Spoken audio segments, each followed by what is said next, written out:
Oh, hi. I've noticed one thing real quick, which is there seems to be this weird desyncing issue between the ads on OBS popping up and the ads on Twitch, because it seems like this is telling me I've still got like a minute of ads left.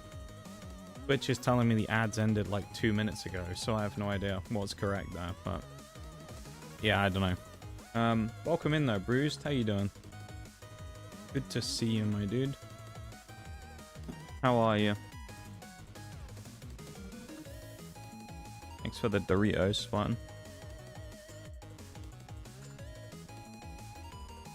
Today's a interesting day.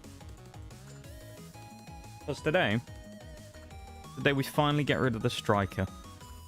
And I am very happy about it. So I can't wait.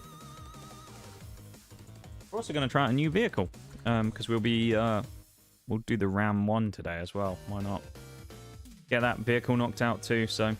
We've got some exciting stuff on the horizon today, which I'm very happy about. So we will be free, finally, of the prison that is the striker. And I can't wait. I'm so happy about that. But there was a big update 2 days ago, I think. Yesterday, 2 days ago, something like that. Where there is now some new vehicles and things. So we'll run through some new stuff real quick, because why not? It's nothing crazy though, but there's 1 or 2 new things got added, mostly in the SPAA's department, to be honest. So nothing major. There are a few new vehicles in the British tech tree we need to do though, because there's 2 new top tier SPAA's. So that is one thing to take into consideration. That will be keeping us busy. Yeah, we'll get into that fairly soon, and we'll crack on. But hopefully today will be nice and smooth. Things will go well. We'll see. Obviously, yesterday was an experience. For anyone who didn't make it to the end, no, we didn't end up killing the boss in Outer Worlds in the end. But I'm fairly certain we can do it on or tomorrow. I'm pretty certain we'll get it done. So yeah, I'm optimistic. I think we'll be good. It is significantly easier from what I've seen though with companions. So in our case, of course, we're doing the hardest difficulty with one of the hardest challenges we could do because we have no companions because they're all dead. So yeah, it makes things a little more difficult, but we'll try and squeeze something out and see what we can do. And you know what? Speaking of that, let's squeeze out all the XP we can get. So let's get the game open because I don't really fancy sitting around here and chatting for ages. So let's get going and get playing, because I don't really have anything to say or much to talk about particularly. I will say that the package that I was talking about the other day did come in today. I did check it over quickly, as I had to, because I did see one of the reviews on Pokemon Center did say that one of the products which I ended up getting had been opened, resealed, and filled with a bag of sand. So I did have to double check to make sure that it wasn't a bag of sand when it arrived. As it turns out, it's not, which is good. So we do indeed not have a resealed product. And the other one has its cellophane wrap on, so it looks fine as well. So we're looking good. Our first 2 pieces of Christmas 2025 celebration stream are in place and looking good. So I'm excited about the prospect of doing stuff for that in the future. But for now, let's talk about what we're doing in-game. Let's put a 50% booster on, and you know what? Let's slap on... Is it going to let me? Processing operation? Oh. Yeah, we're good. Let's slap on a 200%er for game 1.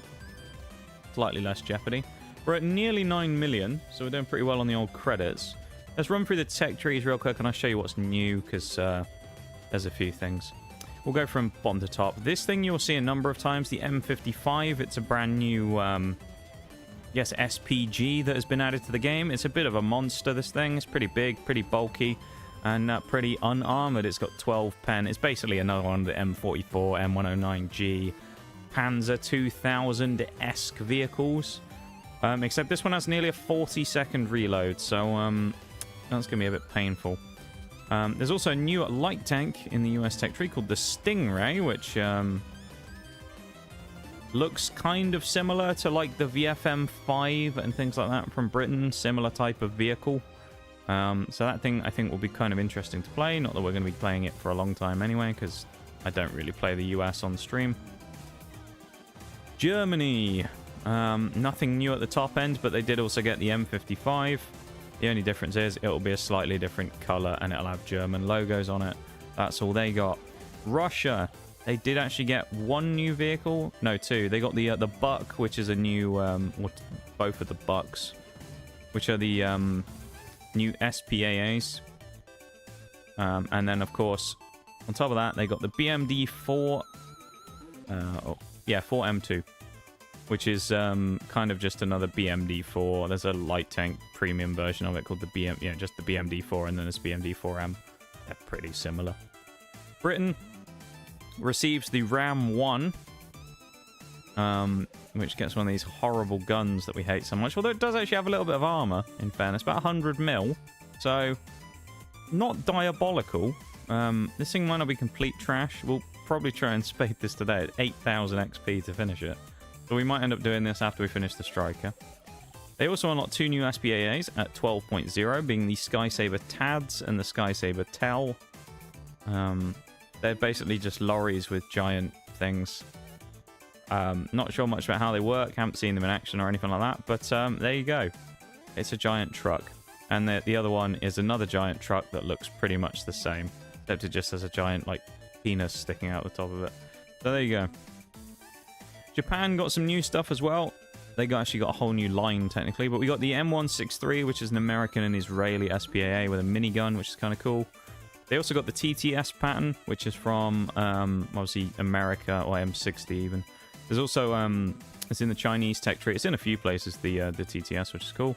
They also got a version of the Stingray, and then they got this BM Oplot, which is apparently kind of like a, I think they said it was a T-84. It's essentially a Ukrainian tank, from what was said. It was a modified Ukrainian vehicle. It's kind of interesting. So I don't know why they threw it in the Japanese tech tree, but... China got the M55 as well, and they also got the VT4, which is a new medium at the top. Italy, I think, got the M55 as well. That was it. Oh no, they also got this two new SPAs on their top end. France also got two new SPAs and the M55. At this point, what tech tree was it not added to? Oh, it's a Belgian vehicle. There you go. And they got the same thing as basically the Italians. Swedes got a new light tank in the CV990-105 TML. It's kind of nice. And then the Israelis got nothing, actually. So they were the only tech tree that didn't get anything. But of course, today we're focusing on Britain. We're trying to get ourselves the Striker finished. How close are we to finishing the Striker? I hear you ask. Great question. Wrong button. And we are about 17,000 away. So we're actually pretty close, and we're going to get underway because of it. We're going to get going. There's no point hanging about and messing around. Let's just get on with it, because I can't be asked to sit here and just do nothing. So let's go. Get on with it. The sooner we get it done, the sooner we get it over with, and then we don't have to play this vehicle ever again. And that will be glorious. As we start on Eastern Europe, a new remodeled version of Eastern Europe that's been visually updated. Haven't played this one at all since, so I have no idea what it looks like compared to the old one, but I know it's supposed to be slightly different. That's all I do know. I did actually play a couple of games last night on my US tanks, because I was trying to get this challenge done where you have to play 5 games in like 8 different nations. So I played a few games on that, and I ended up getting Poland, which looks not that much different. So I'd be interested to see how much Eastern Europe looks different compared to the other. Oh, the answer is very. I decided to try and give us some extra luck from Gaijin by putting a Russian flag on the back of this thing. So, and we also now have a like Christmas pin-up on the side. So maybe that'll give us some extra luck in this fight. We'll see. It does look a little more kind of foliage and stuff than there was before. Some new bushes and trees and things, which is interesting. I'm the only one who spawned here as well, so That's going to be a nightmare. Visually, visually even. In terms of audio, there are some differences as well. I think they've changed some of the gun firing sounds. Certainly seemed like it yesterday. So, yeah. We'll see what that sounds like on this thing in a minute. Questioning what was on the stream, and it was another tab that was popped out. Amazing. Welcome in, Bruce. How you doing? You questioned what was on the screen, and then you realized it was actually just the striker. The abomination is the striker.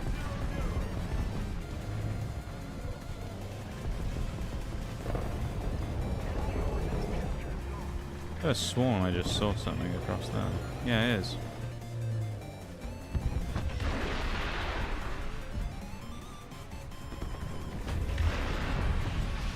Freebie? No? Are you joking? He took 2 hits like that and didn't even do anything to him. In the front plate of an IT-1. That's a bit fucked. What is that?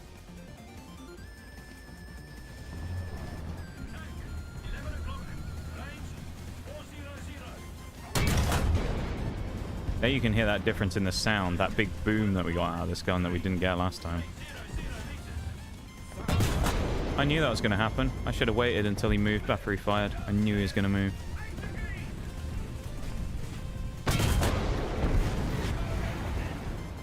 Can I have it, IT-1?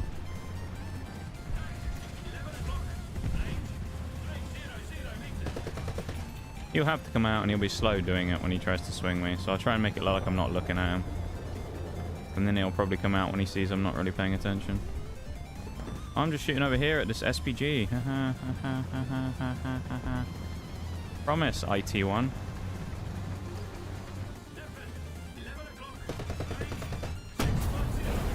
That missed.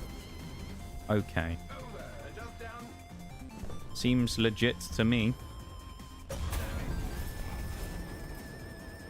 Can't drop on the leopard because he's too far back in his own spawn. Love it.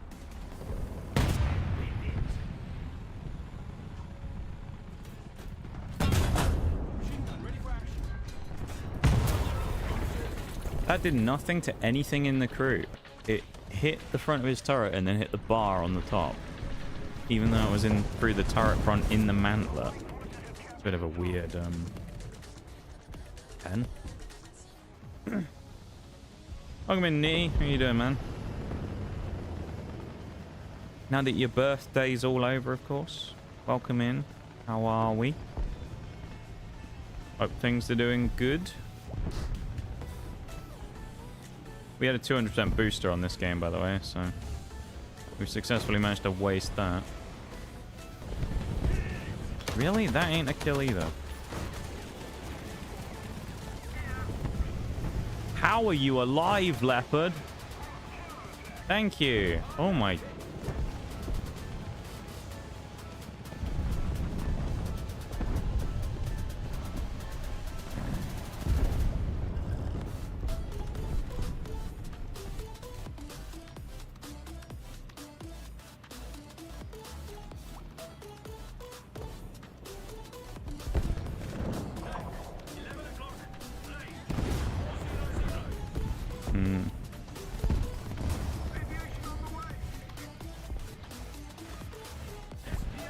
I really like the spot I found myself in here. I realise that now. This AMX is going to be annoying.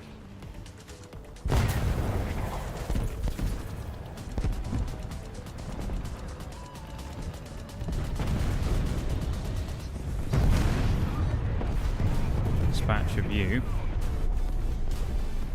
AMX might peek me that side. He's more likely to come up from this side. My guess.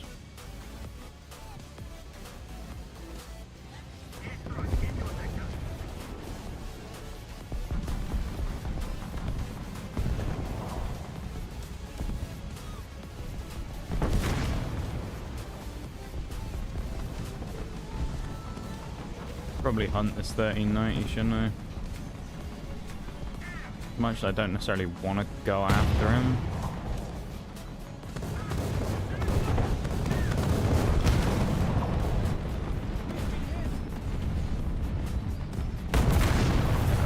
stupid. That was a bad play. Go back from the bus stand, found my motherboard. Look at you being a model son. Look at that. What I love to see. Glad you had a nice birthday though, Nitty. That's what we love to see, man. I'm glad it went well.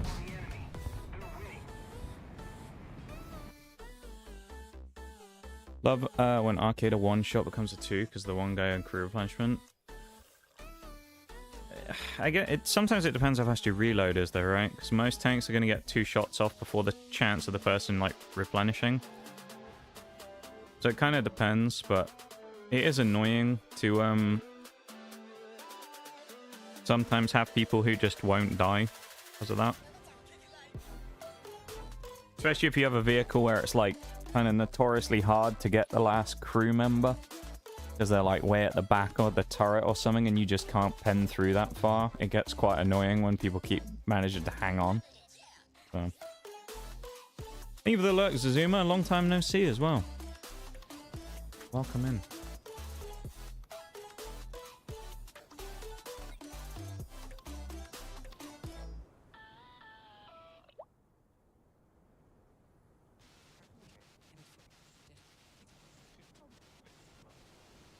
Welcome in, Bem.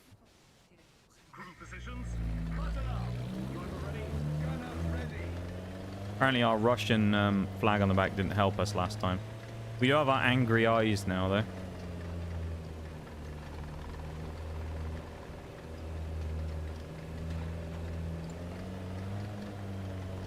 YOLO from a leopard. I'm shocked.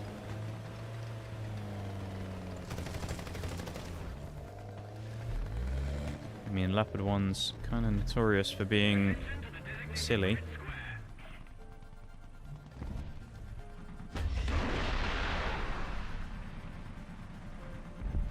Didn't quite get the timing there, sadly. Please sit there. You fool. You fool! Oh dear. Foolish mortal.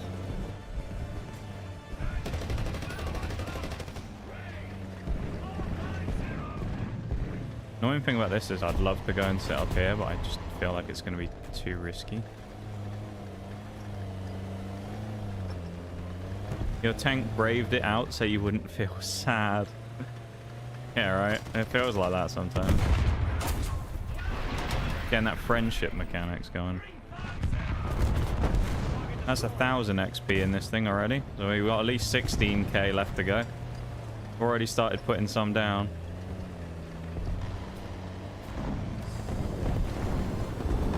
Hold up.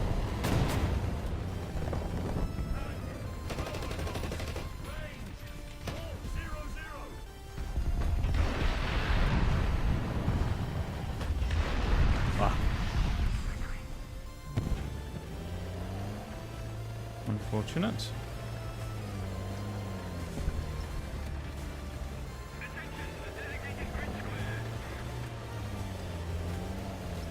Sneak about. Pretty much all we have to do here is hope that no one's looking this direction and we might actually get some kills, it depends. Well, there's no one there at the minute. I think considering the situation, let's back up to where we started, reload, get some more ammo in the tank with a restock, and then we'll back out and get into the fray again. I think we want to get the ammo restock first, though. That's the kind of thing the tanks, the opponent's tanks were on, yeah. They survived on 1 HP. They're like that bullshit. They had sturdy. Playing Brits in general with no APHE is just shit. I don't mind it. I think it's more of an issue at the lower tiers for me. At the higher tiers, it honestly doesn't bother me all that much. Because, I mean, just the majority of shots at this point are just going to be FSDS anyway. So it doesn't really bother me all that much. A high tier. Low tiers, though, it's definitely annoying. Like playing Churchills and stuff like that is a pain. Guy ain't moving much. Should we have a go at him? There's no chance in hell we actually hit this, but if we do, well, maybe we will, you know.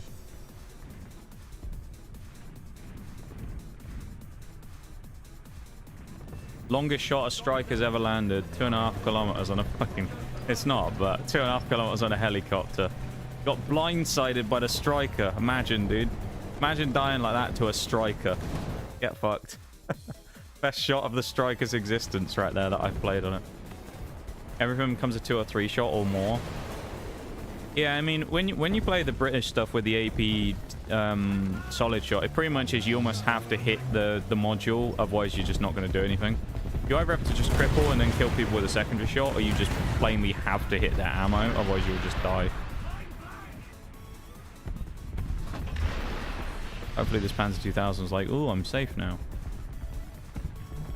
Okay, maybe not. Oh, he thinks he's safe now, though, doesn't he? Stop disrespecting the striker like that, you annoying git. Fucking stay in cover or get out. Big one.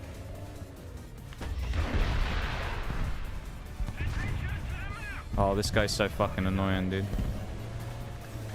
Thing is, I'll go over here and I'll go, oh, I'll shoot across here instead, and he'll swing me. What'll happen? Hey, welcome in, Mirage, mate. How you doing? Welcome to the stream. We got 300 odd XP from that helicopter as well, which is quite good in the grand scheme of things for this. We'll take some XP on this right now. Guy was a fool, all tunnel vision, no brains. Alright, Bruce, you don't need to discredit every kill I get. Alright, calm down now. Sometimes I like to think I'm actually glad to get the kills I get without someone going, oh, well, he was fucking idiots. And... Let me have this one, alright? Let me have this one! I don't get any kills on helicopters in this godforsaken piece of shit. Let me be happy for once. Alright? I just want to feel something in the striker. Other than crippling depression from realizing I have to fucking play it again. Oh, shit. And we're dead.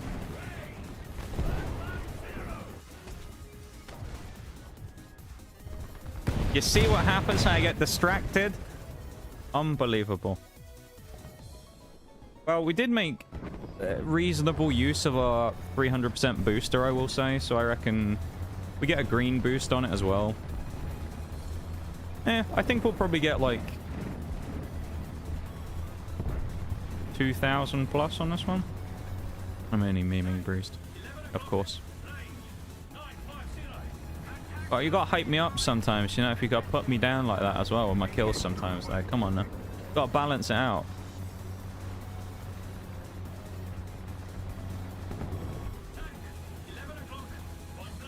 I don't know why my turret went so, like, floaty then when I went over that thing. The guy in the helicopter was, well, usually when I run up against someone like that in a heli, what normally happens is, last minute, they just do some random maneuver and get out of the way. So in that case, they just didn't move, which was lovely. But that's very uncommon, though, that a guy will actually do that in a helicopter. Normally, as I say, when I fire at them last minute, they're just like, whoa, just do a juke all over the entire screen. Listen to the sound. That just... the power of this gun now, with these new sounds that they've, I guess, changed. Which is weird, because I thought one of the last big updates, they changed the sound system as well. But it sounds so, like, nasty now. Sounds like a monster. Just that boom.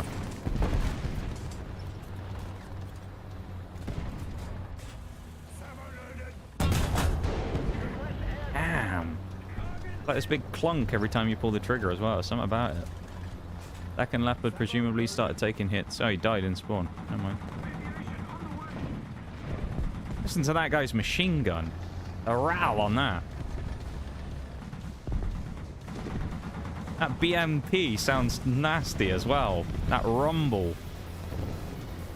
I like that. I wonder if the Hobbit and the M163 sound any different with their like death rattle machine gun miniguns that they have. I always thought they sounded really cool. When they start spinning up on someone, you just hear these miniguns just ripping through everything. Yeah. How you doing there, Mirage, mate? Welcome in. How have you been? Oh, are you serious?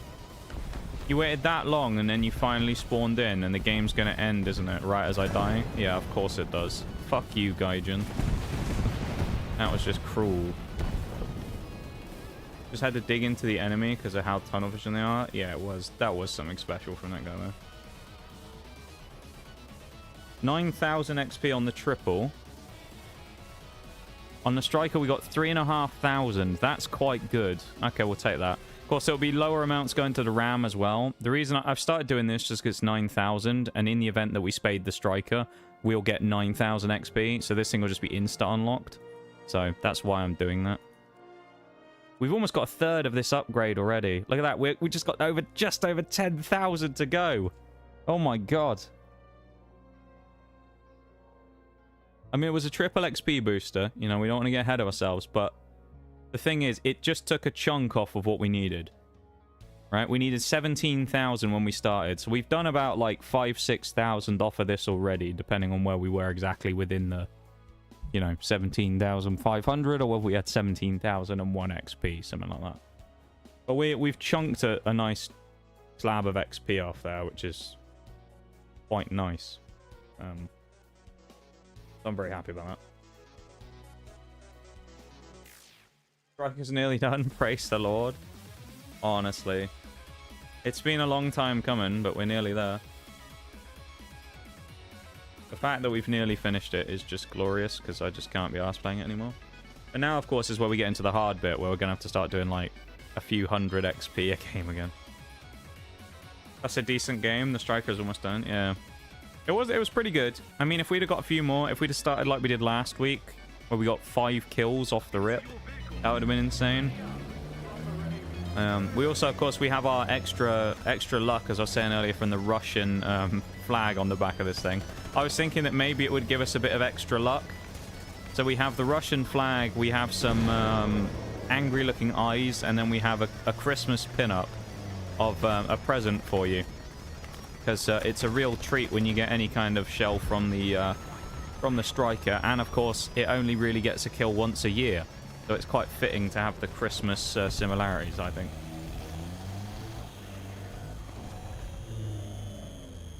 Just in case anyone YOLOs this corner. I doubt they will, but you never know. Hold on.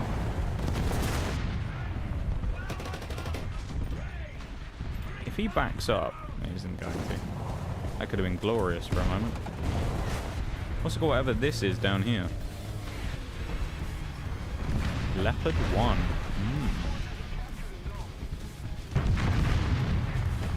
Don't shoot me. You dick. That's what you get, Leopard 1. You're a load of dice for that. For your crimes. How dare you. Might as well have a go, aren't I? Oh, let's fight slightly now. Seriously?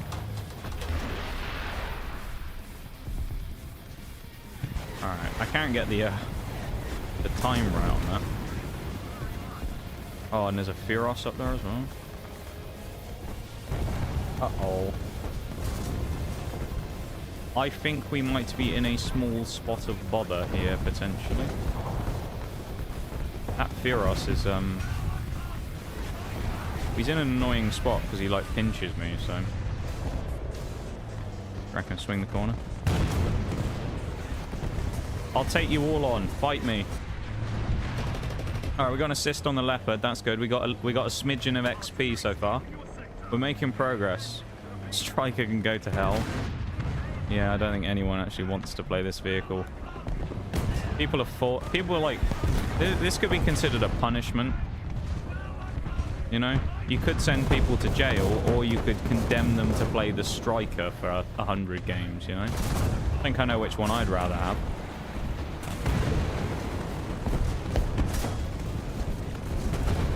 So much artillery going. I can't see a bloody thing. Look how much arty's going off.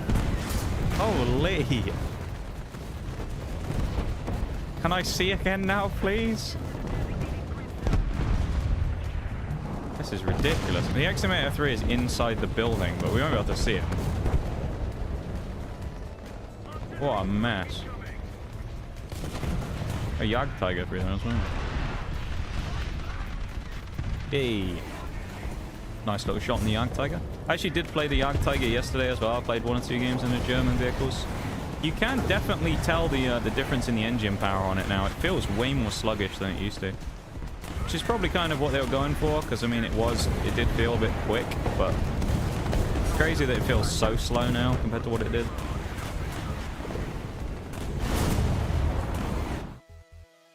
I'm going to turn my music up because it's actually so loud you can barely hear any of it. I feel like I'm going to go mad, but I swear the Japan flag has changed. Or in-game. I'll have a look at it, I guess, in a minute if you want. When we get out of the match. Can have a look. Where is there a specific one that you think has changed, or like just in general? Like the tech tree symbol one, or... I'll have a poke in it, see if I can find any difference on it. Fucking IS7 right here. I mean... Did we really need to smoke that off again? It's already been smoked off for 5 years during this match. Did we really need to smoke it again? I would love to be able to actually look at someone and shoot at them at some point during this match. That would be amazing. But I guess that's too much to ask. Being able to fight the enemies right now. Nice, I'm gonna get artied again, aren't I? And there's an IS-7 right here. Oh my goodness. I think we might be a little bit fucked here, everybody. I'll be honest. I am shitting myself right now. Don't sit behind me, chieftain, mate. You're not using me as a fucking meat shit. No. I was gonna back up at the arty and then the T-44's there. Will it ever bloody end? We're being bombarded by shells and artillery constantly. Leave me alone. Oh, for fuck's sake. And then after all that, you get some mug in a helicopter comes along because I haven't been bombarded enough. Ah, boring as fuck, man.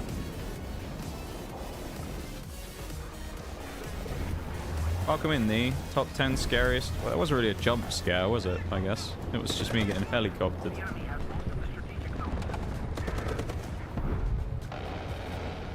It's an annoying way to die with 1 assist when we're looking for XP, though. So, I mean, our team kind of got smashed up on a point early on, so I wasn't surprised that we lost it that badly, to be honest.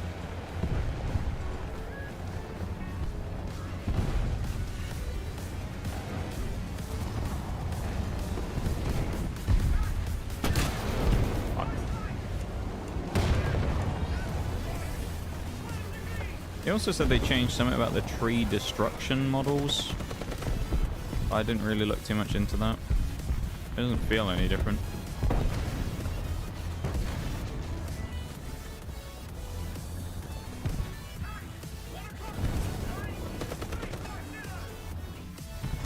I don't think that pattern's going to give us anything. I think my best bet is sitting down here for now and just waiting.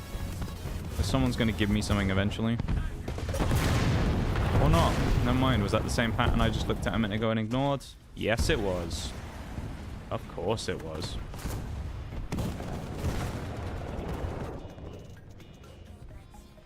Helicopter, helicopter. Fuck them, they're awful. Yeah, honestly. Speaking of. Well, this thing sounds a bit more beefy than it used to.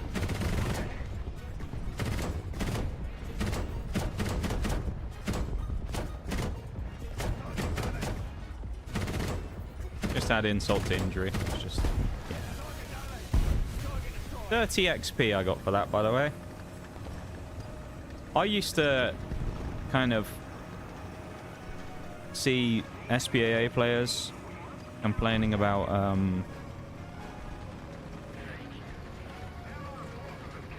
poor XP on SPAAs, and I was like, it's not that big of a deal. Actually, having played some SPAAs now, man, they really get robbed on XP, these guys. You really don't see many people getting a huge amount of XP when it comes to SPAAs. It's kind of ridiculous. They really get, like, robbed. He's aiming at me.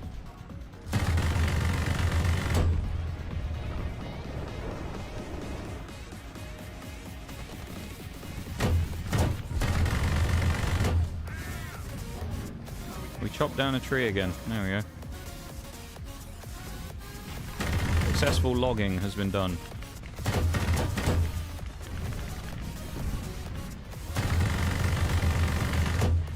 He's already been shot down by someone else. It's a waste of time for me going for him. They had it coming. Yeah. Be careful of the light tank that's going to appear behind you. I'd like to think I have more awareness on the map than to let that happen, but we'll wait and see. Now I've said that, I'll probably get caught by a light tank from behind at some point. A light tank I had no idea was coming. That's not hitting. Radar's having a funny 5 minutes.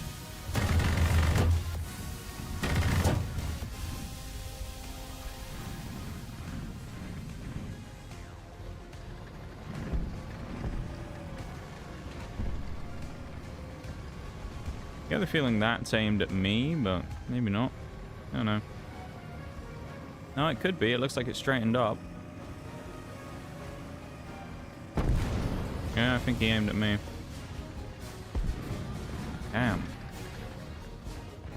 That's kind of cruel. Why would you shoot at me? What have I done?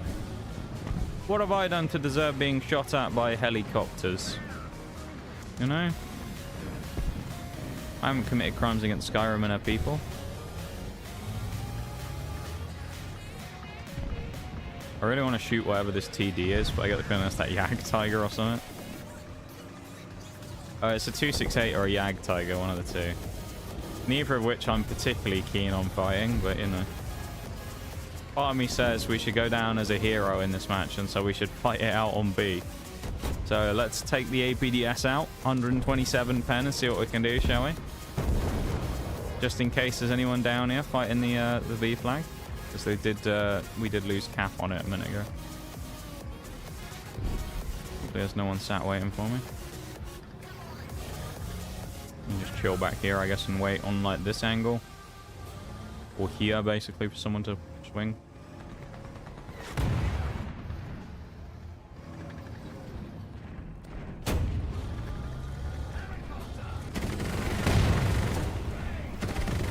Such a rat. 440. Oh no, that's because I got the cap at the same time. We didn't actually get 440 XP for that. I was gonna say, there ain't no way. Really? Of all the things this T-55 could be doing, he sat there waiting for me on B. Damn. Now, what an asset to his team. Leopard on the other team had a good game. Chieftain could be useful as well in a Mark III, we'll see. I don't know if we win or lose that though. We'll just let that game go. We'll see.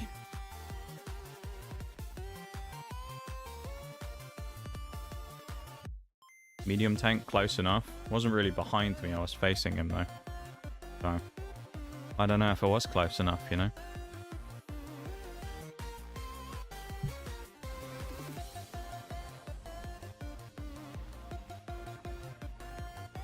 The booster on.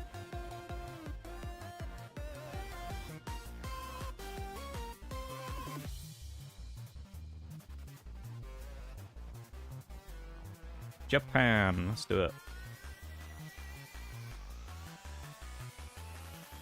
Also, I said this earlier on, but if anyone was here yesterday and you're wondering if we did end up beating the boss in Starfield? Outer Worlds? No, we didn't. We ended up trying it a bunch more times. We actually got it down to about half health at one point and managed to get to, if not, we got through wave 2 of the drones. And then I think the boss ended up clipping for a wall and killed me. So that was fun. Normally he would run into the corner of the wall and get stuck, but one time he randomly ran through it and shield bashed me and one-shotted me, so yeah, it's kind of rough. Dropped some bromine. I'd imagine that would be considered a war crime. So, hopefully people ain't dropping bromine. Bromine bombs in game, that'd be kind of cursed, wouldn't it?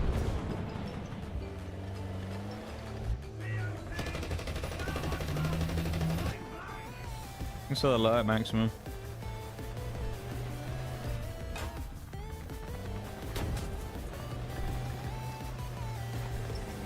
feel like you must be the person who has the most lurk commands on the channel.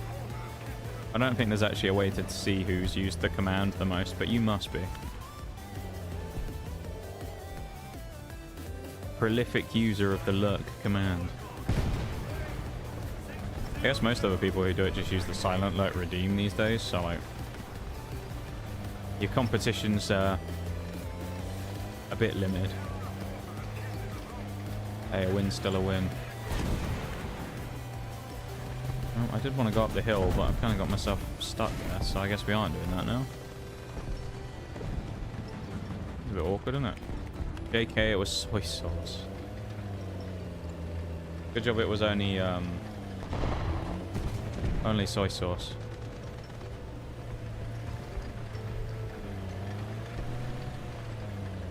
That would have been bad.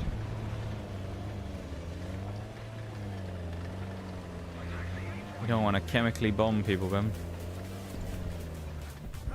Your obsession with bromine is concerning sometimes, though. You enjoy bromine too much.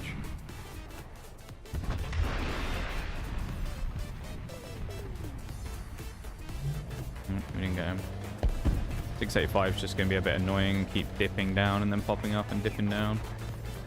It's going to be a bit of a pain in the arse. I don't really know where to go, honestly, because there's enemies over there, but they're not really in a position to be hit. Nice. And then there's enemies on the other side, but they're not in a position to really get shot up either. I don't want to get crossfired, which I think is going to happen, so I'm a bit scared. If it costs money to play sounds on Twitch, it can do. Some of them are free, some of them you pay for through a third-party app called Sound Alerts. They're like $1 each or something. Well, at least mine are. You can set the price yourself. Mine are at $1 a piece. I used to run them cheaper, but in line with everything else in the world going up, they increased in price.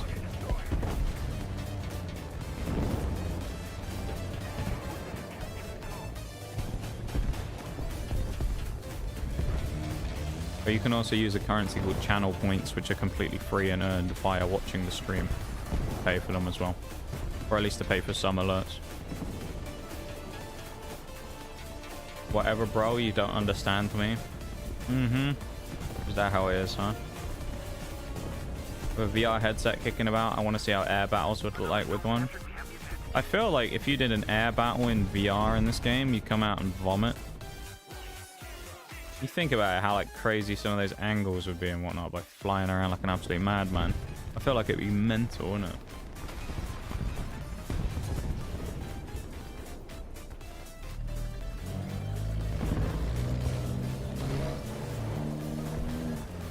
Bet? Are you actually gonna do it? If you do it, let us know how you get home.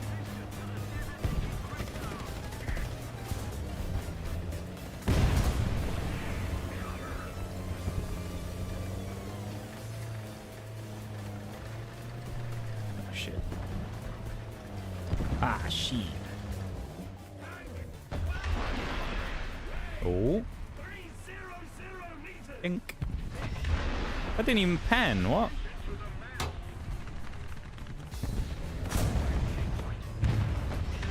I don't know what happened. What happened to that first shot? Ink.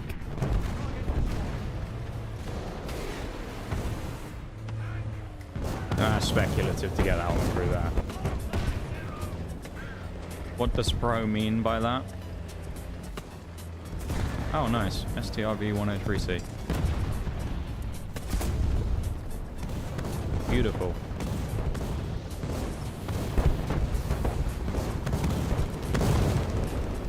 What does pro mean by that?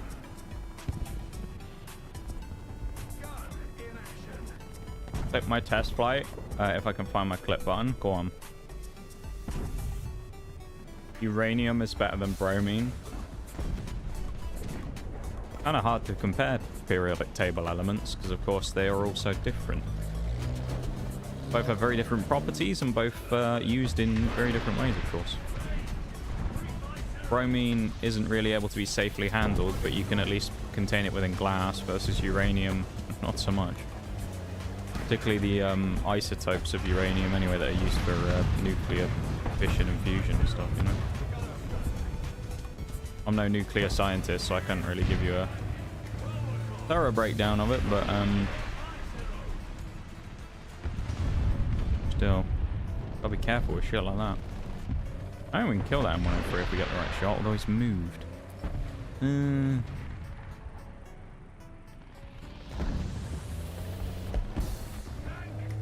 Can't actually. It's so annoying that we can't actually see him because of the camera angle.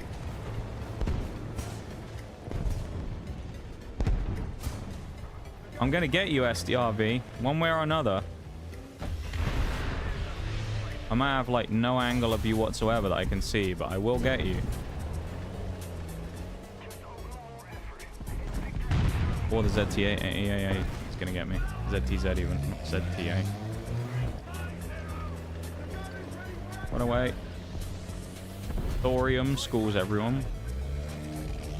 Thorium's quite obscure as an element. Not many people know much about thorium. Not even, it doesn't seem like from my general. I mean, when it comes to chemistry, it's kind of a bit of a weird one anyway. Thorium's one of those ones that I don't think many people even know exist, to be honest, I don't think I've ever heard of thorium.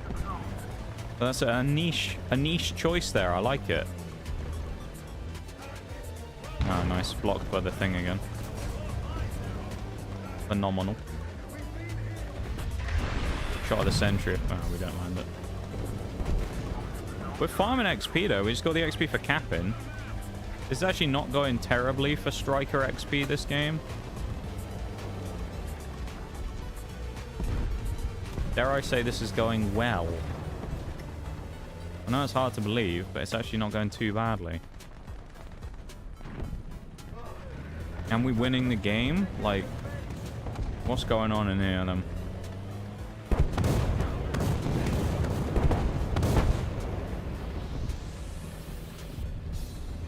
Killing you first just got... Oh no, he killed some bombs. I was going to say he got a triple kill, so he was right about killing people first. Not so much. He saved himself more so than killing anyone. UDES. I don't know there's a UDES in this game. So yes, I nearly drive off the edge and flip over. Nearly flip my little turtle on its back. That would have been terrible.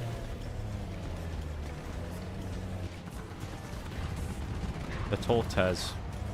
We'd have been like a little tortoise on our back. As that one guy once said. Oh, brilliant. We died to the fucking gutter.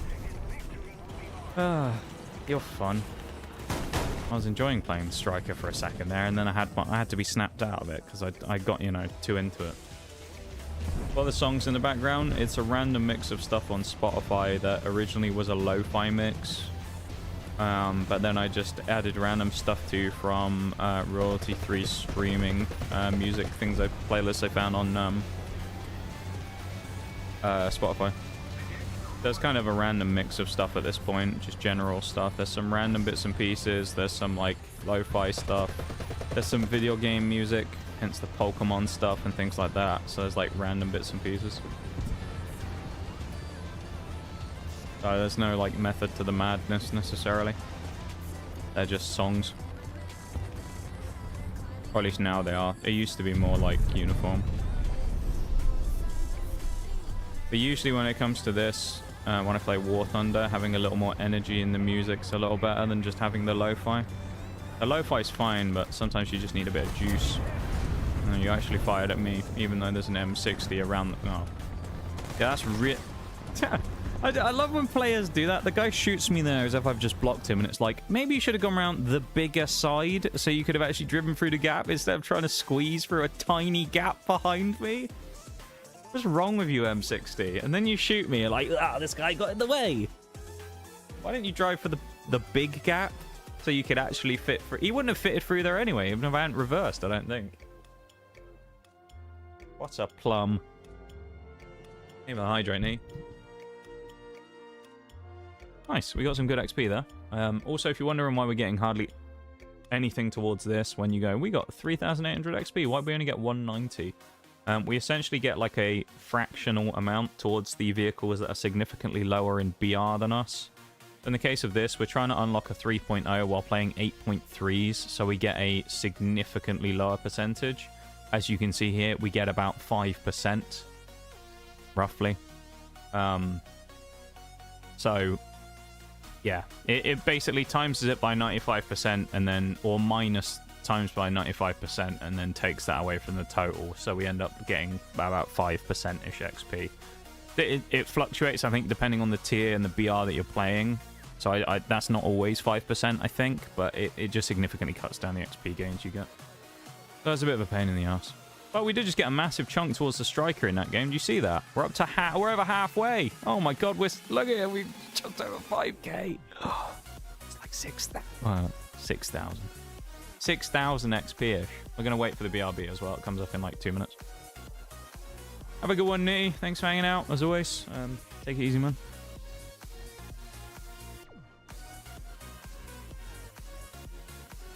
Appreciate you hanging out. Also, I said about this yesterday, but just to everybody so you know. Those packages I talked about, they did arrive yesterday. And this specifically for Mirage, this one, because I know I talked to you about it the other day.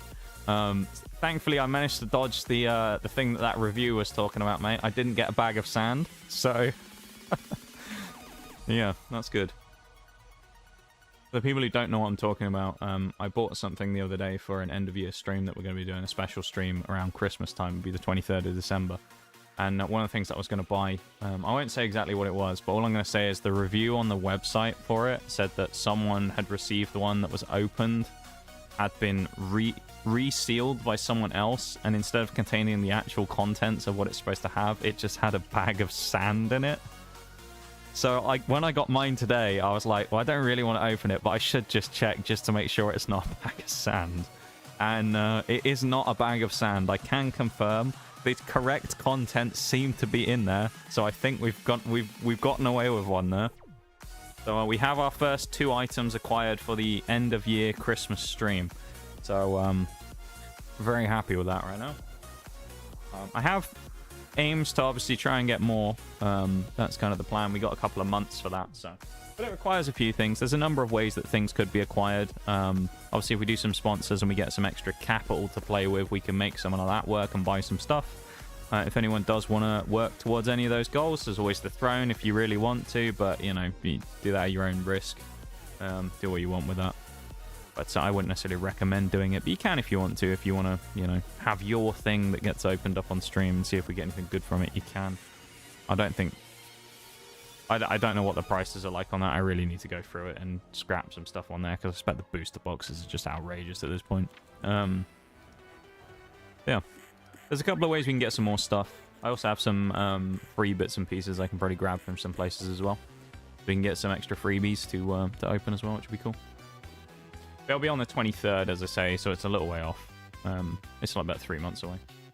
Break starts in 3 minutes. There you go. So we'll just chill here for a moment while we figure out where we go from here. But I'll tell you what, we've had a good start here. Very good start in the striker, considering. I mean, when you think, all right, we had that big game. We had 17,000 left. We've done like 11,000 in the first hour. We got about 6k left. Not bad at all. The sooner we get this done, the better. Because again, 9,000 bonus. Most of that will go towards the RAM. By this point, say maybe we'd have knocked off another 500. So we'll probably have 1,500 spare, which will go towards the TTD. Which weirdly as well, this is another strange thing. I thought these were supposed to have moved already. Because they say here, we want to go over some changes happening to the British tech tree soon. After the release of the Task Force update, some vehicles in the British tree will be rearranged. I just find it weird that they didn't do it like with the update. Because it's not like they've added any new vehicles that have changed it. It's just a restructuring. So I'm a bit confused as to why they didn't just do it during the update, but yeah. So we'll be able to put a bit more XP on the TTD, which, in fairness, it won't get any extra bonuses because it would come from the Roycat and the Oliphant, which we aren't going to be available to us yet.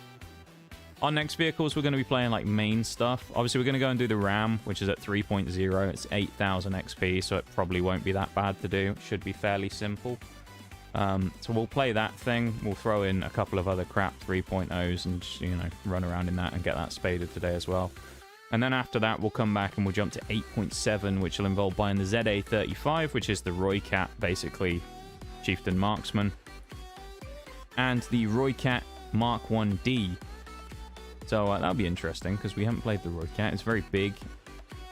Comes with the standard main top ammo, which is nice. So I'm quite excited about that. Also, it's a 76mm gun, so it's got a fairly rapid reload of, you know, 6-ish seconds. It's not too bad. So it's quite exciting, actually. I'm looking forward to playing it and seeing what it's like. And then, of course, we get to the Badger in the not too distant future as well, which will be a time. Badger's going to be so weird. And then progressing further on from there, once we unlock the TTD at 10.3, we'll get the Stormer HVM. And then we'll start working on the Osa Strela, the ADAT, the Sky Saber, and then the Saber Tel. So, although I think these kind of... I'm confused. I think these come as a pair. I'm not entirely sure how this works. Because it seems like they come as a pair, with one being the actual missile launcher and the other one being like the radar vehicle. So, see, like one's got the designated target system, and the other one has the Transporter Erector launcher. So I don't really know how that works, but yeah, I think they come as like a pair deal. So I guess we got that to unlock as well. Anyway, I'm going to go grab a drink. Thanks for being here for the first hour, everybody. Yeah, I'll be back in a minute. BRB.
And we're back. Welcome back, everybody. Let's jump straight back in. Let's not waste any time. Welcome in on YouTube, Tugboat. It was a BRB screen, not the starting soon screen. So it's a 3-minute break that we do once per hour. If it was stream was starting, there'll be a timer on the screen. So I always try and let people know when things start. Yeah. Welcome in, Forks. How's it going, man? Good to see you. Oh, Flanders. I haven't played this for months. Huh. This will be interesting. Anyway, welcome back, folks. This must be Bruised playing his VR air match. Of course. Right. Let's see what we can do. How goes the War Thunder today? Actually okay so far. We had a couple of boosters that I had saved up that I used early on the Striker. So we managed to use a 200 and a 300% booster to kind of pump like power up our stuff. So power up the XP grind. So we've actually managed to take a chunk off already, which is quite nice. So we're down to about 6,000 left. We started the stream with 17k. Now we're at about 6,000. So we've done quite a lot,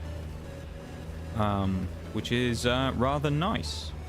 So we're making good progress so far. In theory, within the next hour, I would have liked to have gotten rid of this thing, and then we'll be on to new vehicles. Yeah. First thing we'll do though is we're going to backtrack because they added a new vehicle to the British tech tree yesterday or the 2 days ago in the update. So we are going to go and unlock the Ram 1. And then once we unlock the Ram 1, we'll go spade that. And then once we finish spading this, as I say, that'll unlock the Ram. And then we can go through and do the next bits and pieces as well. Which will be unlocking the Roycat and the ZA35 SPA.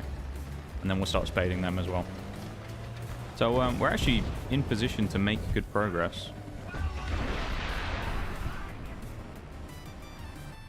Think. Oh, never mind. I'm gonna get shot from over there. Alright then. That's rude. Why can't they just leave me to my own devices to have fun?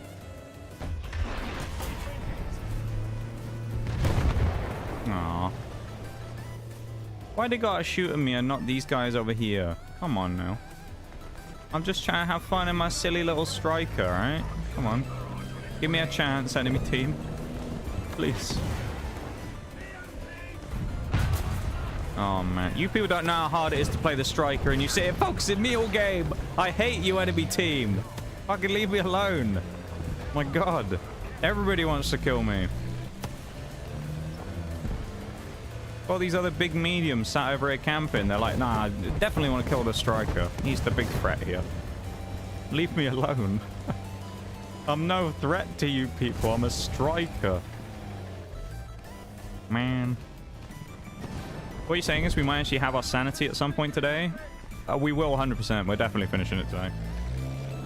Who knows? Maybe we'll run into some other extreme difficulty with another vehicle. But I mean, the Striker I feel like is the worst by miles. It's going to be almost impossible for us to replicate the level of just awful play that we did in this thing because of how bad the vehicle is. But I think we'll be fine. How are you, Tugboat? Welcome into your first stream as well. That must have missed by now.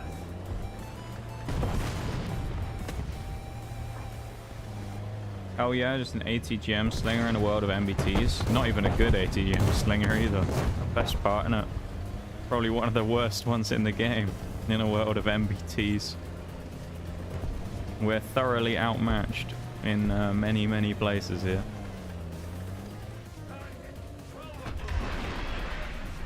That'd be cheeky a bit, that Vickers, wouldn't it? Oh, you... Why does everybody just want to kill me? Leave me alone. There's this DF-105 in the middle and he's still like, no, shoot the Striker. What have I done to these people to offend them? Why are they so angry at me? Just minding my own business. Just a little striker trying to make my way in the world, you know? Bullied by these annoying mediums. I really want to have a go at that T-54, but I know that if I pull up onto the train tracks, I'm just going to get blasted by someone. It doesn't matter who it is. Someone's just going to absolutely nuke me. So, as much as I really want to go for it, I just know it ain't worth it.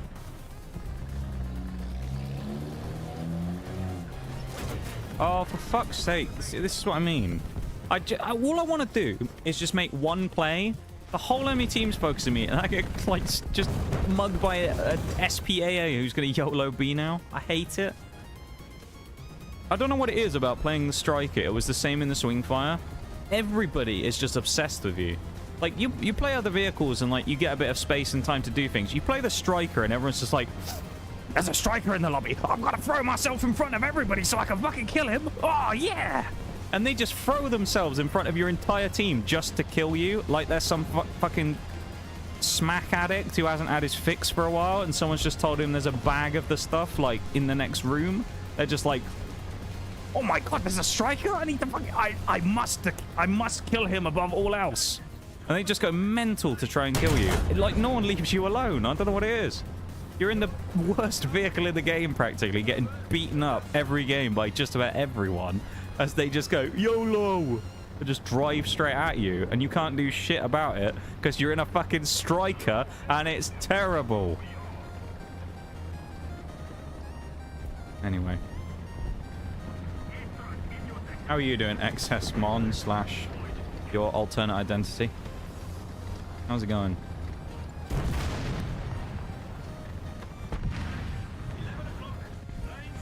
I'm gonna take it out on this XM803.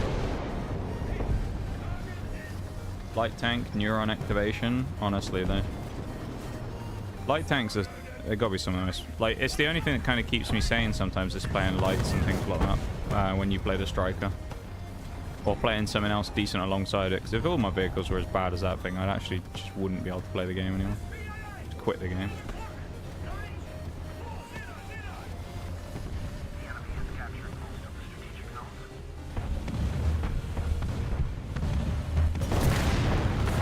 What? I mean, I put myself way too exposed there. What the fuck was that guy behind? I feel like I should have been able to see him there, so I don't know what he was hiding behind. I just spent way too long sitting there trying to figure out what he was sat behind, and then obviously I got killed for it, so it is what it is. Again, it doesn't really matter though, kind of like I said the other day, really, the only thing we're trying to spade here is the striker, and getting bonus XP in our other vehicles doesn't really achieve that goal, so we're pretty much just here for skill bonuses and then the striker XP. That's it.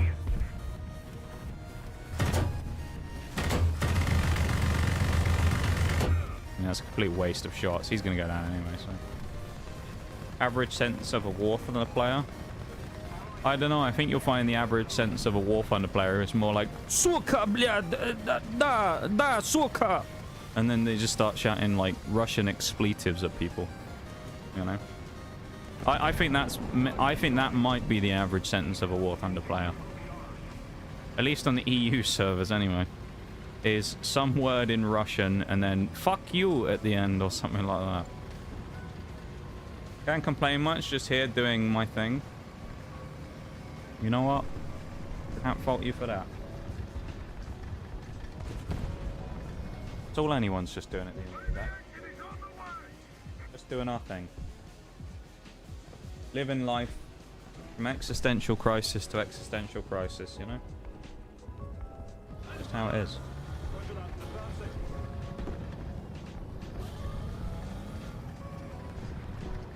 It's a harsh world out there, you know? Who knows what the truth is anymore? You know? Unintelligible Russian, exactly, you know? I think we all just live from one crisis to the next, you know? That's how we live these days. Existential dread every day. At the truth that might be hiding from us, you know? People talk about like government conspiracy theories and things all the time, but I think the one that I'm most interested in is you know, what if there is nothing better than a Jet 2 holiday? What if they haven't been lying the entire time? And that's as good as it gets? What if there is nothing better? And nothing beats it, you know? The world would be a dark place if we accepted those cold, hard facts. That maybe a Jet 2 holiday can't be beaten. So it's a wild world out there. Whales redeemed from 2 as well. That's been a while since we've had a whales. And we got a battle trophy, which I'll get nothing from, like normal. Yeah, it had to tease me with a talisman, didn't it? But dangle a little talisman in front of me. Go on, you'll get it, won't you? Oh, no, you didn't. Oh, that's a shame. Maybe try next time. You'll get it again. Of course I won't. I've been playing for, what, a year straight at this point? I haven't got a talisman since, like, this time last year. That was the last time I got one out of one of those boxes. They're just a scam. I was saying this to Mirage the other day. I really wish what they would do... I'll go into Wales mode in a minute. But I really wish what they would do is they have like a pity system on them where if you don't get one within like 100 boxes, they just give you a talisman. Because it's like, think about it, right? There's an achievement in this game for owning 2,000 vehicles. If they gave you one talisman every 100 battle trophies as a pity, would it really make a difference? I think the answer is no. But Gaijin are just like, you know... We don't want to give away our extra profit of like 2,000 golden eagles by giving someone a talisman every now and again. Oh, no. That would make the grind far too easy. We can't do that.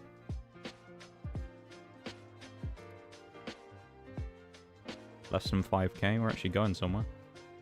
But yeah, we're going to go into Welsh mode now for 5 minutes. It's 8:21, so about 8:26 we'll stop with the Welsh mode. So we'll crack on and see how we go, you know? Oh, shit, Sweden. This is on my bans list. Why is this in this... Why am I playing this?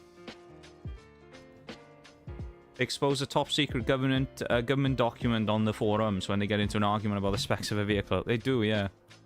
That's classic War Thunder play. That is 101. I've been proven wrong. I must post the military blueprints on the forums. Ignorance is bliss. Kind of is, though, you know, I think. When it comes to a lot of things, I think most people would probably rather not know about things going on, you know, and just kind of live life rather than know about things. What someone told me once, they said intelligence is like the bane of your sanity, because it's like you understand things that a lot of people don't. And it kind of makes you, you know, it makes you kind of like realize and understand a lot of those things that some people just don't really care about or don't even bother thinking about. And you know, you end up kind of understanding it a lot more. It makes it a very depressing place. Dare I say as well, this is not a terrible map for a swing fire or a striker. Mainly just because we have these mid-ridges we can kind of snipe over, but depends what happens anyway. If we get rushed from the sides, which is what normally happens, we just die anyway, so... We gotta basically just hope someone's gonna come along here up the middle like a bit of an idiot and throw themselves in front of me. That'd be lovely. The thing about Russia talk and dialogue, they can be oddly specific. I don't know what it is about Russians in this game, but they say some weird shit, man. Sometimes I kind of wish I could read the language, like, fluently, just so I could see what some of them are saying. I almost guarantee you most of it's nothing good. It's almost all going to be, like, you know, racist shit or something. That's just kind of the way it is in these games.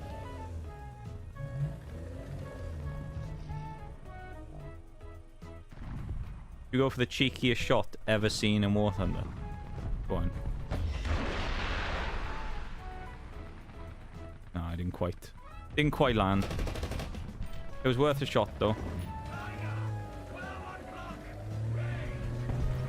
Tiger 2 going over there.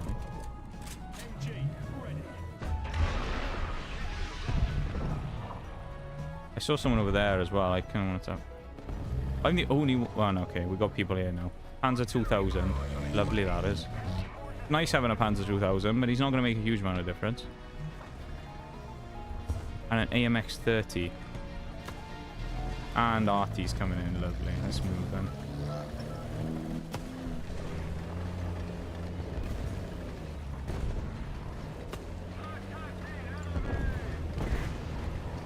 Imagine all the near nuclear war scenarios in the past and the way we...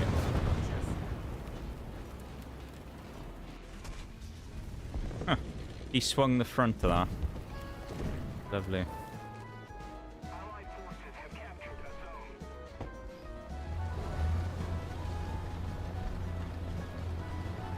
Make War Thunder $5 to play. I don't think that would actually work very well. I think a lot of people would quit the game over something like that. I don't know. I think it'd cause more harm than good, to be fair.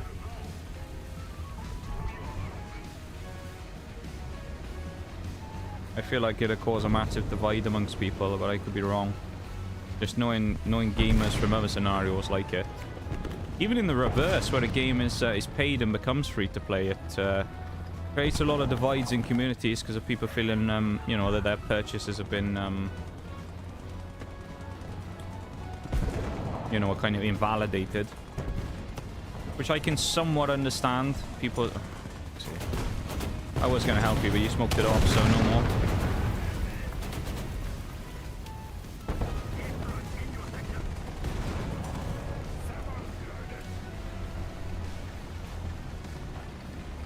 Well, I'm going to get shot from one side either way. Pick your poison, really, innit? Oh, no.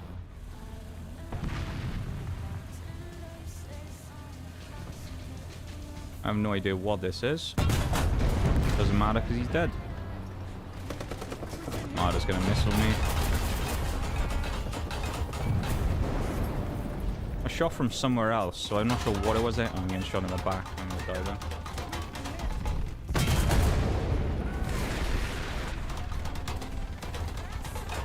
Ring, that's what we want. No, that didn't get him either. He's got the one crewman on, I think, the left-hand side who's still alive. I don't know where the other shots were coming from, but there you go. Bizarre. Just got new players, you know. It would allow an easier grind. Well, I suppose the thing is with that Gaijin doesn't want an easier grind. That's the point. Because they want people to pay. That's kind of the thing, isn't it? It would invalidate. If they made it easier to grind by paying $5 to play the game, then they'd sell less in premium, and that's kind of what they're worried about, isn't it?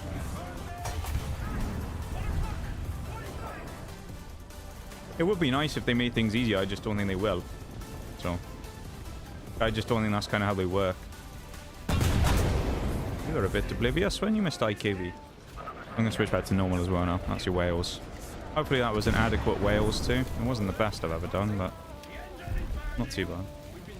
Phone's gonna die. See ya. Thanks for the entertainment. Thanks for coming in, Tugboat. Appreciate it. Maybe we'll cross paths again one day. Who knows? Thanks for hanging out.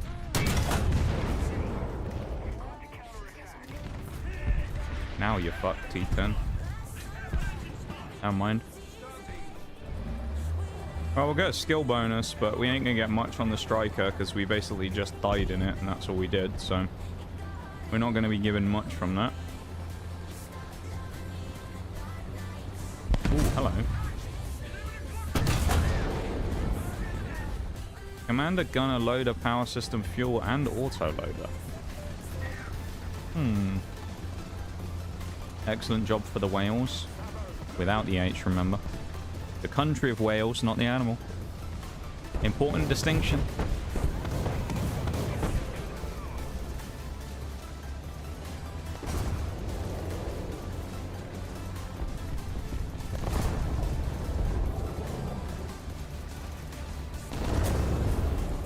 The rain coming in hard. Who are you fighting? A backwards Ferdinand.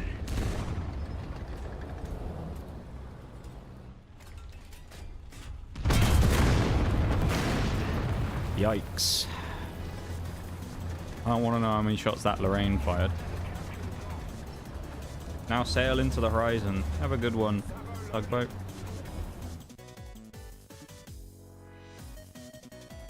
I guess that reminds me to say while we're here, if anyone's here on the Twitch side of things, go over to the YouTube, drop a cheeky like on the stream. Subscribe if you haven't already. You know the usual bits and pieces. Helps out the channel massively. Go do it if you can. And if you want to. Genuinely goes a long way towards helping out. Nice. actually useful teammate. Nice.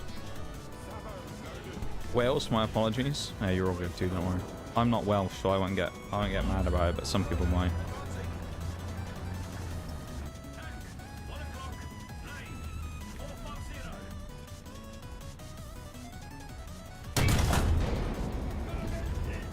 There you go.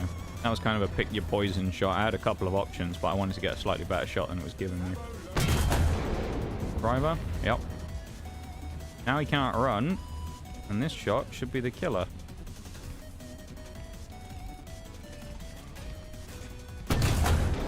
Nope. Now we shot too far forwards.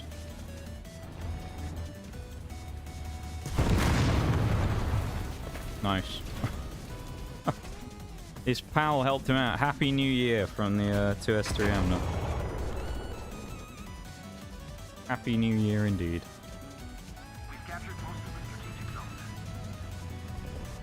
Hey for being here again, everybody. I appreciate you guys hanging out and stream, whichever one you're in, whether you're on the red stream or the purple stream. Much appreciated. Thank you. Thank you for spending your time here with me today. Certainly, so far, it's a better day than yesterday was, because that was a disaster. Not gonna lie.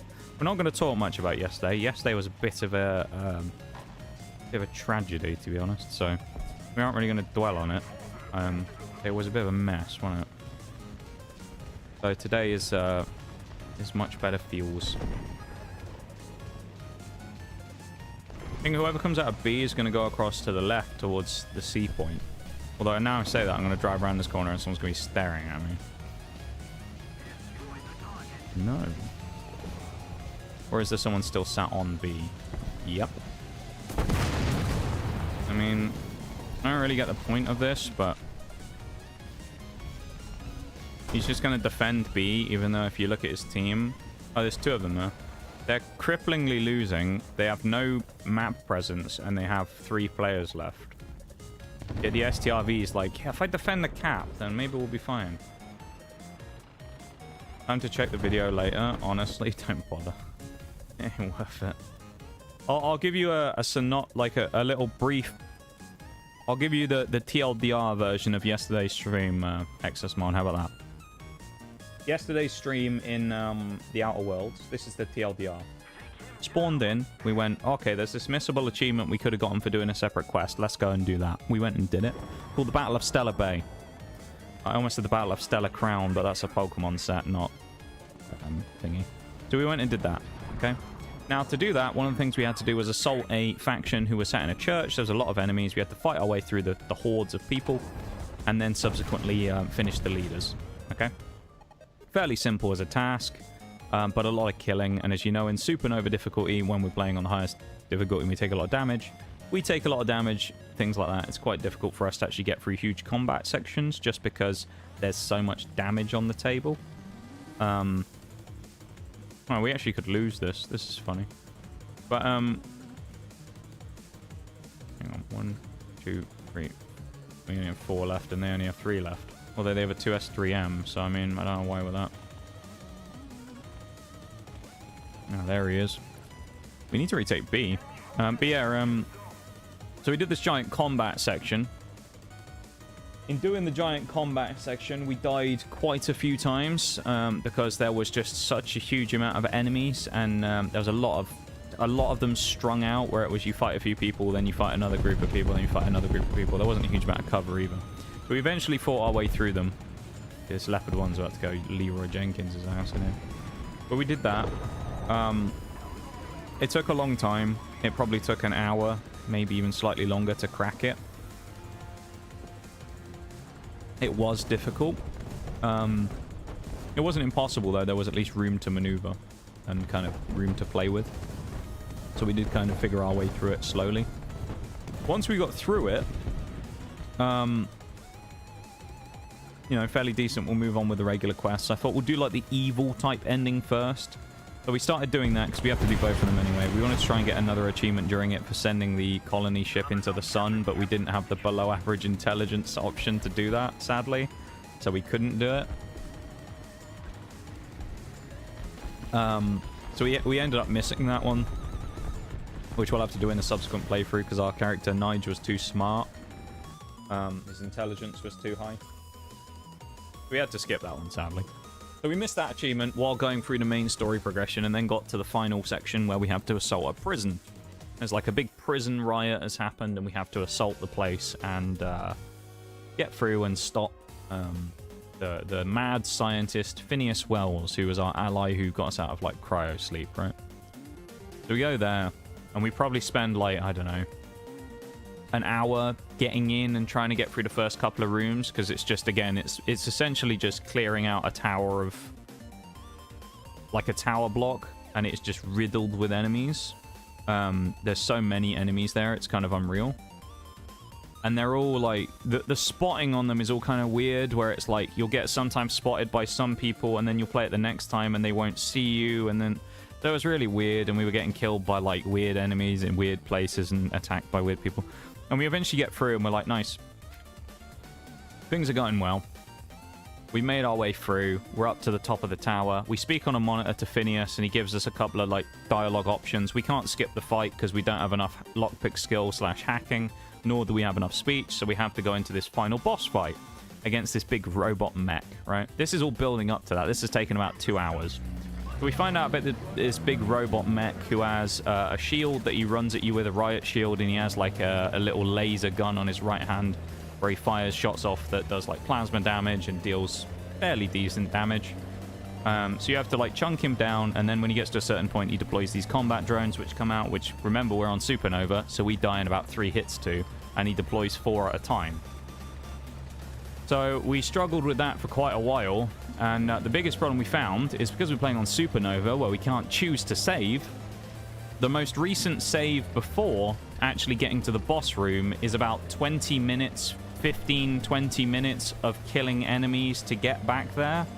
So every time we died to the boss, we then had to repeat going up the tower, killing all the enemies, getting through the, you know, chat with Phineas every single time, and we had to do that about, I don't know, 20 times or more, and we were just struggling with it, you know. It's like we'd get to the boss fight, you wouldn't have any chance of trial and error like you might in, say, like a Souls game, because it wasn't just a case of, oh well, we're back at the boss fight. I'm surprised that killed, but it didn't just put us straight back at the boss fight. Right, we do the boss fight, we die, and then it would be, right, now we're back where we started. We've got to get all the way back through the prison, then we can fight the boss again. So it kept setting us back like 15, 20 minutes of progress every time. And we just have to keep repeating this. Is that from the left? We'd have to keep just repeating the same section over and over and over. I don't know where he hit me from then. And we probably tried to fight that boss, no exaggeration, for about 3 to 3.5 hours, maybe, something like that. It was around the 3-hour plus mark, and I just was incredibly frustrated. It was frustrating because we have no companions, so we're just the only target. Nothing else is helping us deal damage. Nothing else is helping us with skills. Our armor is okay, but because of Supernova, we get killed in about 2 or 3 hits from the boss, so we have to just constantly back away, try and use what we can. We did have one thing, which is when we used our special time dilation, we could get a knockback on the boss, so we could knock him over, which was really good. But the problem is like, you can only do that so many times, then the drones spawn, and then you've got to fight the drones while dodging the boss for, you know, a couple of minutes or whatever until you finish killing the drones, and then you can finally go back to damaging him. So it's just a bit of a mess of like, fight the boss, fight the boss, fight the boss, fight the boss. Now you got to fight the drones and hope they don't kill you. Now that you've survived the drones, now you can go back to fighting the boss. Then he spawns the next wave of drones, and it's just it's just kind of like this really, it's, for me, it's quite a long fight because I don't have the damage to be able to just nuke him.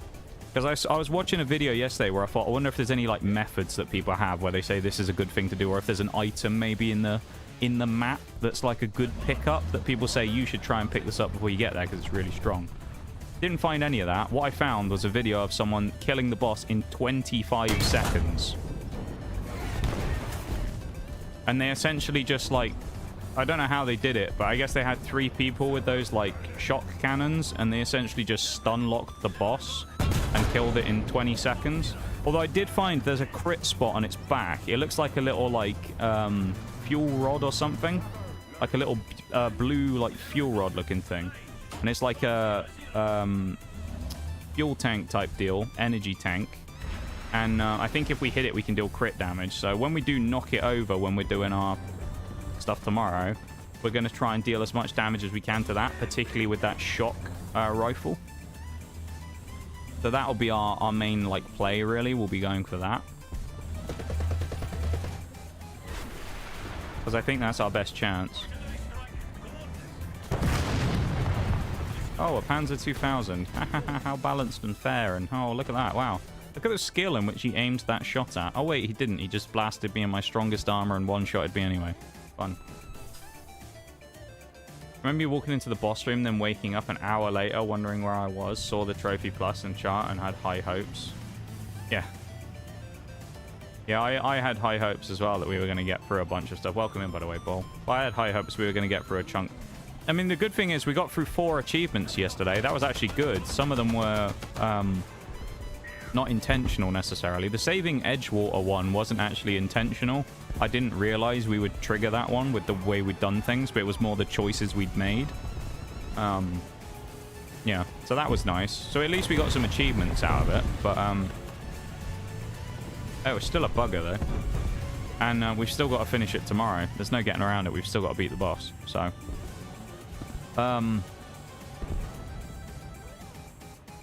yeah, we'll do it tomorrow. We will get it done tomorrow. We will get it done. We aren't going to spend hours doing it. I think part of it as well is it'll be nice for me to have had a fresh crack at it.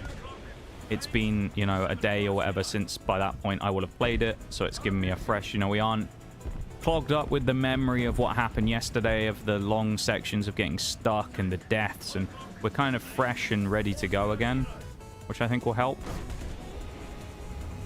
Ooh, you're brave. You're a bit silly though, aren't you? Oh, you actually got... No, never mind. Panzer 2000 again. Oh, you're fun. God, I love the Panzer 2000. It's such a high skill cap vehicle that people really have to engage hard to play. You know, I really like the way that you have to engage your brain to play the Panzer 2000, because you can't just sit there and slam your forehead on the keyboard and one-shot everyone in the lobby. Definitely not that type of vehicle at all. But it's nice that you have to really, like, think about and place your shots properly when you fire it. Oh, wait, never mind. Yeah, that boss fight was awful, though. I didn't like it at all.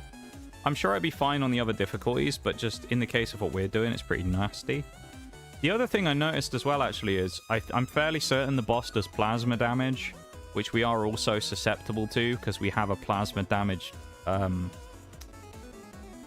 are they called? Like the trait things.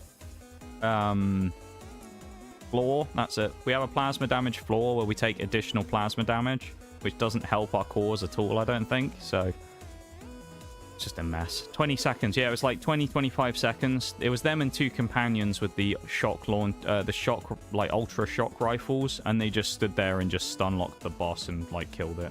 The one good thing to note though is this won't necessarily apply to us because we all have to strat differently. I think when you kill the boss, it insta-kills all the drones as well, which is nice. That being said, we aren't going to kill the boss fast enough for the drones to not be a factor. Because you'll watch like a video of someone going, oh, we're doing this tough boss fight, and they'll stand there and get shot by the drone, and it will do like 3% of their health. And then there's me who gets hit, and it does like 33%. So when you're fighting drones and the boss, and you have limited cover and limited positions to get away from them in, it makes it a lot more difficult. So yeah, I won't envy going back and doing that on the subsequent difficulty runs when we have to do it on normal to get the rest of the achievements, where we actually just get to play it for fun, because I'm sure it'll be an absolute breeze. Hope you're doing well today. It's going alright, Bob. It's going alright. We had a couple of boosters. I had a 2 and a 300% a booster that I used early on the striker, so we were able to get about 5,000 to 6,000 XP knocked out in the first 2 games, something like that. So we were down to around the 10k mark or closer to that, which was nice. Oh, that thing doesn't sound any different, sadly. Don't know why you YOLO'd that either, that M163. We were talking earlier about whether that thing sounded different, because it seems there's some audio changes for some of the weapons. And that thing still sounds as meaty as ever. But yeah, it's gone alright. My package arrived today that I was talking about yesterday.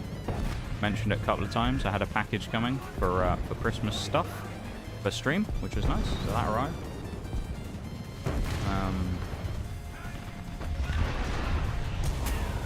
Oh, nice. Oh, is that the Panzer 2000 Ultra Mega Skill Tank again? Wow, that's so crazy, man. I don't know how he landed that shot. That's so difficult. Wow. Crazy. God, he must be like the god of the game, landing a shot like that.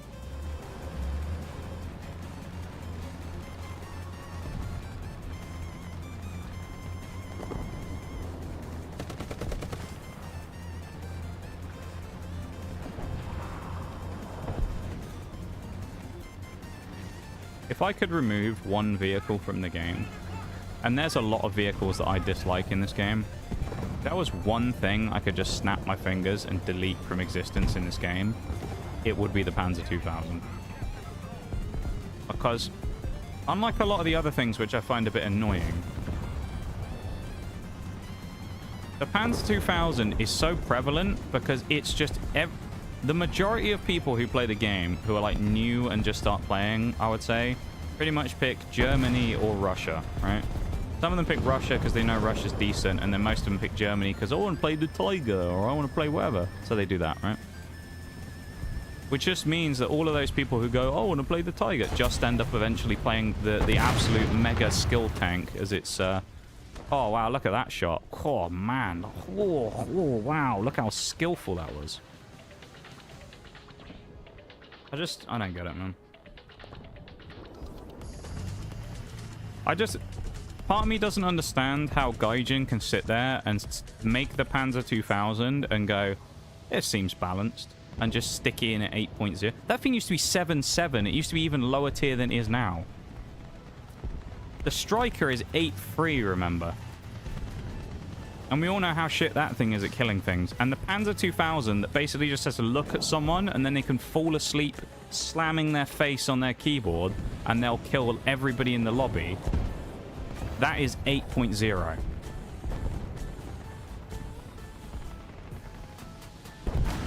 He'll probably get me again. He'll shoot me like through the fucking cliff in a minute or something. He'll loop his shot off the tree and fucking blow me up. Or some crazy shit. Oh nice, we're sliding. That's the worst part about wheeled vehicles as well sometimes, is when you just slide or start skidding down a hill. Not particularly helpful. Oh, nice. Oh, what a great game that was. That was so much fun on film. Welcome back, Tugboat. BRB got drive. No worries, excess mod. Safe travels. Oh, that was so weird. I hallucinated a game on Finland for a minute. That's crazy. I must have been going crazy in my old age. Because we've just loaded into Attica. That's so wild. But yeah. Yeah, so today's going alright, though, Bol. Package arrived safe and sound this morning. I did have to check the contents of it because I was talking to Mirage about this the other day when we were playing War Thunder. So I bought some stuff that's like been around for a little while and it's slightly older products that I need some promos from. And I was like, well, I want to pick them up, but I don't want to go crazy on it, and I can get them cheaper actually from Pokemon Center than anywhere else, funnily enough, because everyone else had them above MSRP. So I was actually able to get them slightly cheaper. And I ended up picking them up, but one of the reviews I saw scared me a little bit because someone said that one of the items that they got had been a return, and the one that had been returned was the item, but instead of all the stuff inside, someone had just taken it all out and replaced it with a bag of sand. And there was part of me that was just like, could you imagine that? I'm like, right, everybody, let's open up our stuff, see what we've got in here. And we open it up on stream and it's a bag of sand. I was like, all right, I can't afford to let that happen just in case, so I'll have to pre-open it just to make sure. Of which I opened it, and it turns out it was not a bag of sand, thankfully. So we did actually get what was advertised. We didn't get the sand. But we achieved our goal there.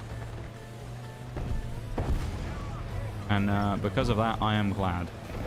So the other one is like factory sealed with cellophane and that. So it's just because the type of product that it was, we're dead.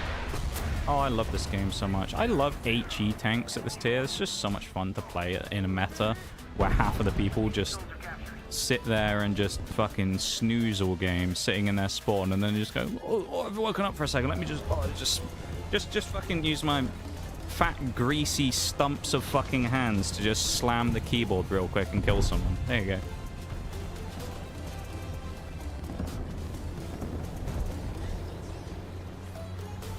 Honestly.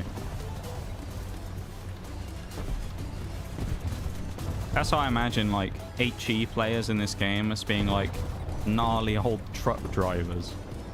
You know? Not like the type that you see that are, like, you know, clean and modern and they have all their stuff. The type who drive, like, some old fucking banger truck and have, like, egg yolk stains down their white tank top. You know? You know what I'm talking about. You know the ones. That's what I imagine when I die to one of those Panzer 2000 players, is someone like that. Who's woken up from his mid-afternoon siesta to shoot me. Smartest German main gameplay? Yeah. I mean, to be fair, it's fitting for the German tech tree because it requires as much brain as the rest of the German tech tree does to play. I chose USA because I was going through a redneck phase. I think I first started playing... I don't remember, actually. I started playing like 3 nations at the same time, I think. So... I started playing Russia, Germany, and Britain, I think, when I started. Because I was just kind of like, oh, I'll dabble in all of them because I'm early on, so I'll start on a couple of tech trees. But I think I started with those 3. Which I know Britain is kind of the outlier there of what people don't pick because it's considered a shit tech tree. I'm honestly surprised that hit, but I'll take it. Couldn't fire here, really, because he's not going to look at me, but... Really? Pretty much about where I hit the other one and didn't, you know, and killed him, so... A little unfortunate. Nice cleanup again. I mean, shame we're going to get fuck all XP on the striker, but at least we're picking up some, you know, secondary XP in this thing that will give us the bonuses on top. Counting grains of sand stream, yeah. Can balance a tank if that's its true firepower. Yeah, but this is like where it gets to the point of like realism just becomes not fun at that point, because I don't care if that's the way it actually is. If it just breaks the game, then change it. Like, and I know like half the War Thunder people will freak out and like send me death threats for saying that because I dared to question the realism of the game. But like, if there's a vehicle, especially, well, here you go. Here's what I'll throw in the mix then. Change it in arcade.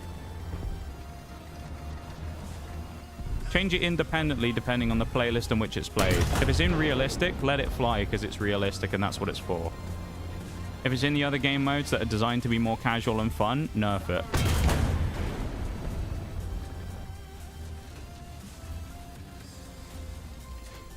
That's what they should do. They won't do that because I'm sure like every company under the sun, they'll say that they won't be able to do that because of technical limitations or some bullshit, like Destiny used to say. But they used to go, we can't balance guns independently for PvE and PvP, so everything's either broken or underpowered to shit. That ghost shelled, surely. There ain't no way that wasn't a ghost, right? I aim in like center lower plate as he came up there. There ain't no way that went anywhere else but into his lower plate, surely. Unless it hit that gun breach or whatever that is, but even then. A finicky shot.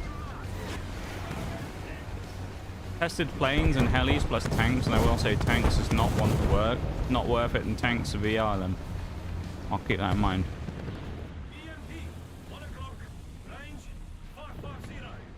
I could have got that way sooner. This is pretty ratty what I'm doing here, but, you know, kills are kills. There's a problem with that? What? With what? Changing the Panzer 2000 in one and not the other?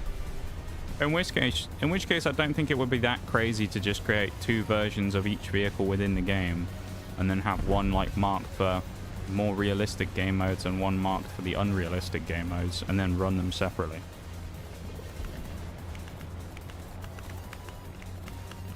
Kind of see what you're getting at, but This is my thing though. It's just the same thing that like the same problem that Destiny had. So I've seen this before, where you would have guns that were just monsters in PvP, right?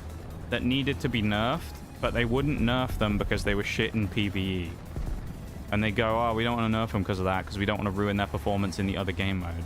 And then eventually, I think they decided that they were going to separate the sandboxes, and I think they may have eventually done that after a few years. But like, I mean, if Bungie can do that, I'm fairly certain Gaijin can probably do that. They won't, but if they could, that would be quite good, I think, and it would be a nice thing for the balance of the game, because you could independently change the characteristics of certain vehicles to bring them more in line with other things.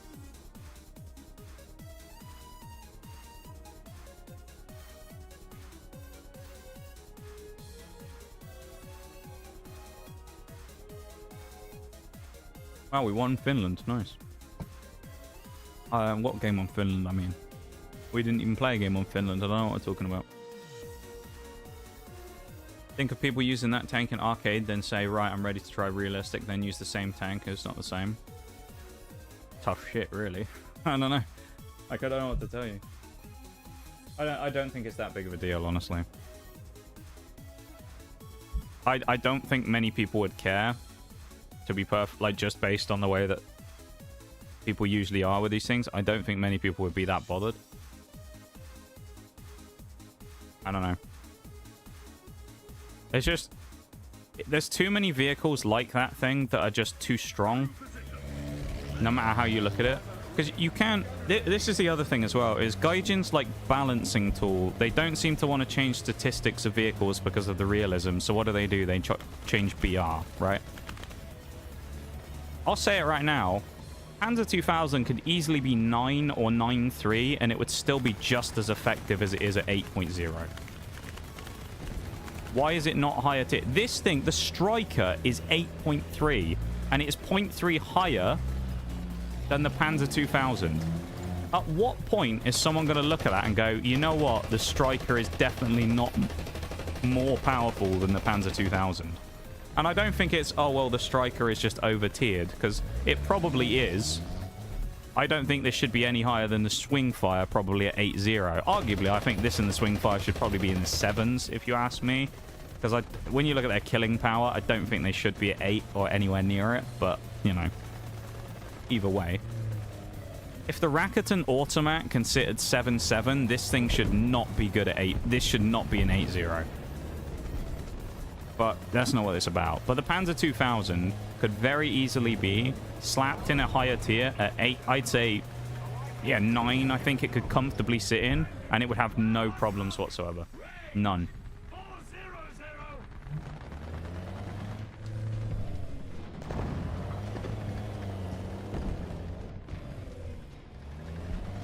Not even good at any tier? Yeah.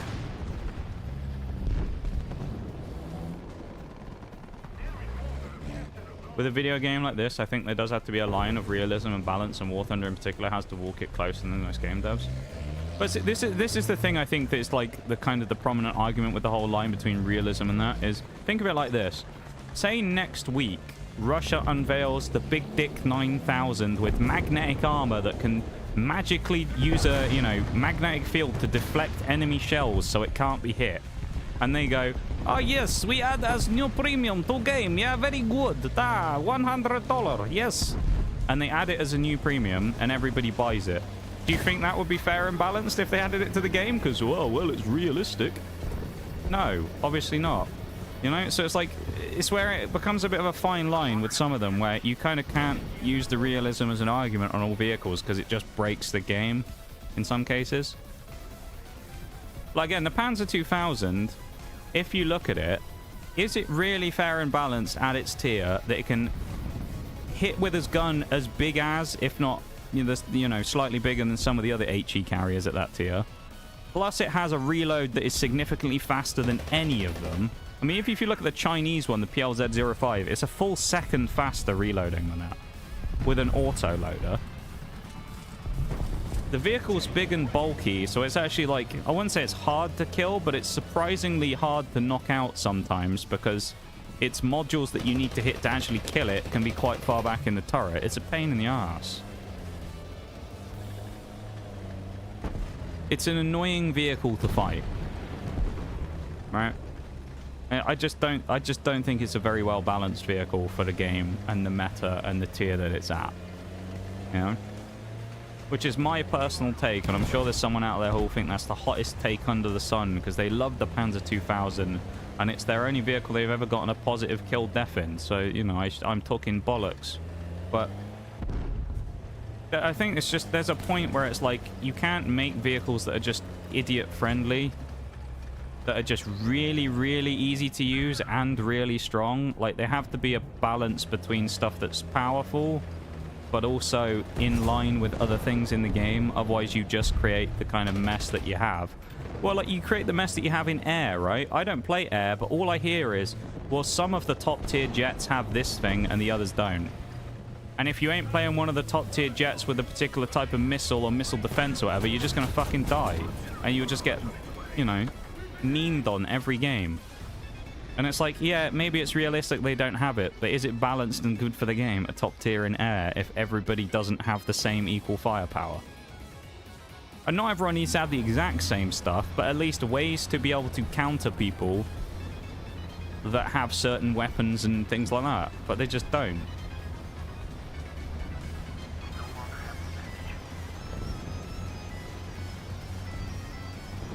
It's kind of the same thing with why War Thunder's thing where people say about, like, era matchmaking doesn't work either. Because you'll get people that will say, like, well, you should be doing it based on the year. And it's like, so you want to play an IS-4 or not an IS-3 versus, like, a Panzer 4, do you? Tiger 1 versus IS-3. It's like, I don't think many people are going to like fighting that, really. But, you know. It's like, it's why a lot of the... Okay, M44 kills me, cool. I'm just gonna... I don't care, actually. I'm just gonna leave out of that one. I don't really care about playing one of the other vehicles. War Thunder's balance in general is just not good. And I don't really know how they fix it or if they will ever try and fix it. But I mean, I've said it before. I think if they were going to do it, they probably would have to do a full rebalance of the game from the ground up. Looking at nearly every vehicle and tweaking things that they might need to tweak to make it more balanced. Whether that be BR changes or what. Maybe even a change to the entire tier system, whatever it is. They won't do it, but I think that's what it would take to truly like balance the game a bit better. Because you have like modern technology fighting old ancient tech. You have vehicles with missiles fighting people that have piss poor guns that can barely even fight people at their own tier with no armor. It's just a mess.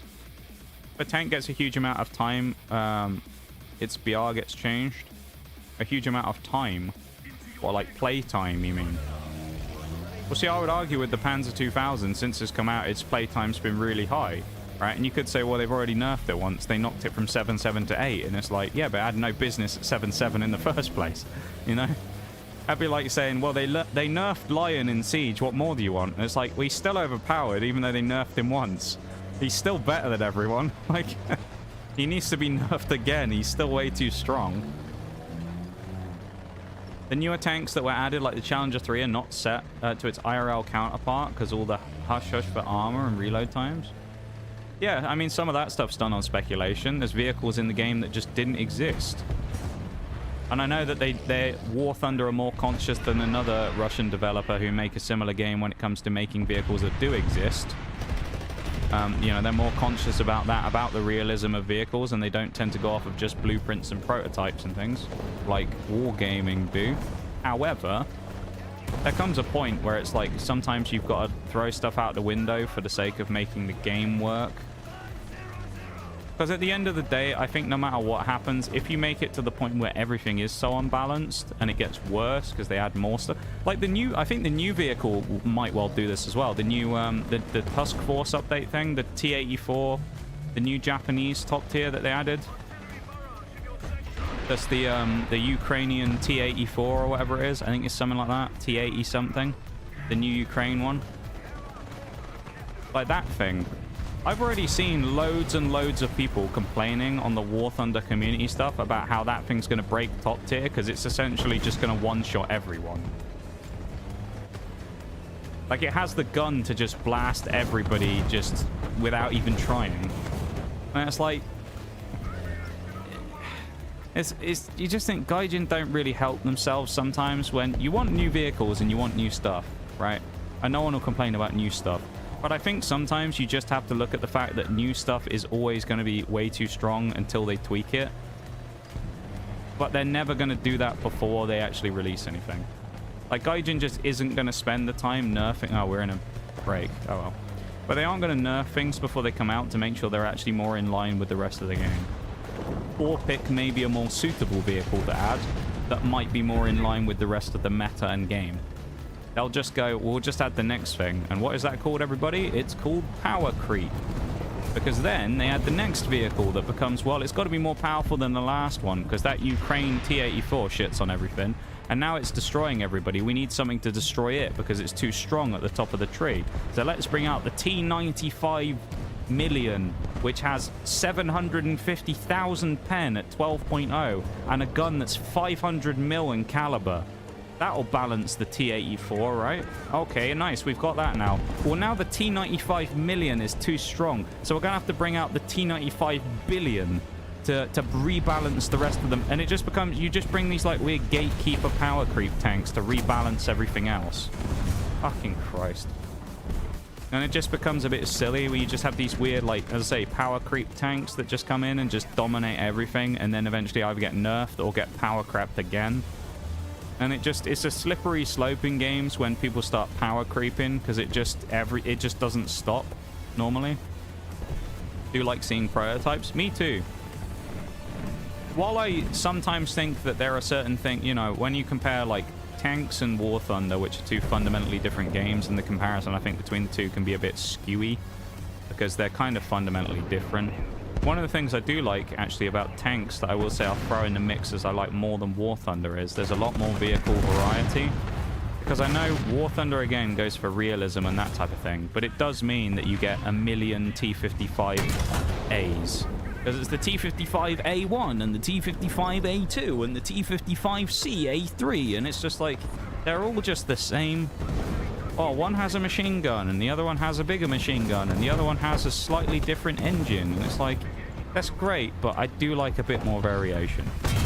And I will give them credit. Tanks does that, even if half the vehicles have never existed more than a drawing on a piece of paper. They at least do have a lot of prototypes that are quite interesting to, like, you know, to play. Like, I know one of the things that people talk about with that game is the E100 is effectively a weird fusion tank because it has the wrong turret in that game. It has, like, the prototype E100 turret rather than a mouse turret, which it was actually going to be given. But it's interesting. It makes it more unique rather than just making it the same as every other bloody vehicle, you know? The game is knowledge-based. What you can and cannot pen with your 57mm ain't going to pen IS-7, so you go for a new target and leave it somewhere else. Yes and no, though. Yeah, I agree about it being about knowledge. You know, I think that's fair. But I think there is a point where it's like, it shouldn't be a situation where it's physically impossible for someone on equal tier footing to kill someone. Or at least damage them. Like, yeah, you have the IS-7 and the 279 and things like that, which are obviously major threats that are going to kind of kick the shit out of anything. But, like, most things at the same tier as them can at least deal something to them. You know? Even if it's just critting them. I don't know. Maybe I'm just being too logical with this and bringing in the way that most other games are balanced, but I just think... I mean, it's probably a unique case, this game, and it's going to be different, but... I don't think this game's ever going to be balanced properly. I don't think Gaijin in any capacity will have them all balanced properly, because I think the BRs and stuff are just such a kind of Wild West that the BR of most vehicles doesn't really mean anything, because it's either under or way overtuned. I mean, look at that. What's that stupid light tank, the Russian one at height to the premium that everyone plays? I can't remember the name of it. Is it the 2S38 or whatever it is? Oh, what is it called? The stupid one that's got the like, not autocannon, but it's really nasty at shooting planes down.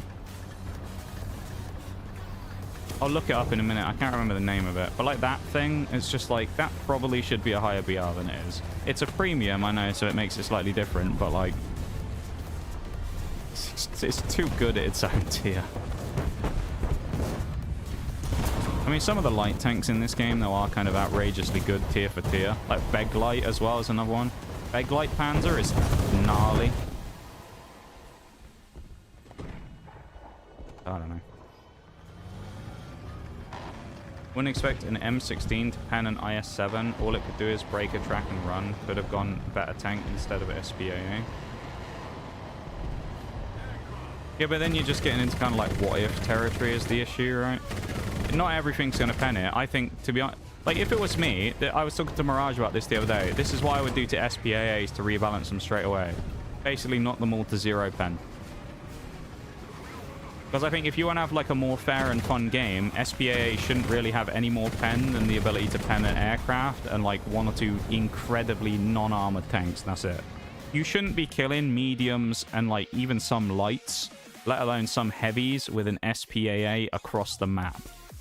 Things like that, you know? Like, if I was going to rebalance SPAAs, I would remove all of the ammo that had above, like, 5 pen, probably. I would just nerf them all to have, like, 5 pen. Because it's like, if you look at it, I saw this the other day in the patch notes. They buffed the Falcon. I mean, it's like, you kind of can't make this up. Who at Gaijin thought the Falcon isn't already strong enough? Let's give it a little buff. I don't understand. They buffed its ammo capacity, and I think they ended up increasing its, like, turret traverse by another 5 degrees or something. And it's just like, the Falcon's a meme vehicle, and I found it incredibly fun to play, and I loved it. It was amazing. It was hilarious. The kills we got on some absolute idiots that YOLO'd me, and I just killed them. It shouldn't really be able to do that, though. Should the Falcon be able to... In my case, I'm pretty sure if we look at this... The Falcon has a significantly higher number of ground kills than it does compared to aircraft kills. Right? There you go. 57 to 78. Changed the pen on the Falcon. No, they didn't change the pen. They changed, I think they changed the turret traverse and they increased it from like 620 to 680 shots. They increased its ammo capacity and then I think it was turret traverse or something. They buffed something else really small. I'll see if I can find it in the patch notes. Hang on. I'm going to go for a BRB after that. I just want to find out what it was. But it's like, I saw it and it's just like, why are we buffing the Falcon? In what universe is it? Ammo capacity has been increased from 620 to 680. Turret traverse and gun elevation speeds have been increased from 80 degrees a second and 40 degrees a second to 90 and 50 respectively.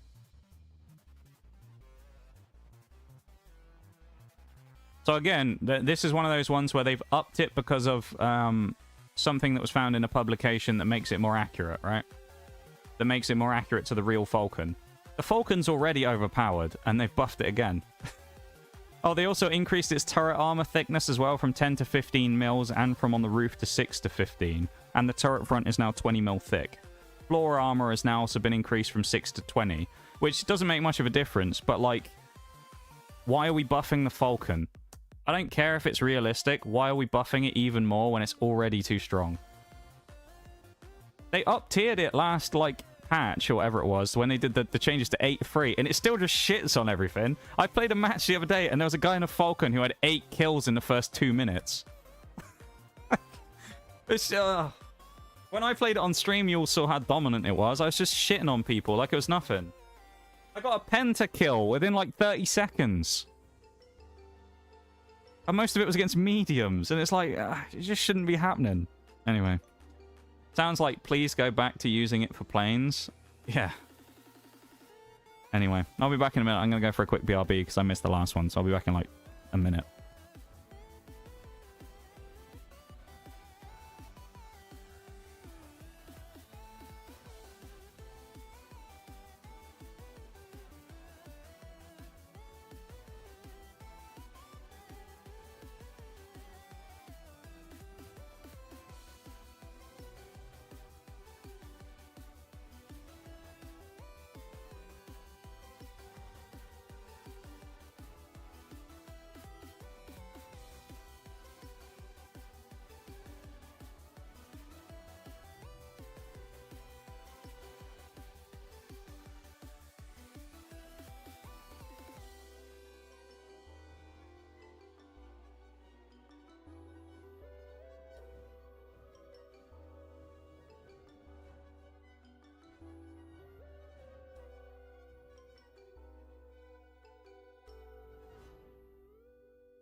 Okay. I'm back, everybody. Back once again.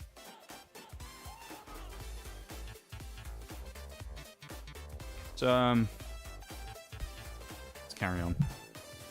But yeah, as I say, my hot take of the day, if I was going to nerf SPAAs, I'd make it so that all of them had like 10 pen max, you know?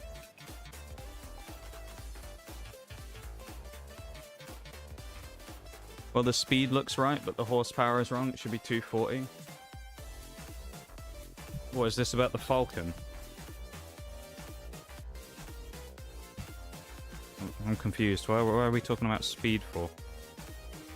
If you wonder where I got my information that I just read out, it's on the Meet the Task Force Major Update page on Steam. I don't know if that's what you're referring to, but that's where I got the info from that I just called out. But it was in the official patch notes for the update that they changed the stuff, which I don't get it. Again, I know like realism is one thing for this game, but like if you've already got a vehicle like the Falcon, which let's just be honest, we all know it. As much as we love it, the Falcon is too powerful. It's too good. Looking at the actual tank. Well, they'll probably buff that next and they'll up its engine power as well. But like again, it's another one of those things where if they do that, should they though? I don't know. I think it's just one of those things, is it depends like what your view on the game is in general. Well, when I talk about this stuff, I kind of come from the gamer perspective rather than specifically like the Gaijin specific game perspective, you know? I'm not talking about it like specifically a War Thunder player or anything like that. I just think that when it comes to a game like this, it's almost impossible to balance because realism will not allow for game balance. So you kind of have to pick one or the other. Do you want the game to be balanced or do you want the game to be realistic, you know? Because they kind of both don't coexist just because of the way that the like stuff is structured. But you are going to have vehicles that are just, you know, significantly stronger than others, which is fine because they exist like that and that's just the way it is, right? But the problem is when you're in a PvP competitive type nature game, it makes it especially difficult because like, yes, there's always going to be shit vehicles or shit guns in every game you play, and people will go, oh, avoid playing this character or this weapon because it's terrible, right? But the thing is you have usually where a lot of that stuff will eventually get changed and tuned to make it better, or the other things that are too strong will get knocked down to make it worse so that it becomes more balanced. But War Thunder is never going to have that, because if they use the realism for their argument of everything, nothing's ever going to change. Everything will just keep getting changed, like buffs or nerfs based upon realism. And so you get vehicles like the Falcon, for right or wrong, which gets buffed when it quite frankly has no business getting a buff anytime. You like a tank, I would like my tank accurate, so sadly realistic is for me. See, that's fair. But this is what I mean, where there's like a fundamental difference there, right? Because you'll get War Thunder people who want the game to be perfectly accurate. If I wanted, I'd play World of Tanks. Yeah, that's fine. That's absolutely fine. You know, you're entitled to that opinion, Bruce, as I knew you held that opinion that you prefer the realism. But I'm saying, from the gamer's perspective, I think, would you rather, like, from the non-War Thunder player perspective, I think most people who would play any game that's considered PvP would expect there to be a semblance of balance within it, which Gaijin just doesn't have because everything's supposed to be realistic, right? That's just my point. Not saying you're wrong because you want it to be more realistic than others, hence why the realistic mode exists and you can play the more realistic game modes. But, I don't know, it's just one of those things that's just frustrating that it won't ever change the game balance because the realism exists.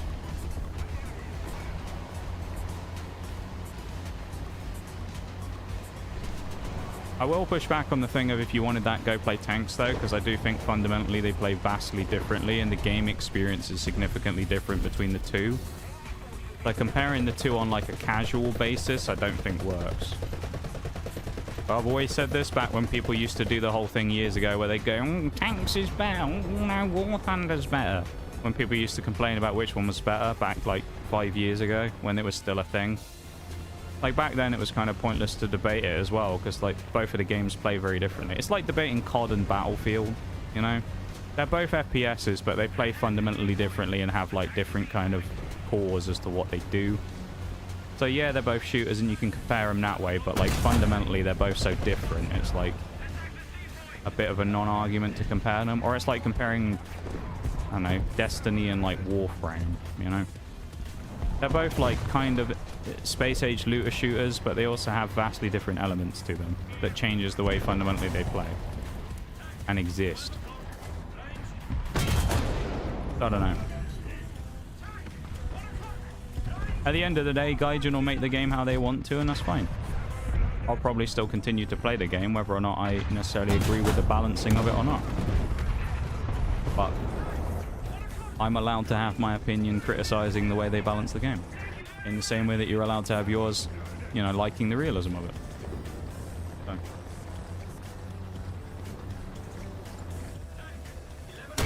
Because at the end of the day, I'm probably in the minority when it comes to like, well, no, actually I'd say I'm maybe not, because I don't know what the casual to hardcore player base of War Thunder is like, but I just don't care about the realism. It's like not what I play the game for. So it's like I'm in the camp of people who it doesn't really bother me whether it's realistic or unrealistic. Part of the reason why I don't play the realistic game mode. Like, I just don't care. It's just not why I play the game. You know?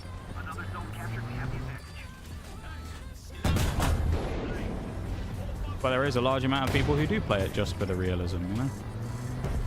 So, kind of a lose-lose no matter what, because you either end up eventually either like pandering to one or the other, the casuals or the hardcore players, and then, you know, you inevitably just piss off the other side, so kind of a lose-lose no matter what they do.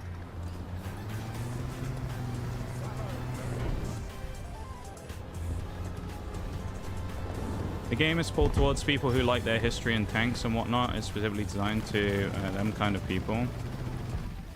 But see, then, I suppose the thing I would say on that is, in which case, get rid of arcade and get rid of all casual modes and market it specifically just as a realistic game. You know? It's like, this is what... It's almost Gaijin's fault because they're trying to play both sides. They're both being like, we're a hyper-realistic game, but we also have casual fun modes for memeing about it. And it's like, you sort of can't have both existing at the same time in the same space with the same rules. You know what I mean? It's like how in other games where you have ranked game modes, the rules are drastically different for a ranked mode than they are for casual PvP. Because if they were the same, then like, it wouldn't work. Because why would you play ranked or casual? You know, you wouldn't play one or the other. In this, it's like, you have the casuals who enjoy arcade, and you have the hardcore players who enjoy sim and realistic. But at the same time, they can never kind of be equal, because one will always, or the realistic side of things will always overpower the arcade/fun players, because of the arguments of, well, it's a realistic sim rather than a casual game, you know? So it's almost Gaijin's fault for, like, dabbling in the casual market a bit. But then again, you could also argue that if War Thunder didn't have the casuals, would the game still exist? Because that's the way these games go, and especially free-to-plays, they rely on casuals coming in order to play the game and make them money. So, you know, maybe Gaijin needs them. I don't know. I'd be interested to know what the splits are on like both the player base of who the hardcore players are and who plays casually, but also who spends the most money. That would be kind of interesting as well. So I expect the casuals, like, probably a lot of them are free-to-play, but I'd imagine there's some spenders out there who are fairly good for padding old Gaijin's pockets.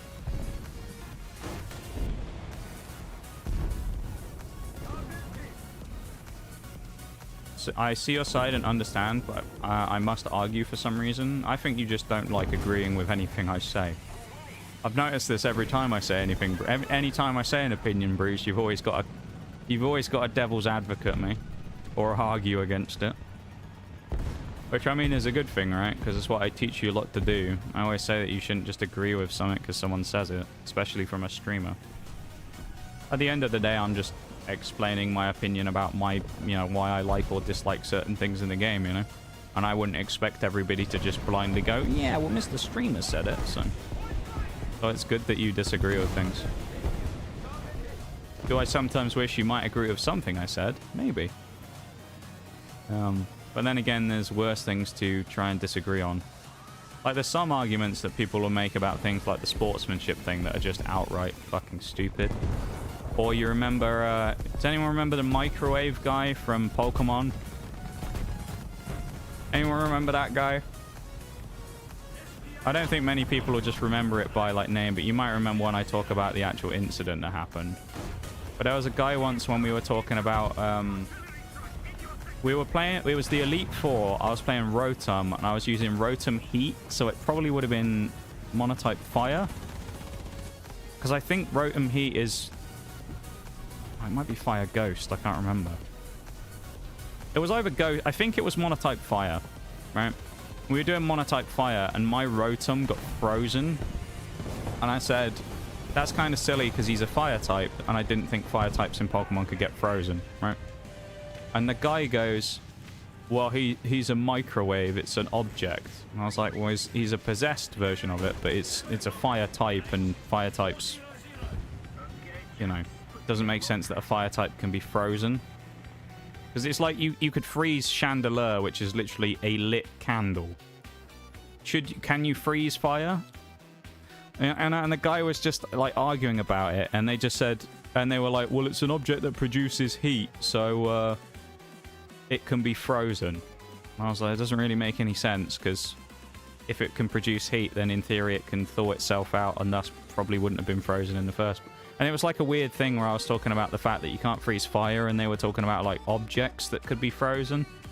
And then their thing that they said was, they were like, oh, well, a car door can freeze, and a car produces heat, so that means that fire types should be able to be frozen. I was like, yeah, but the engine produces heat in a car, not a fucking car door. Like, it's kind of a bit of a weird point to make. And I was like, I remember I said to them, they were like one of these people that came in during Pokemon only and would just like, say these weird opinions all the times about stuff that nobody else really agreed with, which is fine. But they're just one of those people who just, that was all they did, was just came in and said like a strange opinion that everybody disagreed with, and then they got like butthurt about it every time anyone disagreed. And they said this, and I was like, you can't really compare a car door with a fictional Pokemon. Oh, that's what it was, yeah. Because I was saying you can't really compare realistic things with a fictional Pokemon in a fictional universe, because one of them exists and the other one doesn't. One of them is literally a sentient fucking microwave oven that's being like possessed by a ghost, and the other one is a literal car door. And I was like, you can't really compare the two when you're talking about realism of things being frozen or not frozen. And the guy, he was like going on about it, and I said the argument's stupid, because like you're comparing something real with something fictional, right, that has its own set of rules written by whoever created it. And the guy he just kind of went off on his thing. He's like, so you're saying my argument's stupid? And then he just started getting really annoyed by it and complaining. And he did one of those, like all those people tend to do for some reason. He did his dramatic exit where he's like, well, I'm leaving now and I'm going to unfollow. And I was like, all right. And he left. I don't know why everybody who does that, all of the people that seem to get like really butthurt about things on Twitch, they all do that same thing. But they're like, right, I'm leaving now. And it's like, okay, fuck off then. You don't have to announce your departure. It's not an airport. No one asked to know you were leaving, and no one will miss you when you leave either. Just go. Get out. You know? This guy was like adamant on the fact that like you should compare fictional things with realistic things to talk about realism. Oh, it's just like, mate, no. Oh, lovely. Oh, nice. We got bummed by a fucking machine gun in 3 seconds. Fun. It was just weird. The guy, as I say, the guy was just like arguing about whether a fictional microwave can be compared to like IRL things, and I just said the argument's stupid. Oh, it's Gangbang Greg. Look, oh, he's back. But yeah, the guy was just trying to argue that you should compare realistic things with something fictional from a video game. I was just like, well, mate, it's one of them's a microwave possessed by a ghost, and the other one's a car door. I don't really understand why we're comparing this. This is just stupid. And as I say, he got all like butthurt about me saying that the argument was silly. I wasn't even necessarily saying it about his argument specifically. I think when I said it, I made it as a general statement about the argument in general, saying that the fact we're actually talking and like discussing this in like an argument setting is just stupid. you know? But I don't know. I say that guy always used to come off really weirdly with a lot of the stuff they said, and they used to never interpret anything in the way anything was said. It almost felt a little bit like they were one of those people who would just deliberately try and find something to argue about in anything that anyone said. You know?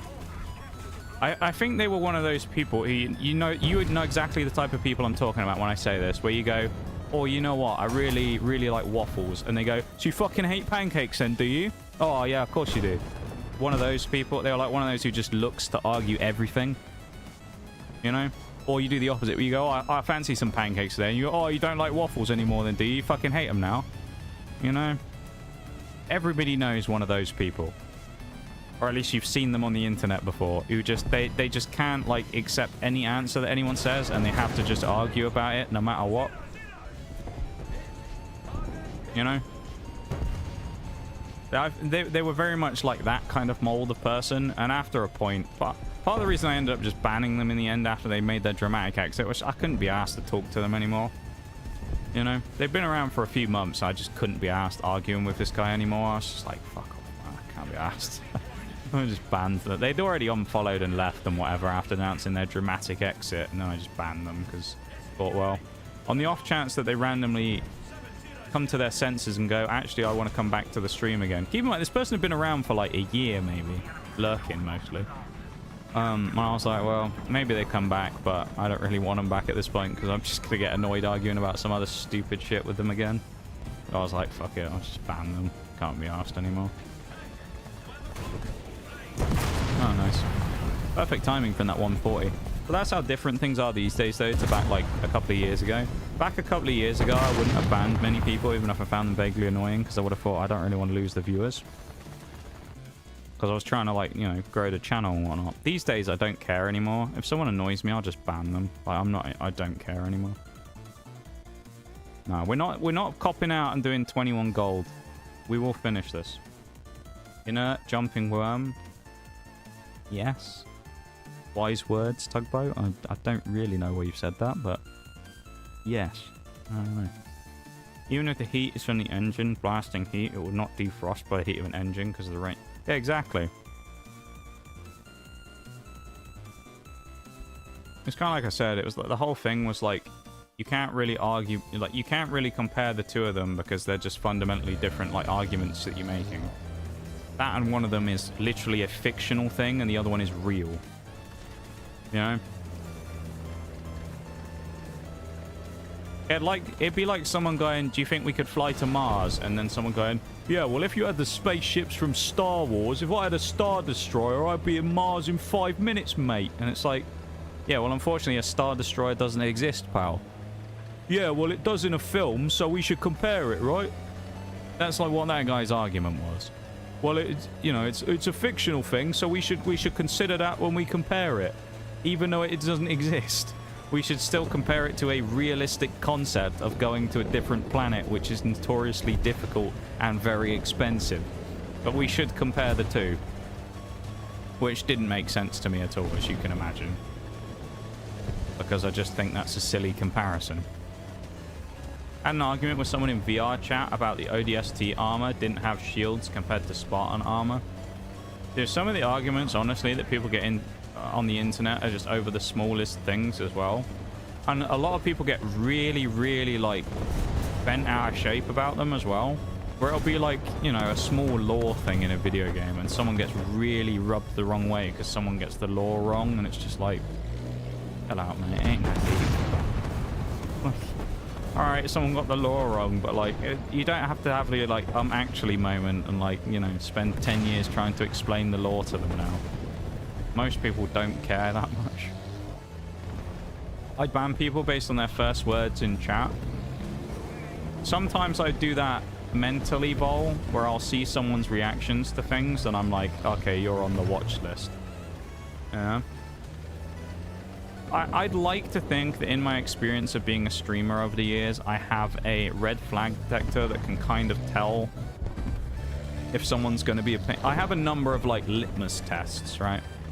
I'll give you an example.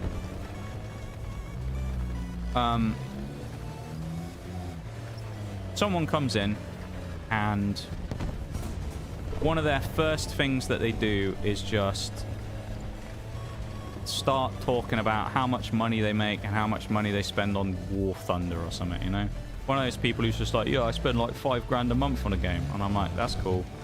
We don't really talk about money here, though, because, you know, people are in different situations. It's just a bit of a weird subject to talk about. Or someone immediately comes in and starts talking about, like, religion or politics or something, which we steer clear of here in the stream, other than just, like, vague references to things every now and again, because at the end of the day, people are entitled to believe what they want. You don't have to agree with it, you know? You can more than fully disagree with it if you wish, but at the same time, those people are still entitled to believe the thing they believe, whether you agree with it or not, right?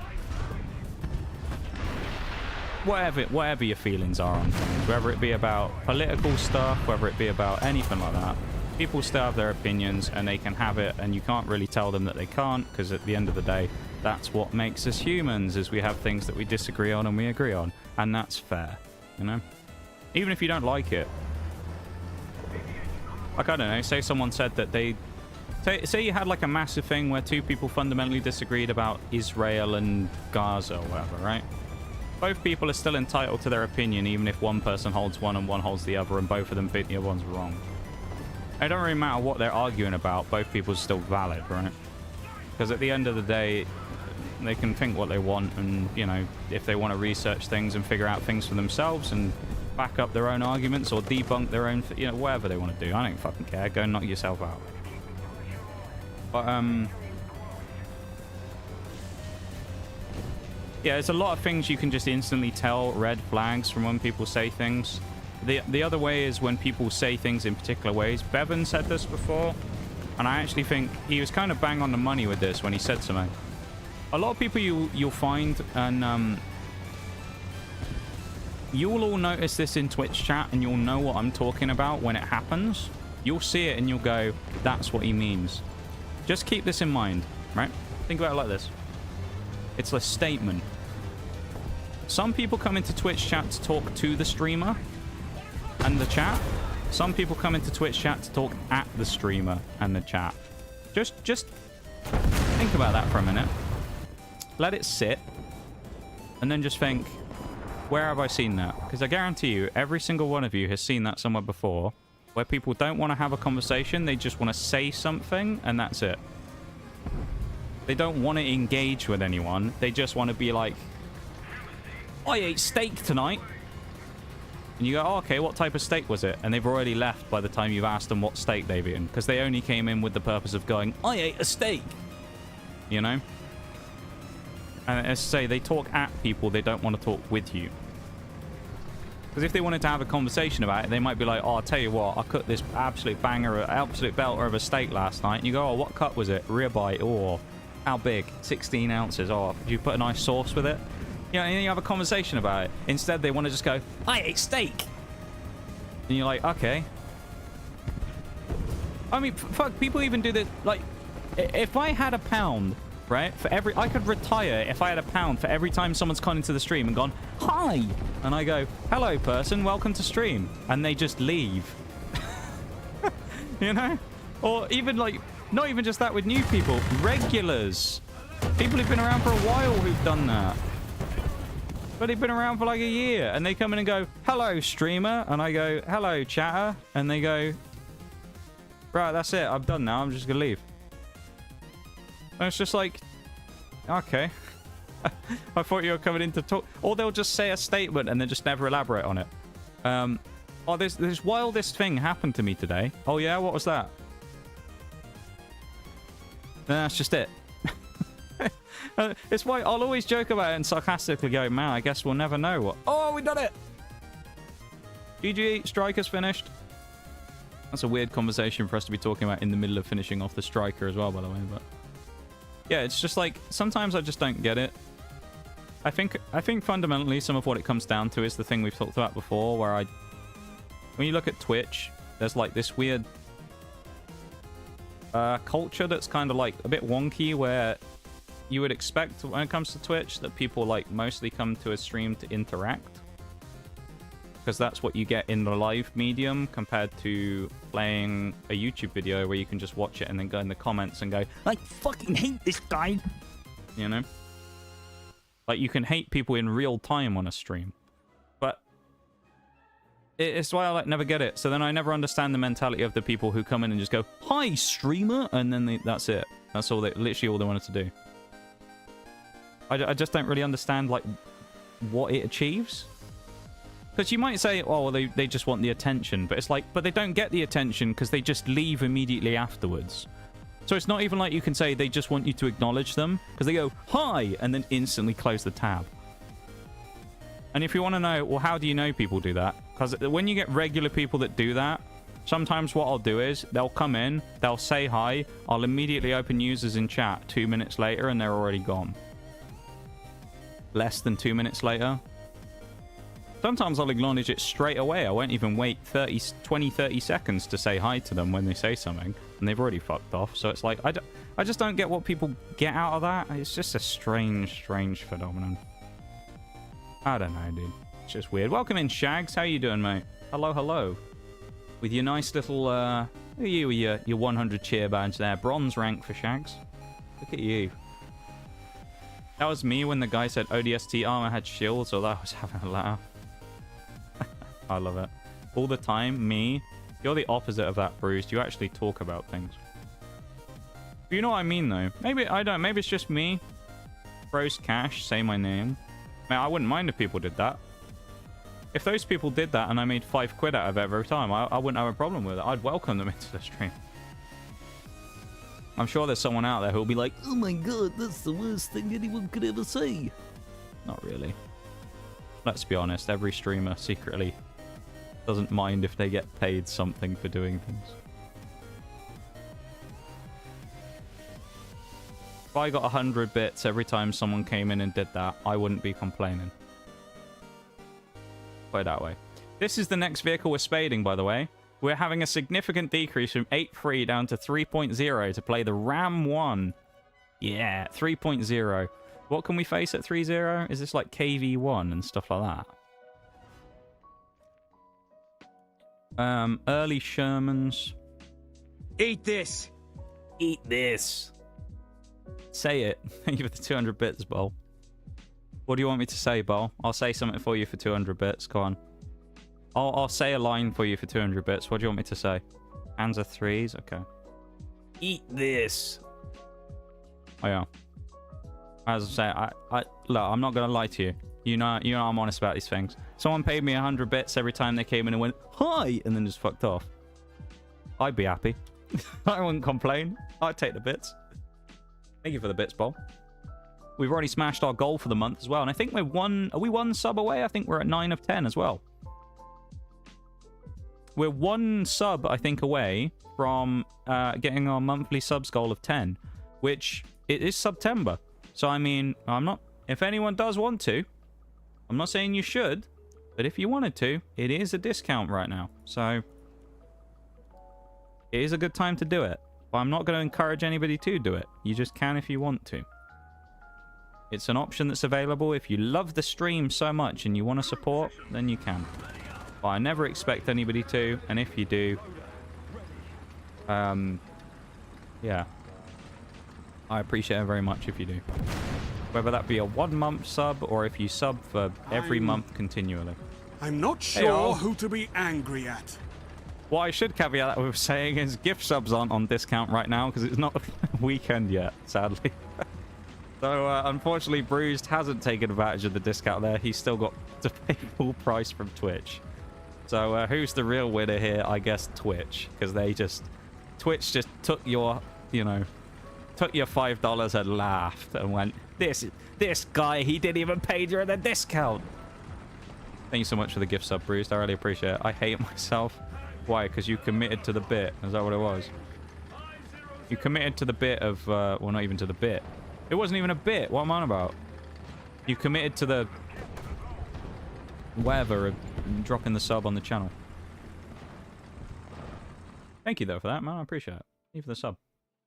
You're 24th on the channel, in fact.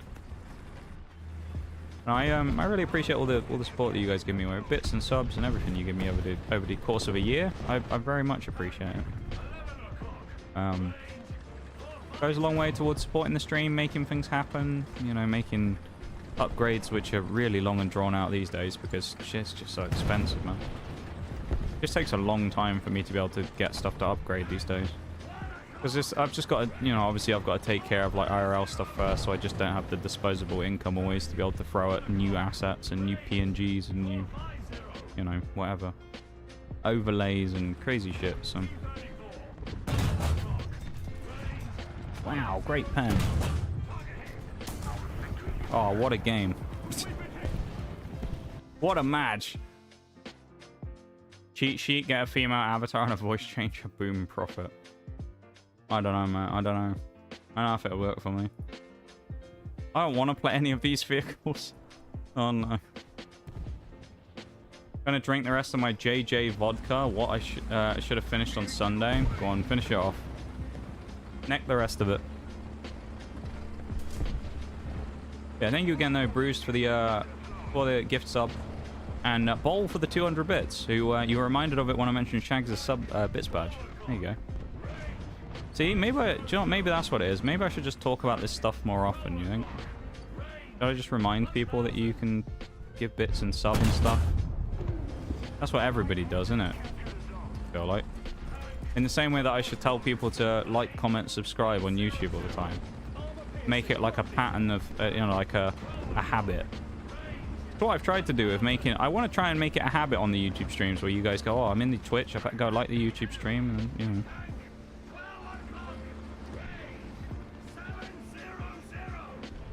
The YouTube is actually doing okay. I think, dare I say, the YouTube right now, okay, is at over 1,000 watch hours in the last year.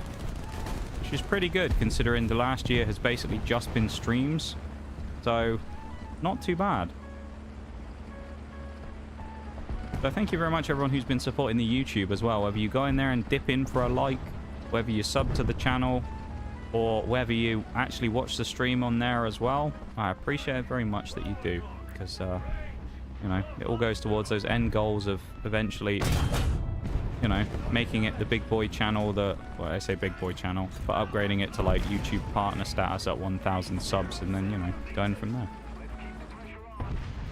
Because then all that stuff, as I say, goes towards all the progression of this stream as well and helps us with assets and things. So if YouTube makes a small amount of ad rev, then that'd be quite nice. Let me get a cup and then I'll argue about something. I'm also trying to start a hype train again as well, which is kind of cool. I forgot how bad this gun is when it comes to actually killing things.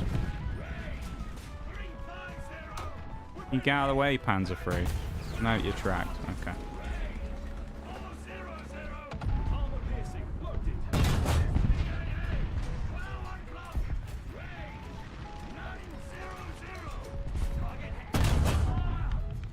Yay!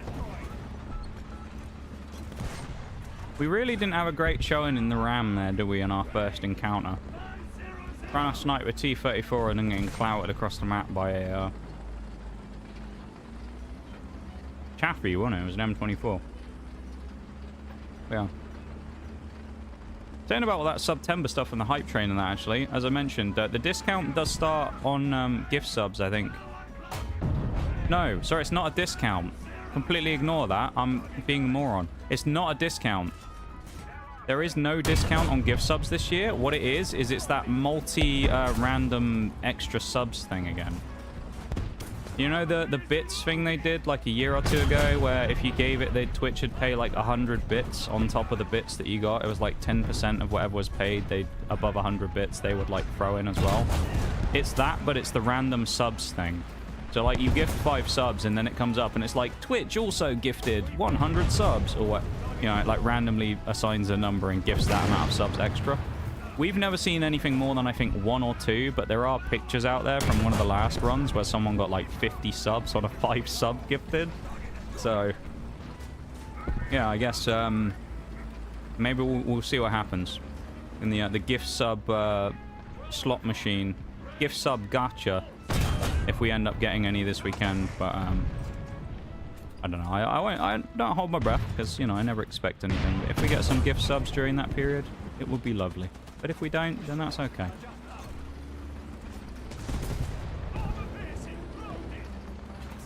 Hello, you little twat. We can dream. Yeah. We can.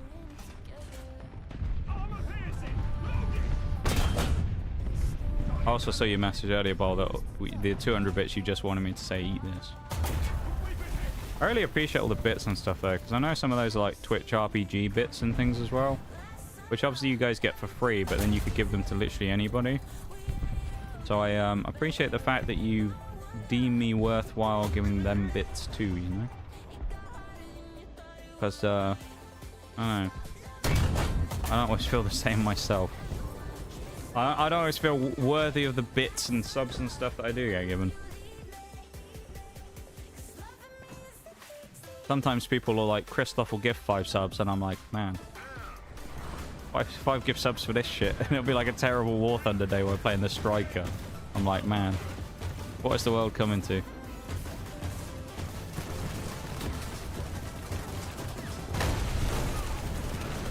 Oh, that gun's a bit tragic, isn't it? I've forgotten about these low tier SPAOs. Isn't this thing the one that was actually quite good against tanks though?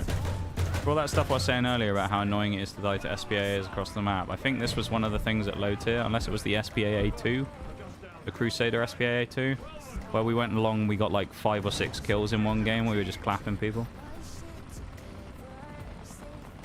Yeah, we can dream. We can dream about many things. Whether or not it will happen, different story, but we can certainly dream. One of the few I go out of my way to watch, throwing them your way just makes sense. Hey, and I appreciate that, man. I'm glad that I'm in that category of people, you know? I mean it. Because, you know, many of you all know, any of you have been around for a long time, I've always had a... I don't know. I've always had a little bit of a chip on my shoulder about that, because it was made very apparent to me when I was first starting out that I was very much everybody's background streamer. And the sort of thing never really faded. And so it's always very... there's always kind of been this sense to some degree that I'm... like, I feel like people's background, you know? Or backup, not background, I mean. Where people are like, oh, my favourite's not on, so I'll go watch this fella, you know? Rather than wanting sometimes to come in and watch. That's from some people in the past who very much acted in that way or said those types of things. But it's one of those things that kind of like, you know, you never really forget these types of things. But you're like, oh, I think I'm doing okay. And then people are just like, I'll just go watch someone else because you're boring now. So, I don't know.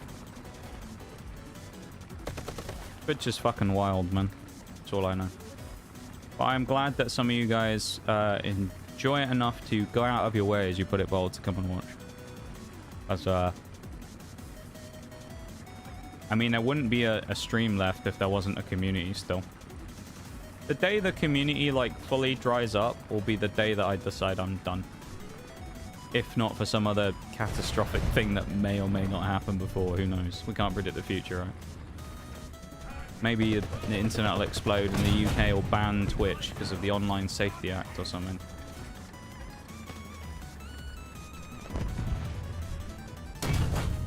Hey, our first kill in the Ram.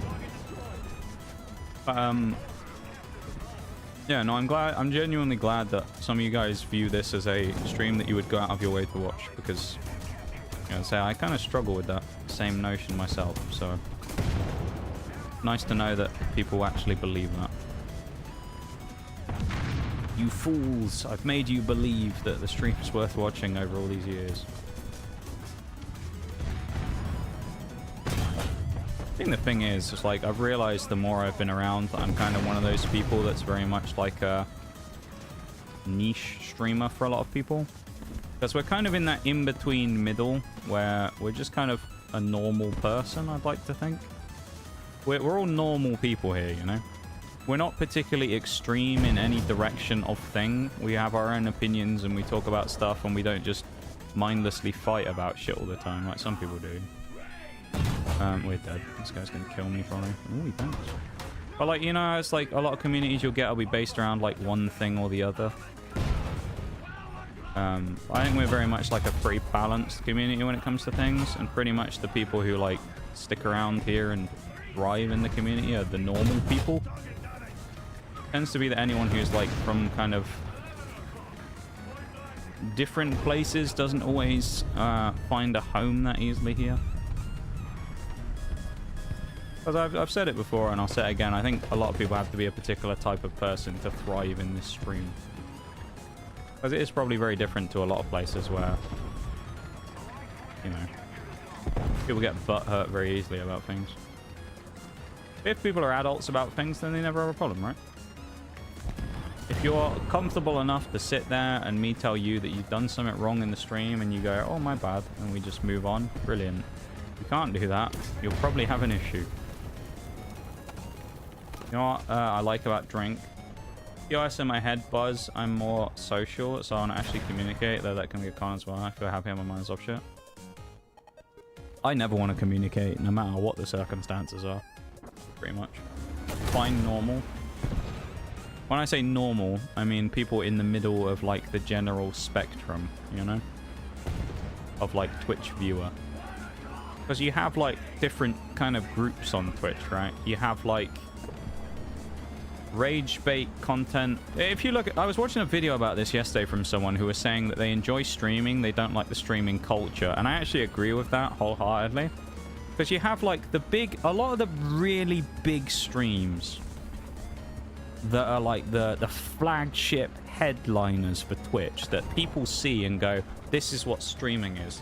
They see rage baiters, political commentators who don't really try and spread their political opinion. They essentially just spend half of their time trying to piss off the other people to get them free, like, rage content.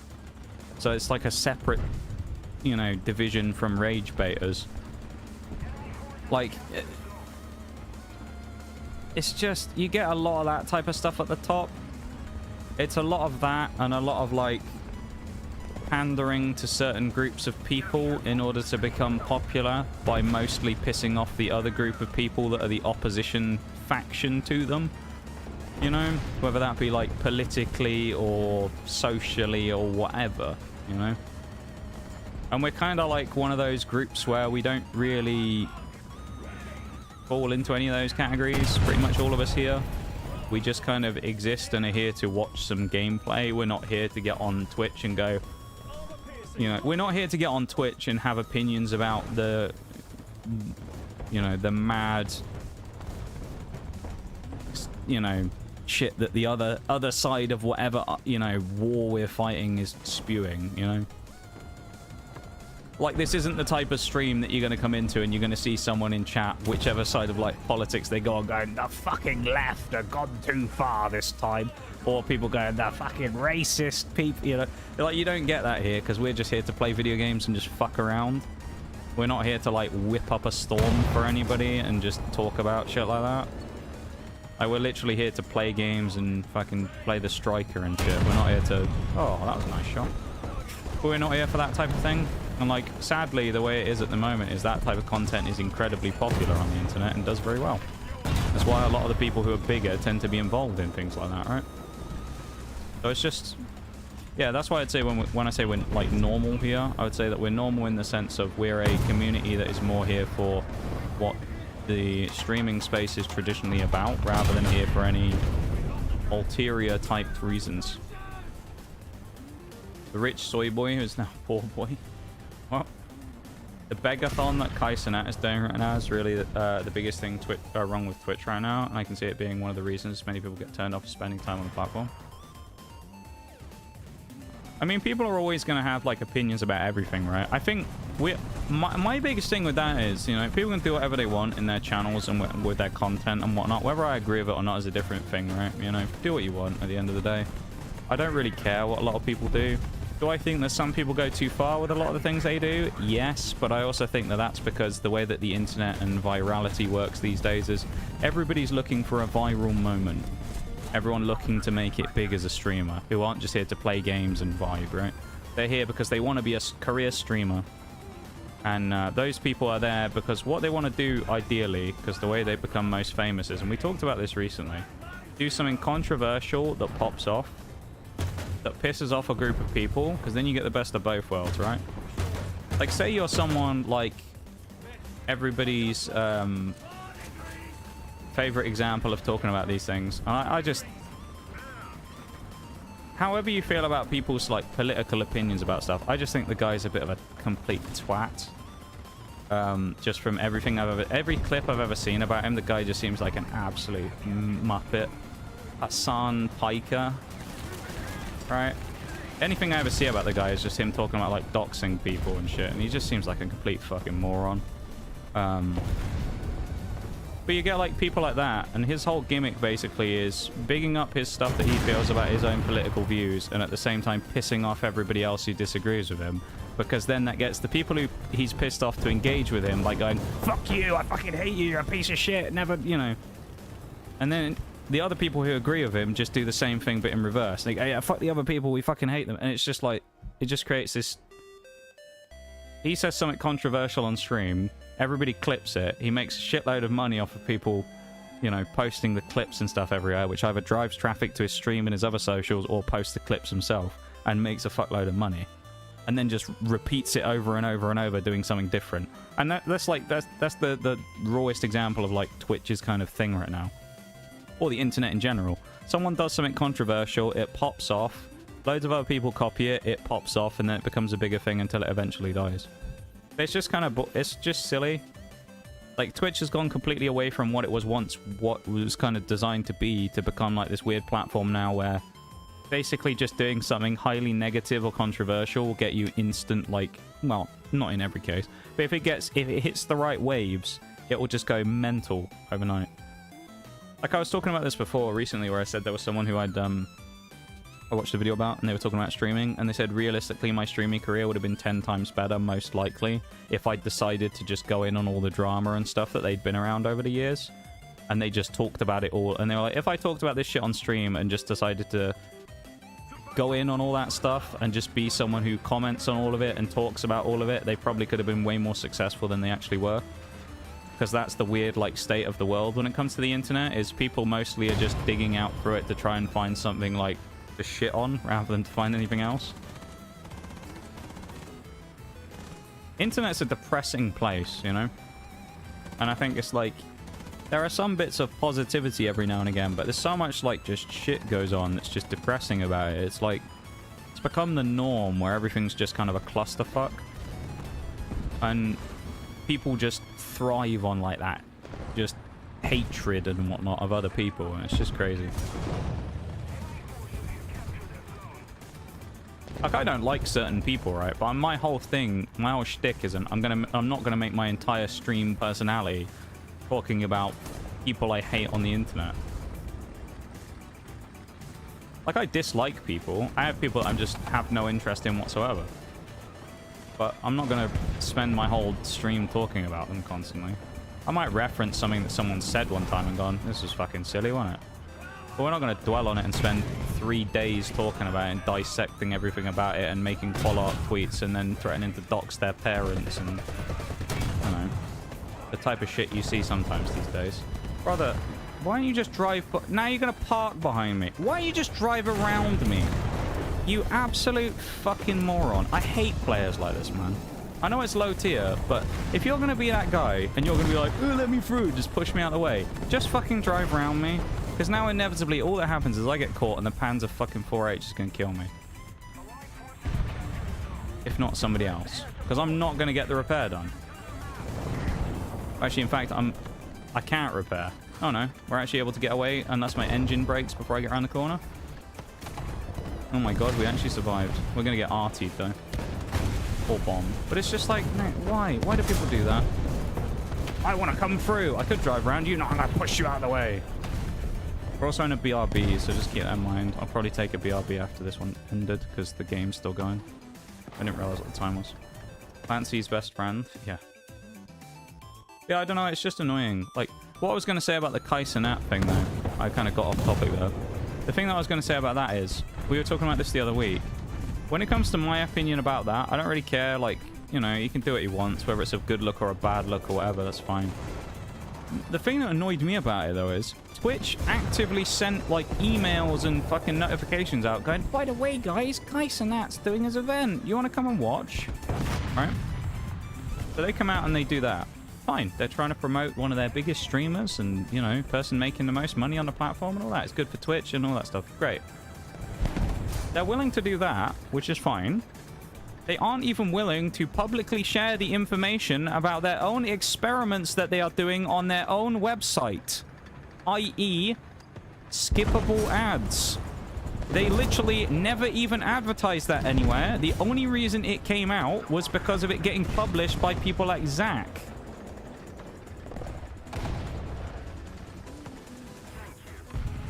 Because people found out about it and said, by the way, guys, Twitch is testing this at the minute. Keep an eye out for it. Twitch couldn't even be fucked to tell everybody they were doing that themselves, but they want to tell everyone about Kaisenat's subathon. Where's the priorities here? Because don't get me wrong, they want to promote their top person, their big cash cow moneymaker. Would you not, considering the general sentiment that revolves around Twitch over the last couple of years, want to appease the people that are calling for Dan Clancy's head and saying Twitch is run by a bunch of fucking morons? Because I know what I want to see. I don't care about Kaisenat's fucking subathon or whatever. Cool, good for him. Great. You go do it. I'd rather know that Twitch is running something that people might be very, very happy about, so I can go, guys, oh my god, Twitch has done something good for a change. Isn't that crazy? They've actually started implementing the idea, or at least trialing it, of skippable ads. Isn't that cool? And then we can talk about it. Instead of going, oh yeah, well, they wouldn't bother telling us about that, or about, I don't know, they could drop the fucking subs price in half, and they'd be like, have you seen this new subathon from Kaisenat? It's like, that shouldn't be the news here. The news that people should be getting the notification should be the subs price change or something. Not, look, it's just, I don't get it, man. And the sad thing about the internet these days, and this is what I say about like the whole thing about the, you've got like this weird tribalism between people these days. I'll say that if you had one of the people who came in who was a watcher of those types of channels, almost guarantee you there'll be someone who'll be a child who will just be like, you're just fucking jealous, bro, because you're broke. He makes like 50 million a month. And it's like, you know, you don't earn anything, bro. You broke ass, unemployed, like, child. Man-child, most likely. And you want to come at me about shit? I'm sorry, what? Like 99% of those people who say shit like that are all just projecting on other people, and I find it crazy. People are in those situations for all kinds of reasons, whether they're in bad situations, for taking breaks and stuff. But I just find it crazy that all those people will sit there. It's like Pokemon investors, you know? Like those type of people will sit there and be like, well, you're all broke. That's why you're complaining about the price of cards. And it's like, nah, brother. Most people have a life. It doesn't revolve around the Pokemon market and investing in Pokemon cards. And saying that is controversial enough to get all the Pokemon crypto bros to go, you're just broke. That's why you're complaining. Or say some shit like, I bet you bought packs at MSRP when they were, you know, booster boxes were $80. And it's like, yeah, I did. Because it was fun and cheap to open them. I saw a video about this yesterday where there was someone talking about this. There's this guy on YouTube called Nostalgianomics, who, from what I can tell, is just a professional fucking idiot. And he talks about, like, investing advice, but I've never watched his stuff, but I only see clips of him where people just meme on the guy every 5 minutes. He essentially just regurgitates the same stuff that everybody else tells him about, like, buying certain things that are already popular, which isn't really that helpful in the first place, as his investing advice. But the guy was sitting there, and he genuinely made an unironic video, unless it is rage bait, where he was talking about how it's better to be a collector now than it was 5 years ago when it was cheaper. And his reason being, essentially his entire argument came down to, well, you could buy a $5 pack back then and get a $40 card, or you could buy a $10 pack now and get a $500 card. Because, of course, literally everybody, including the collectors, who he was trying to say are the people who are benefiting from this, all care about the amount of zeros that a card's going to make, don't they? Just like me, every time I open a card, I go, ooh, I can't wait to sell this one. Oh, wait, never mind, it goes in the binder. Oh, damn. That's just like, you're just fucking out of touch, people, man. But then people like that will sit there and they'll be like, nah, you're just too broke to buy cards now. And it's like, fuck's wrong with people? why have we as a collective humanity on the internet got to ruin literally every hobby that ever exists by turning it into just a money gouging exercise? And then after doing that, we're not happy with just doing that. We've then got to sit there and just go, anyone who doesn't engage with it anymore is a broke piece of shit. I'll just never understand it. People on the internet just love to ruin everything sacred that people enjoy and then just use it as a way of making money and then complain about people who don't want to make money from it as if they're some kind of, like, lying to themselves. Like, I'm sure there's people out there who, if I said I collect to put stuff in the binder not to make money off it, who will just be like, no, you don't. I bet you sell cards. And it's like, no. Not how this works, unfortunately.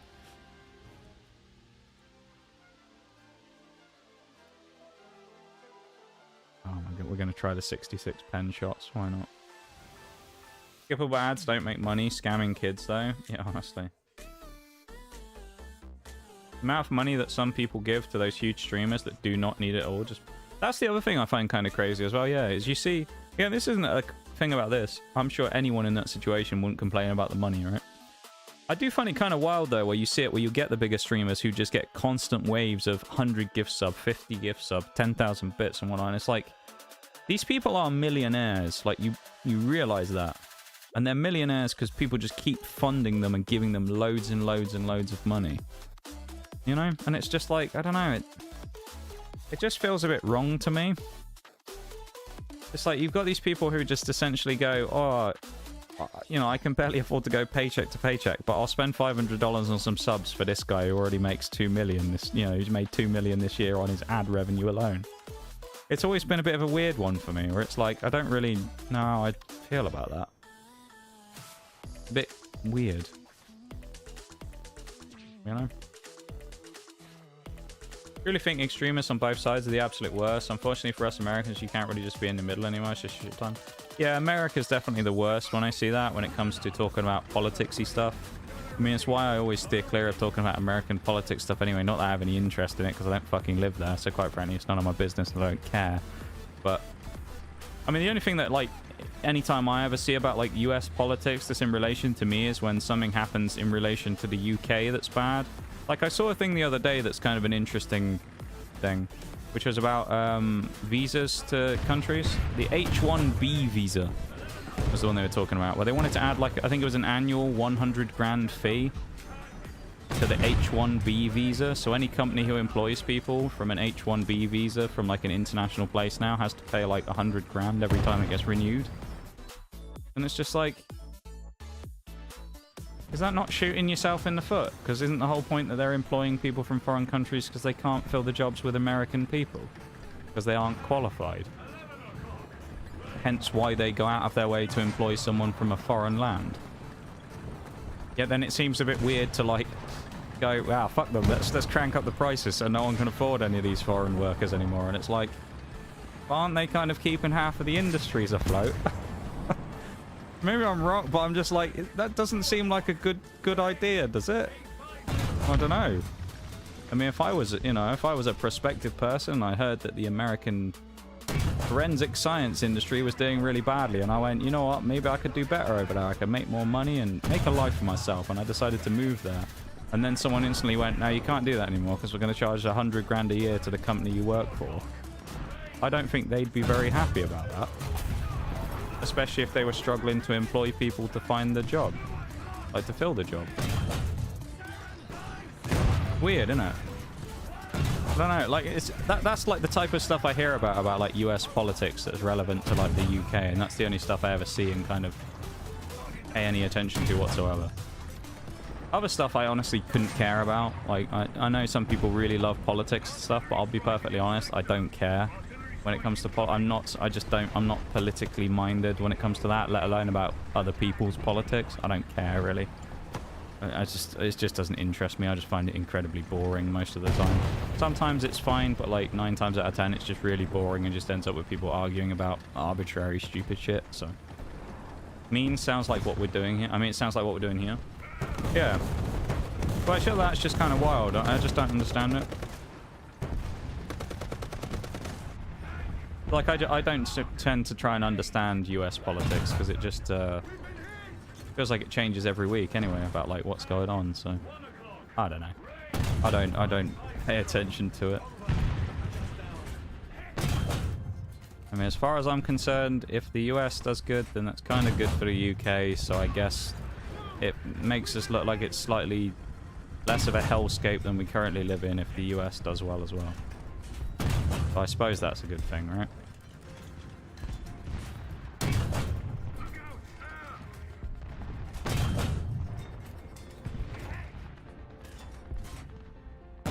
That being said, we still aren't going to talk about all that stuff on stream. Just to be... I don't think anyone's going to do it, but just to be clear, I'm not opening the political door here so we can have a talk about this. I'm just saying. Just in case anyone wants to come out and drop some opinions real quick. I don't think anyone will, to say, but just... This is just like, I'm not advocating for talking about this stuff as we do. It's a bit of a stinker, this game, isn't it? We fired a lot of shots. We fired like 23 shots and we have killed one person.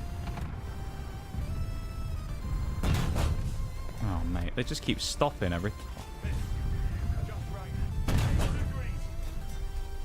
Oh, and this will get him eventually, right? The 6-pounder. Yeah, there we go. Go away. You're mean. Leave me alone. How rude. I wasn't bothering anybody over here. You just shot me. That's just ridiculous. That's just mean behavior, dude. What a meanie. Never hitting. See all that door? The first shot for the Ram one is dog shit. The first shot. What, the APHE? That's what I'm using at the minute, is the APHE. Panzer 2 can't pen me, so I'm not worried about him. Who is still hitting me? There's no... I'm so far down over the cliff. There ain't no way anyone's hitting me here. M3 Lee as well.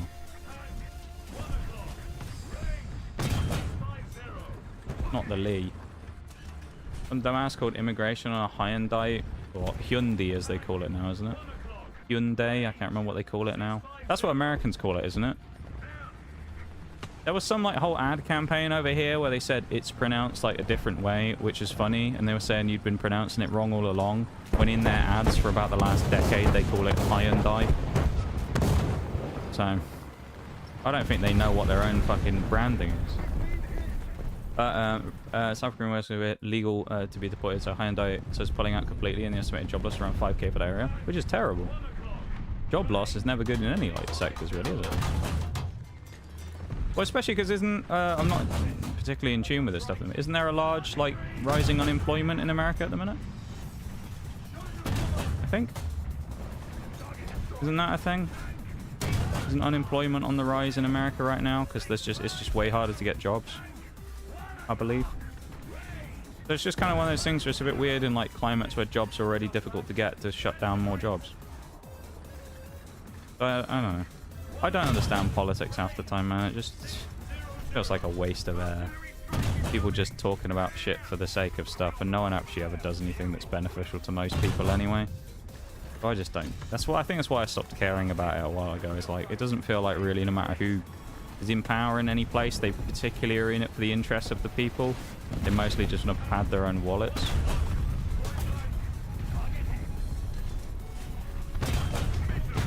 Wow, what a game. 3 kills, 3 assists. I mean, we'll take it. We survived. Oh. Either way, no. I'd use the AP for disable and APHE for the kill if you can get the side. Ran into a German Churchill. Oh, yeah. Yeah, it's that 6-pounder gun that can't pen most things. It's here, isn't it? Solid XP there. We actually get like 2 or 3 upgrades. That's crazy, man. Look at that. Welcome back again, Tugboat, for the 3rd time now.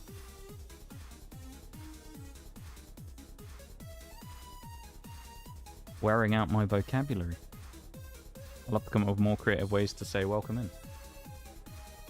Starting to get bad here. Shocker, they're taking out jobs. The classic meme. I mean, the new name makes more sense being Korean, but you're right, they did advertise it wrong for like 30 years. Yeah, they did, didn't they, Bolt? In our ads over here, they used to got Hyundai for years, and then they did this whole thing where they were like, it's Hyundai or something, and it's like, you've been advertising it wrong in your own ads for years then, over here. We were estimated to gain like 200k jobs over the summer, and I think we only gained like 20k. Not great. That's not good, is it? I mean, it's just bad for the people. I feel sorry for the people in America who are stuck in that situation at the minute, who can't get jobs. I mean, look at the current climate of the world in terms of economic shit. And then try and figure that out while you're unemployed because there aren't any jobs available. It's even fucking worse. What are you going to do then? You know? I feel for people in that type of situation. Because, you know, I mean, I know of people out there, many a person, that really struggles in the world these days and can barely afford to go paycheck to paycheck. You know? And those people bust their ass to try and make money. And you think, if one of those people lost a job or something, man, they'd be cooked. I don't know. It's a sad world we live in at the moment. And I hope that some crazy shit happens and everyone becomes rich, but it ain't gonna happen. If I take the extra strength Tylenol, do I get turbo? Oh, I didn't read anything about this, but I heard this story the other day. Didn't the US president say that people got autism from paracetamol or something? I didn't read anything about it. I just thought it was kind of a wild statement.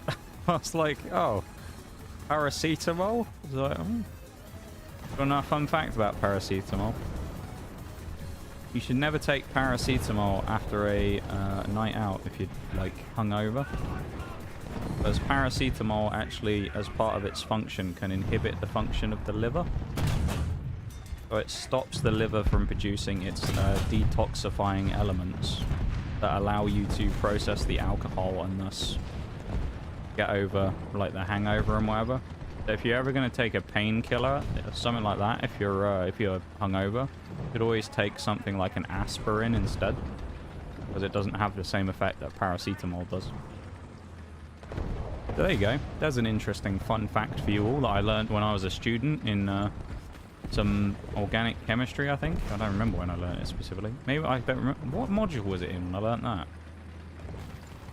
I don't remember. I don't really know why we even learned it, because I don't really know how it was that relevant to what we were doing, but there you go.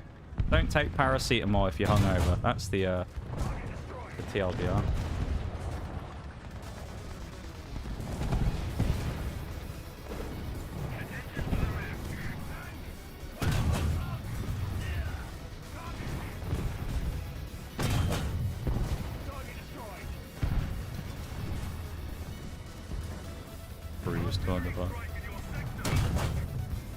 Kind of makes me think about how many memes there'll be about it though. Can you just imagine it? People now that are like saying what you say there, Bruised, about it, and they're just like, it's autism time, and then they just take some paracetamol. Let's do some unhinged shit. I can see the memes now of like autistic people making fun of themselves and just laughing about it.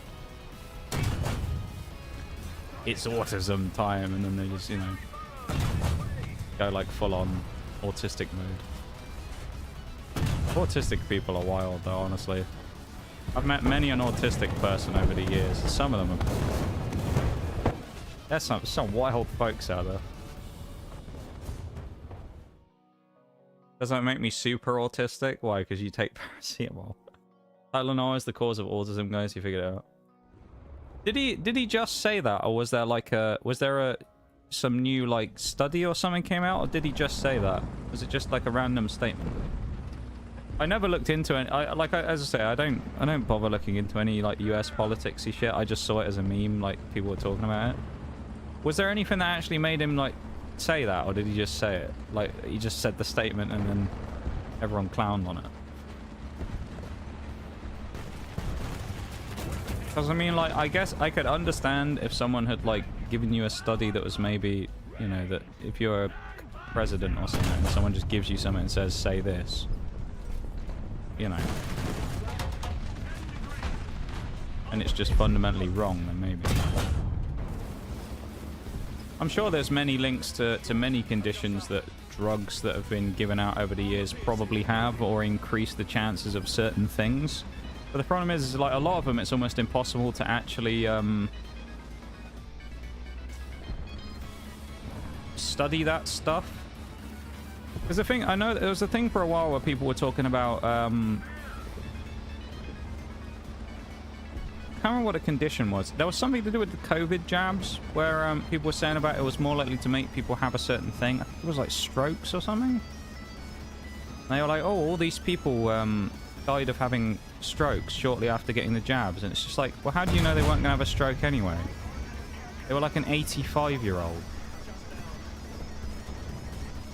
It's like too much of like that kind of stuff goes on with those types of studies in a lot of cases where people come up with like side effects of things. It's too hard to measure a lot of that.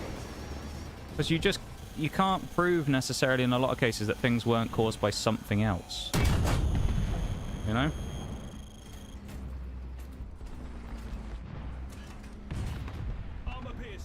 Because like maybe someone had a pre-existing medical condition, or maybe someone had something else. So it's like, it wouldn't surprise me if there is loads of drugs and things out there that we have no idea about some of the side effects that they have. But also at the same time, we don't really worry about that now. That's for our older selves to worry about when we're 60, 70 years old and have been taking this stuff for far too long, and then find out we have a now crippling disease, you know?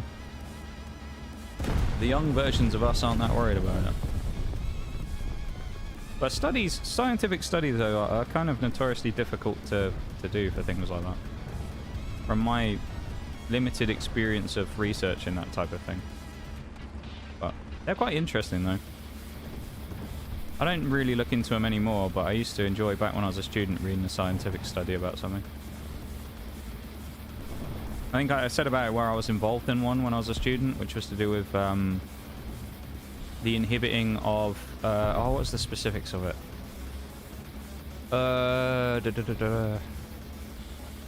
Oh, I can't remember exactly what the wording of it was now. It's been a long time. It's been like 5 years, but 5-6 years. It was about the inhibiting of a certain the exon 7b. It was the exon 7b, that's what it was. It was about inhibiting the exon 7b, which was linked to the exon 7b's production and presence, I think, being involved in male prostate cancer. And it was that if people had the exon 7b, it was like one of those random things that was just part of people's DNA chains, but it was the thing that kind of triggers it off. And one of the things that they were trialing is whether they could effectively influence and remove, or at least significantly reduce, the chance of anybody ever getting prostate cancer by excising the exon 7b from like genetic code. Because there was, they like figured out a way where they could like synthesize DNA that they were able to remove it, and they wanted to test whether they could fully remove the disease in cells where they'd completely excised its existence. So they'd removed it from like the actual gene coding and stuff, and they wanted to see if they could make it so they could effectively like prove that that's exactly what causes it, and thus remove it from cells, so that they could know that they could kind of, you know, I guess try and progress towards a longer term cure in the future. Because you never know, things like that can give big scientific breakthroughs. So I was actually involved in that. I don't have the disease or anything like that, you know, obviously. Probably a bit young for that demographic, to be fair, to be getting some of those types of illnesses. Knock on wood. I mean, obviously I do have a history of it in my family. Not that particular type, but other types of cancers. And but yeah, no, I was involved in collecting research data for it, because when I was a student, we ended up running through... The guy who was running the actual project was the guy who was teaching us genetics. So we ended up running a bunch of like free data for him, basically. And I think some of this data that I ended up doing is probably compiled somewhere in that paper. Not like my specific graph or anything, but it'll be part of the overall data set, which is kind of cool. So I contributed to a scientific paper about the exon 7b. And whether the inclusion of exon 7b means that people are more likely to get prostate cancers. There you go. I've officially been involved in a scientific study. There you go. That's how I can talk about my credentials as a scientist. A friend of mine has an autistic son. Chill about it, but it tells me in group chats with parents go mental on conspiracy theories on autism. Yeah, no, I've seen a lot of that actually over the years. There's a lot of stuff about that, isn't there? There's been a lot of talk about it over the years about different vaccines given to children, giving them things like autism or increasing the chance of getting it as well. I think it's one of those ones nobody really understands where it necessarily comes from, and it's always just going to be a bit of a mystery, you know? It's always just going to kind of live rent-free in people's heads about where it actually comes from and whatnot.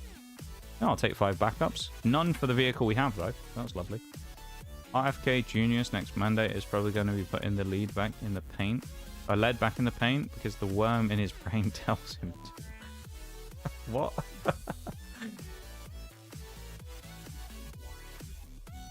What about the Exxon 7C? It's the Exxon 7B. EXON 7B. You can actually look it up yourself, I think. Oh, actually, no. No, I won't. No. Well, actually, no, it doesn't change anything because I was going to say no. It's alright. I was going to say it might dox me because it name dropped me, but it won't because I'm not going to be listed on the thing. But if you want to look it up yourself, you can have a look. It's kind of interesting. Just look up the Exxon 7B and then, you know, read about it if you want. Health Department also did just vote to no longer recommend the combination measles, mumps, oh, the, yeah. We have another name for it, I think, over here, if I remember rightly. They said that they shouldn't recommend it for children under 4 and postpone the hepatitis B vaccine, so great times to be over here. What was their reasoning for it? Was it because they said that it makes people autistic again? XCOM 7. Yeah, XCOM 7. Well, that's a lot of why people like pull vaccines and things and say that you shouldn't do them. The thing is, though, with a lot of it, I'm not going to give anybody like I want you like your mom. What a fucking thing to see in the chat. I'm not going to give anyone like medical advice, anything, but as someone who's been involved in science, the one thing I will say is that 9 times out of 10, when you see many stories about X vaccine gives you X thing, what you've got to realize is that the sample size of the people that they use is usually ridiculously small, and the actual result of the amount of people that will get it is ridiculously small as well. To the point that we're talking like maybe 100 and like 1 million people might get a disease, and then you'll get a big story that will be like, everybody's gonna die if they take the flu vaccine this year because it gives everybody, I don't know, something. And it'll just be like, you'll look at it and it'll be like, in a test of 1,000 people, and you think, all right. You know, it's kind of why with some of those things, it's like, I always say, like, you should just kind of do your own research about that stuff and make your own choice. Especially people with kids, make your own choices about that stuff. Use the information available to you, but make your own choices. Don't always just take things at face value when you see them, because some of them really just don't paint the full picture of things. And it's kind of like that same thing I said before, where like you'll get something where they'll go, this vaccine gives people heart attacks, or, you know. And you think, well, how many of those people that of the sample size that you used were in the demographic of people who are you know, in the like stages where they could viably get something like that in the first place? It's like if you did a study about people getting like a vaccine and then suddenly keeling over afterwards and then going, well, they all died of strokes, as I say, and then you found out all of them were 90. It's kind of like it completely invalidates the results, because it's like, well, those people are kind of predisposed to maybe having that happen anyway due to the nature of their way higher risk factor because they're a lot older. Is it? I'm not by no means am I gonna sit here and like debunk the medical industry or anything, because I'm by no means an expert in it, but just when it comes to those things, if you ever see stories about vaccines causing things in people, always just look into it and see where the actual information comes from, because sometimes it's a bit kind of what's the word, they kind of like big it up to seem more than it is in some cases. Like this is just me and this is my opinion, but if someone told me that I could take a vaccine that may save my life from a certain disease, and there was a 1 in 1 million chance that I may get some other disease from it, I'm probably still going to take the vaccine. Like,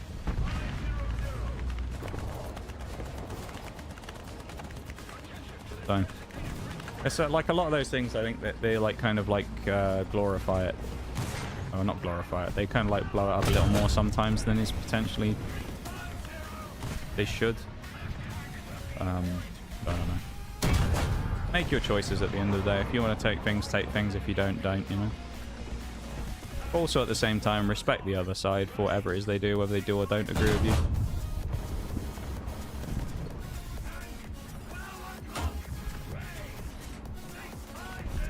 People make their choice, you know, in the same way that everybody else does.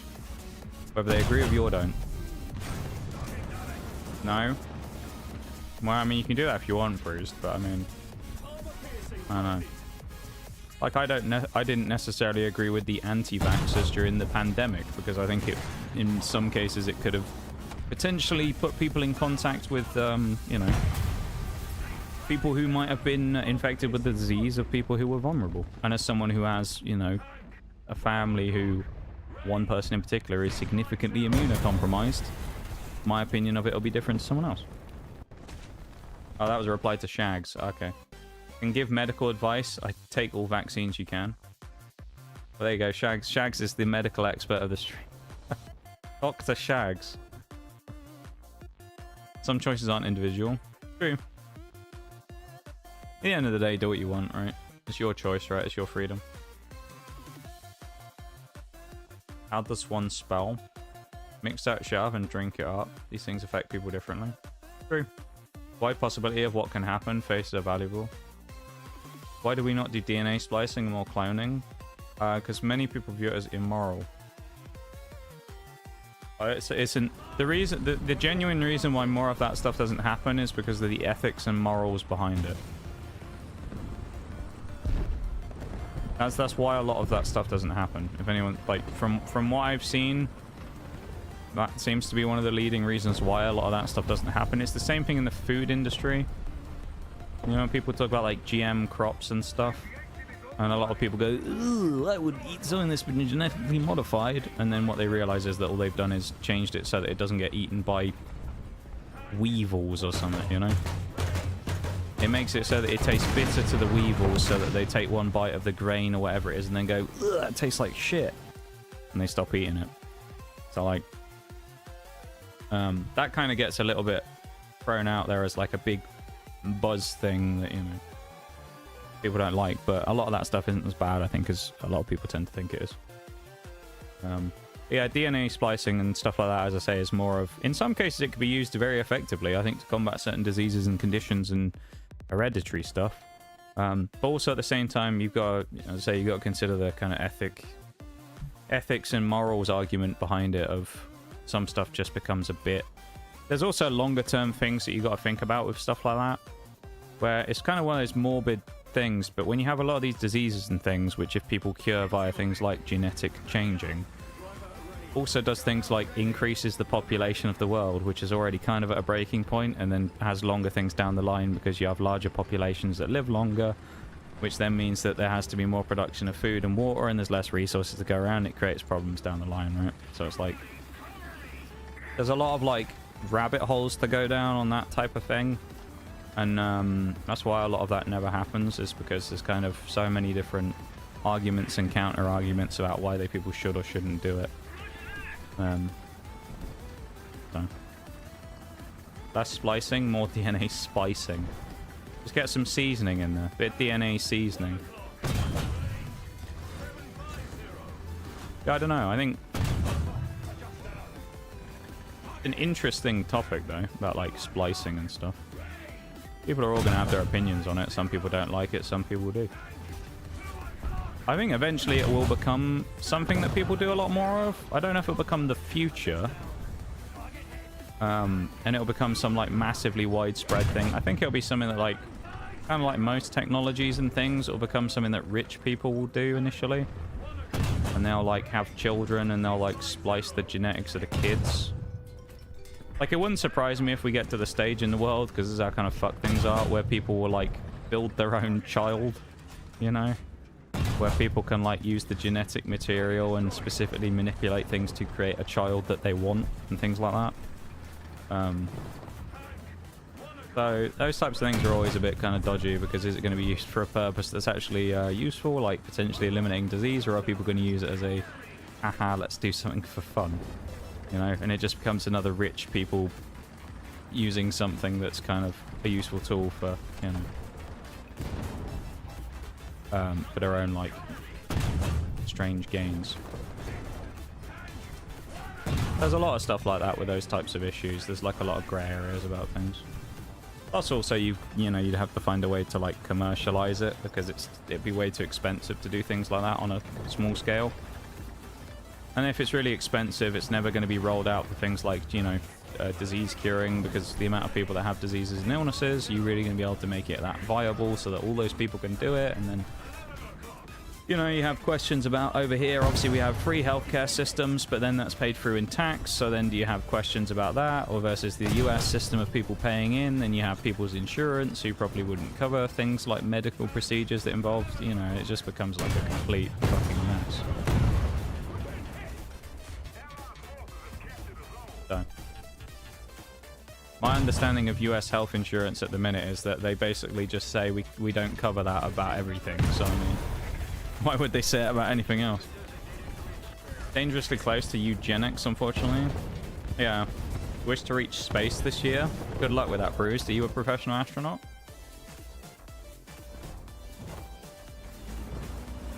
Hopefully you can achieve your goal. I don't want to say it's unlikely, but your chances aren't amazing. We've also not really done that well in the RAM here, but to be fair, we've kind of been talking a lot today rather than playing the game. So we haven't necessarily been hyper-focused on what we're doing. Seen a few animations like that, well, of people like genetically choosing children and things. That gets to like that just gets to like a weird, yeah. It goes into weird areas, things like that. There will always be complications. I mean, there will always be of literally everything, yeah. I don't think any advancement in science, medicine, whatever has ever been flawless from the start. You know? The funny thing about a lot of stuff is you got to remember that many things that were actually discovered have been discovered as accidents, just in general in the world. You know, many of the things that we have as commonplace today were just kind of accidental creations. Whether they be like silly things or whether they be important things. Watching a video the other day where someone was talking about they went to like the original Waffle House in America. They have like a Waffle House like museum thing.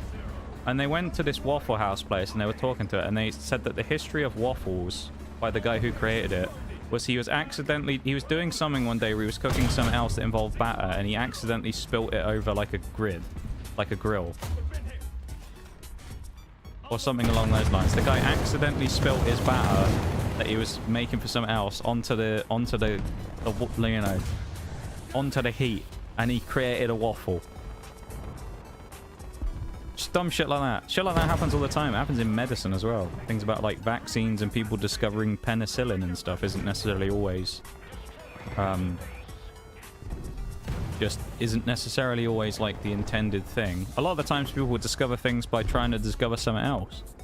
They try and find one thing and discover something completely different. So, let's test the TGS gene. The TGS gene. Space has been abandoned since we reached the moon. Well, other than the ISS, yeah. That and then the multitude of satellites that are out there. Still.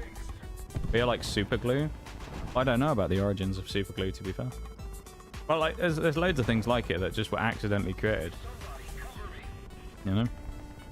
Because you got some of the things that people actually created and the way they created them were so niche they could only have happened in an accident. Because people had to do things in such... It's almost like looking for Easter eggs in game. You know, you have like a glitch in a game.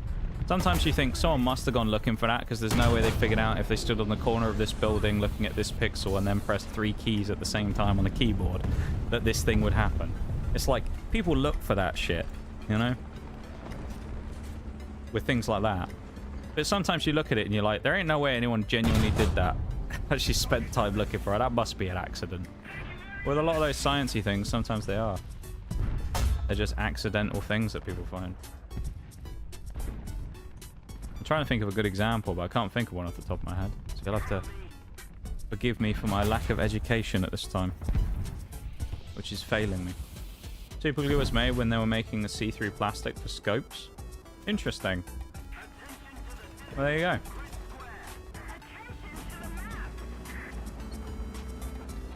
Well, super glue is an interesting thing in itself because it's not just used as a substance for you know, an adhesive, but it's also used for forensic purposes as well, of course, via the concept of super glue fuming, which I have done before. It's not bad, but it's not insanely useful. At least ours wasn't. Maybe we just didn't have strong enough marks on our knives that we did. Yeah, I've done a bit of super glue fuming.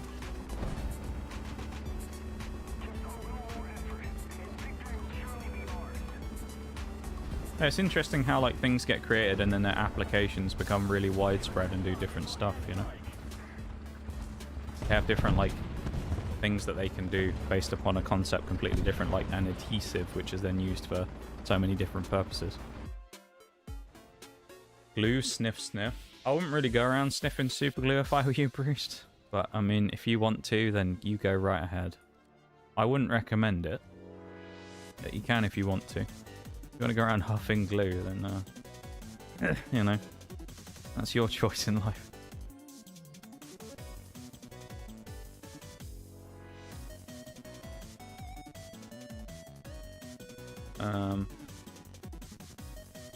I think, don't quote me on it, because I have bits of knowledge about it. Half of the stuff I say on stream, Bruce, that I think is like facts, sometimes is like half of a fact and then half of another fact fused together, because I can't remember which one's which, so that's why I always say on things, I'll try and say don't quote me on it as well, because sometimes I'll just get two things completely like fused. Welcome in, how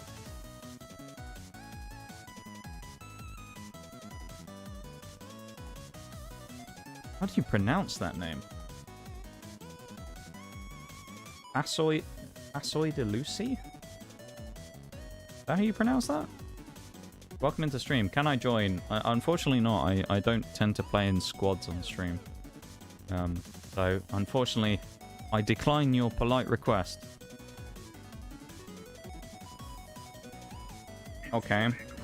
There's many other streamers who will be accepting requests into their squad though, so fear not. I'm sure there's someone out there for you.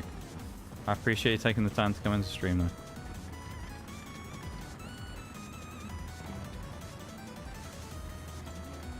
That might be the first time as well that I've seen Can I Join get caught by auto mod, because it hasn't really happened since.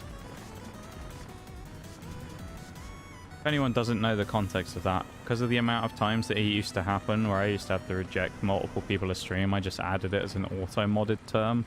So anytime anyone said it, it just won't display the message in chat, only me and the mods can see it. Some of the people last time, though, who used to come in and ask to join got really sassy about it, and then we just ended up being dickheads when we said no, so... It allowed us to highlight them early. And remove them if we needed to.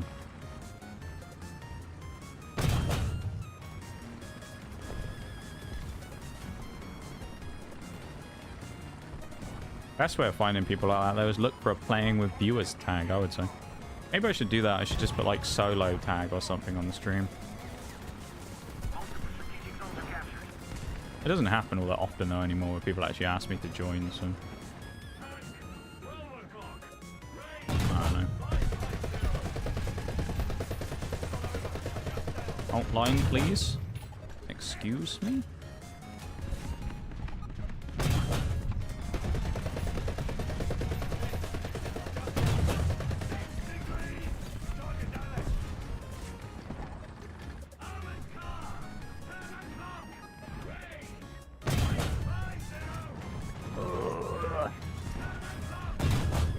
Brain hemorrhage for playing this game. Oh yeah, the nipple tank, yeah. You think people would listen to that? No. They don't read or listen to begin with, so no they wouldn't. At least then I could just say, read the tags, my guy, you know? Oh, have they changed my rock? Oh, they've made this, like, bit down here. Oh, they've changed my rock. Have they? Oh, hang on. Have they actually made my rock better? I think they've made my rock even better. Oh, my favorite rock's now even better. Lovely, man. Look at this. They made an even nicer angle for me to play my favorite rock on now. What a time to be alive. What's Mass Effect? Rock? What? What's Mass Effect got to do with it? Oh, can I join you in praising the Mass Effect series? Absolutely, Shags. It was an immense series, and I loved our playthrough of it. It was amazing. And I'm saddened that it didn't do better, because I think it deserved more. Right, you're the most boring cunt in the lobby there, Marder 3. You're just going to sit there the entire game staring at that rock, aren't you? Jesus Christ. That was boring. The RAM really hasn't let us like do a huge amount so far, because even in these low tier lobbies, it's just a bunch of people being like, I'm looking at my corner now, I can't move. Just got to stare at it now for the next 5 minutes. It's like, come on now.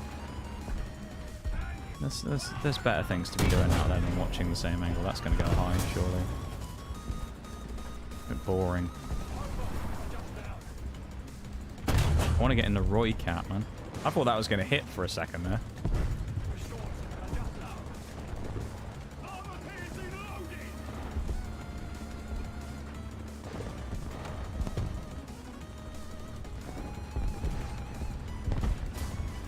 I can't believe what I'm seeing.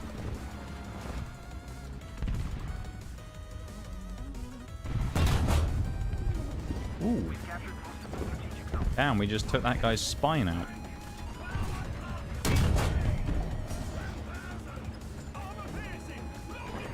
Hi, can I bring my L3 to your BR? Thank you for the follow, by the way, as well.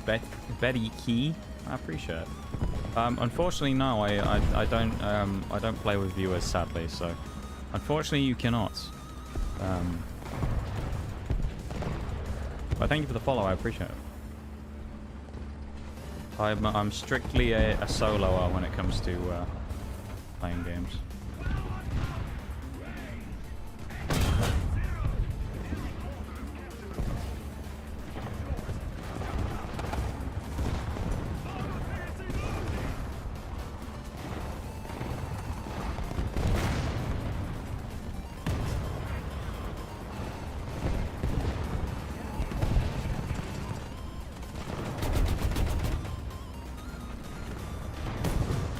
Does paper stop rock? In reality, no, but... Well, maybe if you had enough paper. You had, like, 500... Well, if you had, like, you know, like one of those printer stacks of paper that you put in a printer where it's, like, 100 sheets. If you had one of those, I think you could probably do it. What is this? Stug, mate, this ain't gonna work.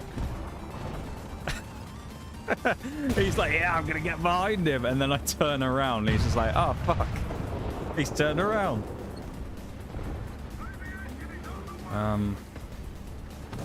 What are you doing? Yeah, that.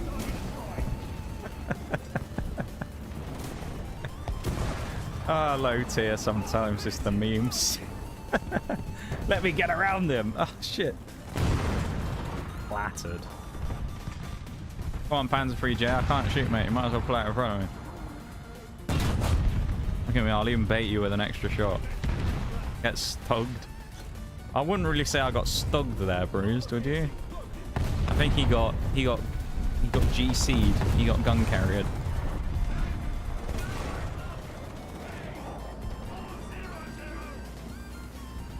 I would suggest, to answer your question, paper can indeed beat rock if there's enough paper. However, one rock is significantly more powerful than the one sheet of paper. And thus, to create an equal footing, there needs to be significantly more paper than the rock. Versus the rock can beat the paper in a 1v1. What is this? Would you like if I said get gun carried? I mean, you can. I don't know if I'm getting carried. I got 4 kills. It's a good turn of phrase, though. That's what you can say when you help people. That's what you should do, Bruce, is you should play the gun carrier, drive around in character in game, and then every time you save someone, just say, you've been gun carried. And then that's it. And you like fly off like a superhero. You've been gun carried. And you just leave. Drive off to go and do whatever it is you're going to do. Go away. Thank you. Oh no, there's an M3A3 Stuart behind me. What am I going to do? Oh no, don't run away. Please. Please stay still. I can't catch you. Oh no. Oh, hello, nipple tank. Nipples, and the nipples have been destroyed. The tank has successfully been de-nippled. I don't need to explain why it's called the nipple tank. Everybody knows in the stream, right? If you were here for the low tier Britain grind, you know about the nipple tank. What the fuck? We appear to have mounted a pole.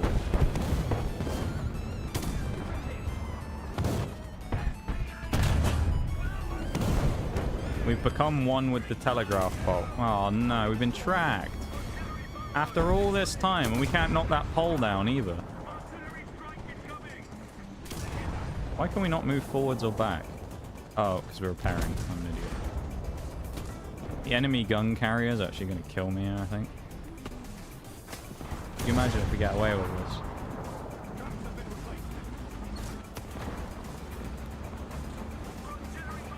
Oh, hold on. No, we got arty! After all that, we died to artillery. Oh. Man. That's an absolute tragedy. And we didn't do anything to the ram, though.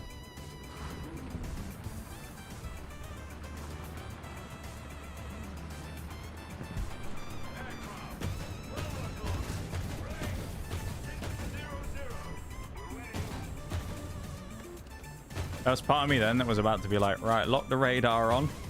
No, I don't think that the Crusader AA gets thingies, but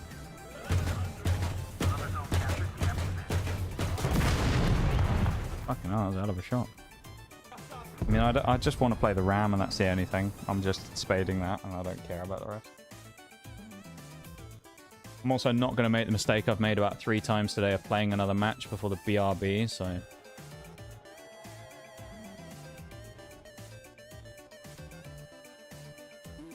We'll finish this today.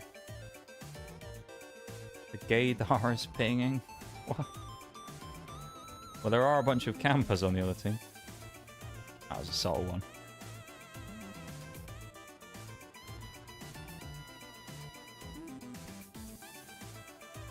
What we got here? Oh yeah, we got the ZA35 we need to buy in a bit. Yeah, plan is to get the RAM finished by the end of the day, and then we can buy the ZA35, and then the Roy Cat, we can bring it into the lineup, and then, yeah. Go mentally deranged, yeah? Go crazy, yeah? What we're gonna do. Also, we're at 9 million. We just take a minute as well to appreciate the fact that we actually spaded the striker today. Let's not forget that. That's huge. We spaded the striker today. That's monumental. The fact that we've finished the grind on that infernal piece of crap. We never have to play it ever again. How good is that? I'm just elated about it. Also, quick side note for everybody here. Thank you to whoever subscribed on YouTube. I really appreciate it at some point during the stream. Thank you to whoever you were. If you haven't already gone over and drop a cheeky like on the YouTube stream or subscribe, there's your chance. You can do it there with that link. Go do it. 32% vol. What? What are you talking about, Bruce? You're just saying stuff. How much have you been drinking? 32% vol? What? What are we 32% volume alcohol?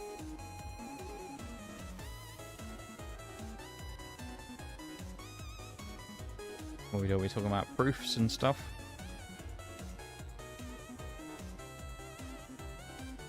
Distribute some crew exp. Oh, there's nothing in here anymore. The mighty Churchill crew is going to get max radio comms. Look at this. I've almost maxed this crew out. Look at this. I think this crew might be maxed by the time we end up finishing this grind. Wouldn't that be really cool? We could actually max out an entire crew.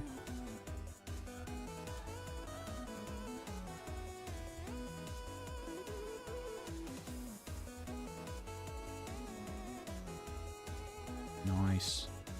Alright. I'll tell you what, because I didn't do that last BRB, I'll actually take a slightly longer one this time if that works for everybody. Because last one, when it came up, I actually didn't take one at all.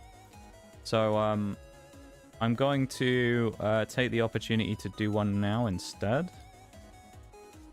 If that's alright. So I will do that, and it will it'll be slightly longer than normal, but that's just, as I say, because I missed the last one. So the break, the ads are going to start in like 4 minutes, I think. So it'll be like I don't know. Actually, I'll go in a minute. I'll stay here for a little bit longer, and then I'll go in I'll go when the 3 minutes comes up for the ads. It'll be 6 minutes total. I'll probably be back before then anyway. I just need to stretch my legs and whatnot, refill me water.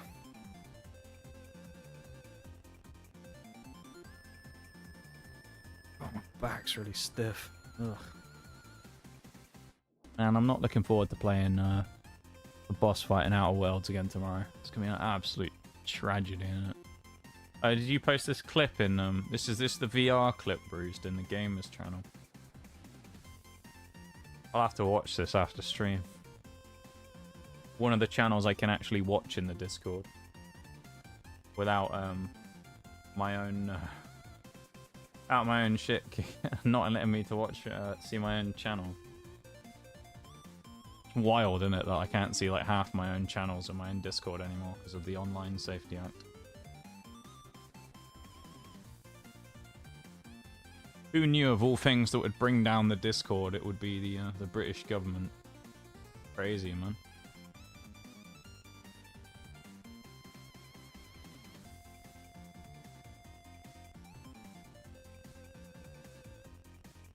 They've taken me down.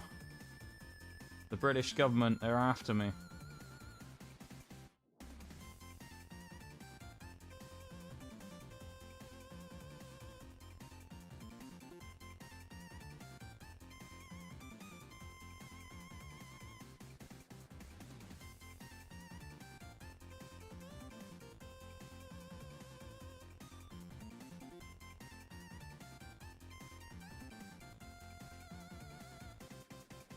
Streamer banned from his own Discord channel. I know, right? Apparently you're right about the info leak thing. Info leak thing?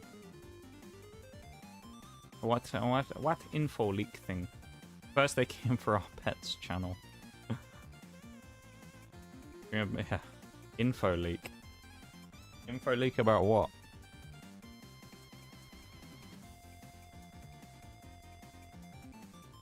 While ago? I don't remember the context of what this is about, Bruce. You'll have to enlighten me, unfortunately. I don't know what info leak we're talking about.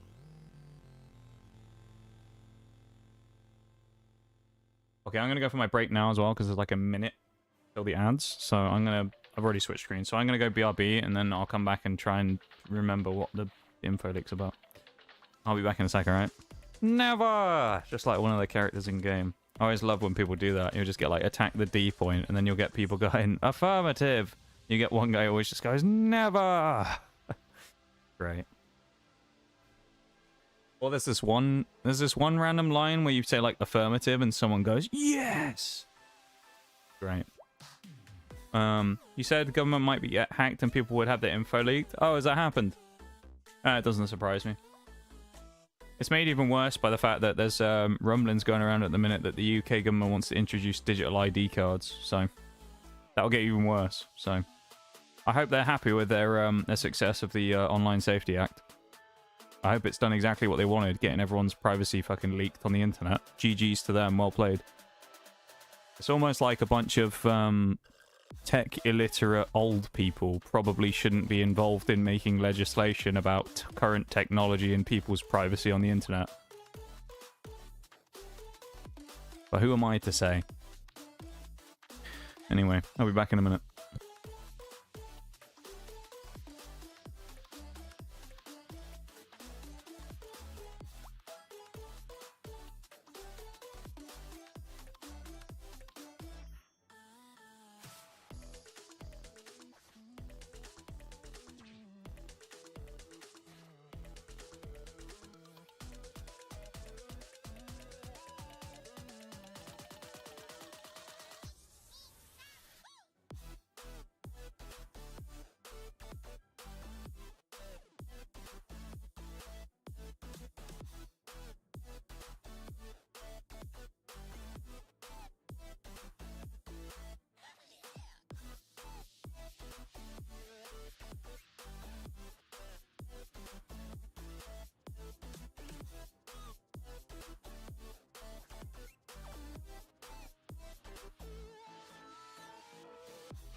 I can't believe what I'm seeing.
And we're back. Welcome back, everybody, and thank you, Shags, for the 27 months with Prime. Very appreciative of that, my dude. Thank you so much. You guys are far too nice to me. I think we have like 3 Primes at the minute, something like that. I'm very lucky to have those Primes. So you could have given them to absolutely anybody. So thank you for those Primes and for the regular subs and all that stuff and the bits and stuff earlier on. Thank you so much, everybody. The gift subs and all that. Very much appreciate it. Thanks so much, Shags. Ooh, Carpathians. I haven't played this for months. I like this map. Yeah, but what we were saying before, though, personally, I don't think it's going to end well. The digital IDs and, you know, biometric data stuff, storage for the Online Safety Act stuff. There's a few things to look at with that. Ooh. A treasure train. Oh my lord. Not a treasure train again. Whoa, there's a rare treasure train. That's it's 35% off of gift subs. Damn. What a crazy discount. It's like Twitch heard us when we were talking earlier when we mistakenly said that there's a thing for discounts for gift subs this month, and they're like, we weren't lying. There is a gift sub discount. Treasure train. It's treasure train is like a unique hype train that can trigger where it reduces the price of gift subs to encourage people to gift more to the train. So they put like a discount on gift subs specifically just because they want more people to gift, keep the train going. I mean, you can do what you want. You're all big enough and old enough to figure that out for yourselves if you want to do that or not. But there you go. I mean, there's a discount on subs, gift subs right now. So there you go.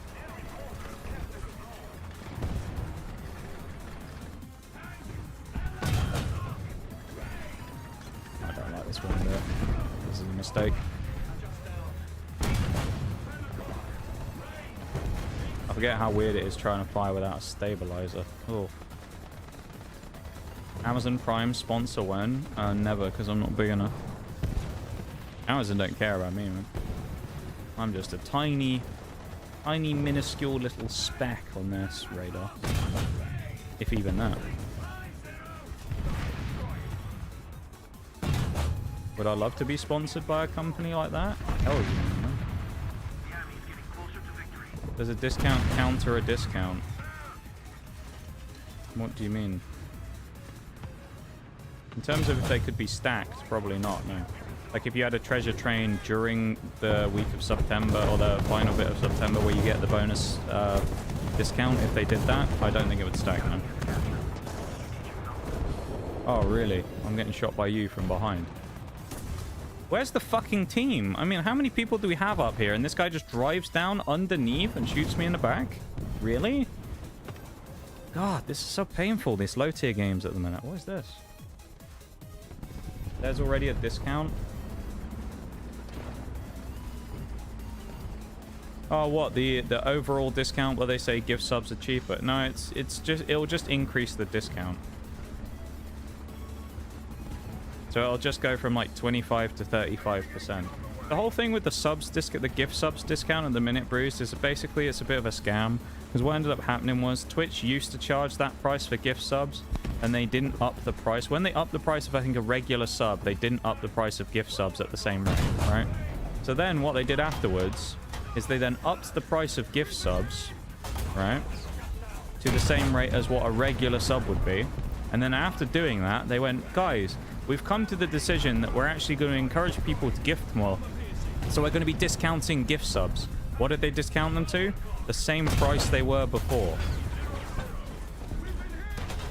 So it's kind of like how, you know, you'll hear like companies that will increase the price of things before Black Friday so they can slash it and make it look like a bigger discount. That's basically what they did. They inflated the price of the subs, and then, you know, by increasing it when they said, we're going away from a regional currency model and we're changing it back to, you know, XYZ reason. And they did that, and then as they did that, they also then put a 20% discount or whatever is on the subs. So they both increased the price and reduced the price at the same time with a sale, showing that it basically just went back to where it was the first time. But they didn't really do anything. But yeah, as we were saying a minute ago, though, I don't think that the digital ID thing / everybody having to present their digital credentials for everything is a good idea. Just straight up, it's not a good idea.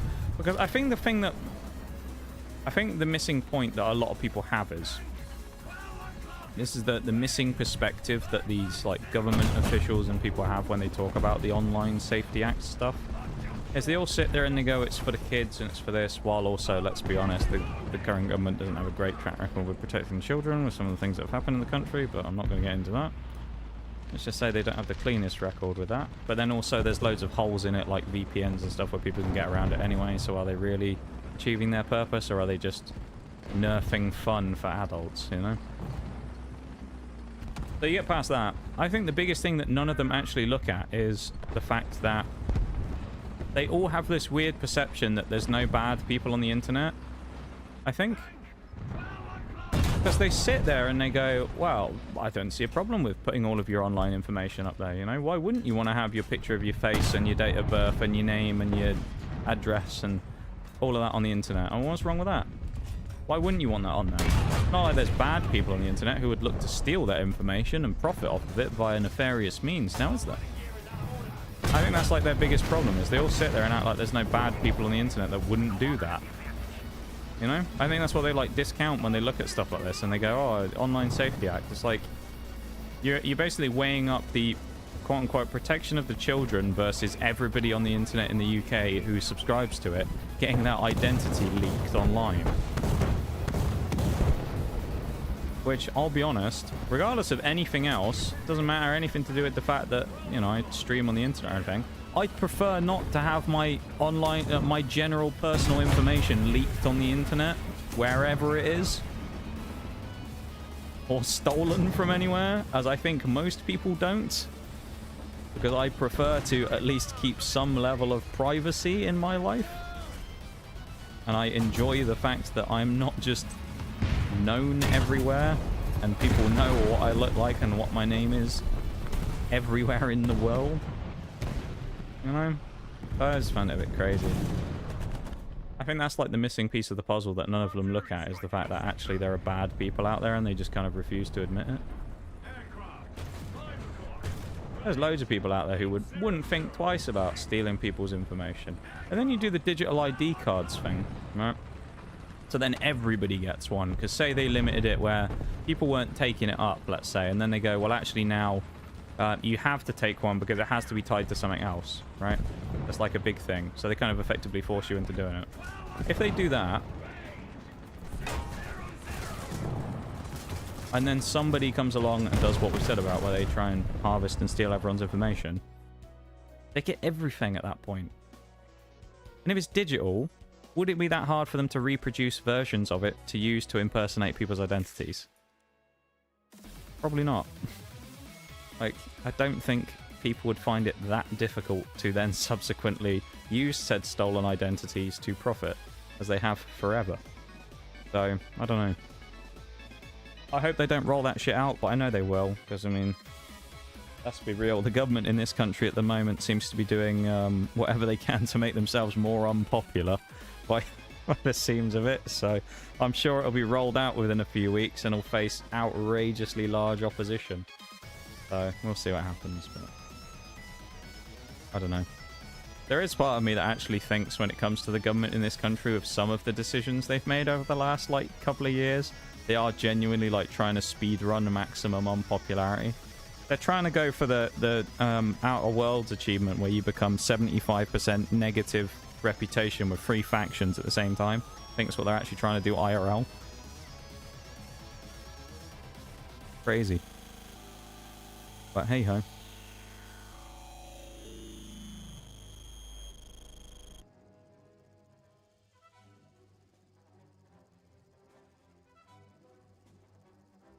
If I ever disappear from streaming without word, you'll know they got to me, alright? The government came after me. I've been on the run.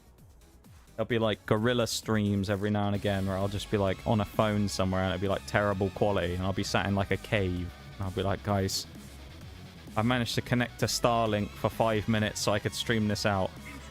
You know, it'd be like one of those, like, you know, videos where I'm like on the run. Like, guys, don't trust them.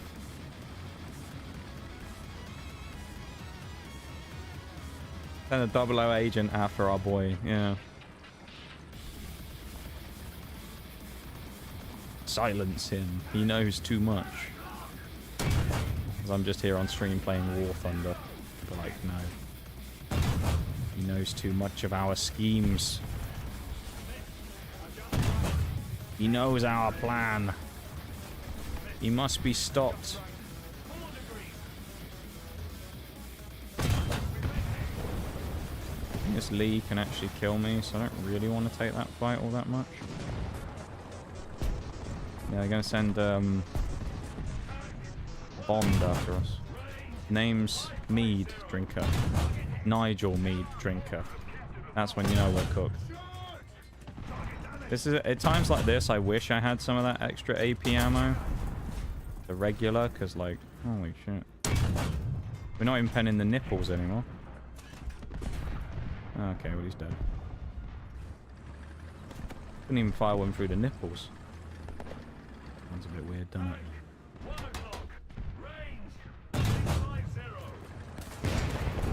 You know you're screwed when you can't even pen through the nips on a T28. You've returned to give everyone haircuts. I'll tell you what, Bruce, considering you failed to spell haircut in that statement, I think you're too intoxicated to be giving anyone haircuts, mate.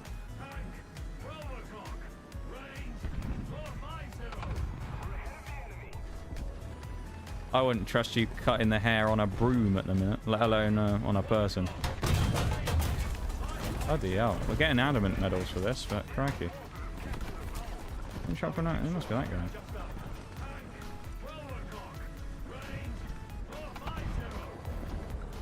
Pure cuts. Not intoxicated? Oh, okay. My point still stands.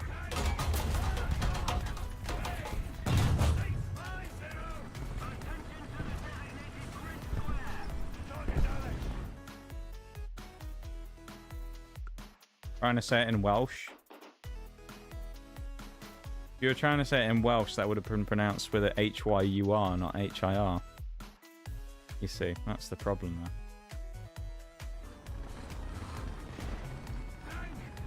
As long as you drink responsibly, Bruised, you can drink all you want. Just don't damage your health doing it. That's all I say. Oh, the Lee finally got me. What a fun game. You barely finished one drink.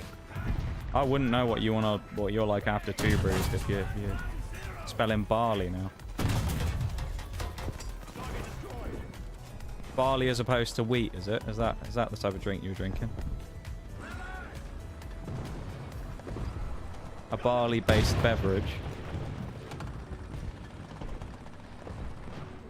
Oh, barely. That's what you... Oh, I see. That's what you meant. I obviously know you meant that in the first place, but still. Typing fast. Typing faster than your brain's code at the minute, I think. Your brain's going slow from the booze, and your hands are going fast from the typing.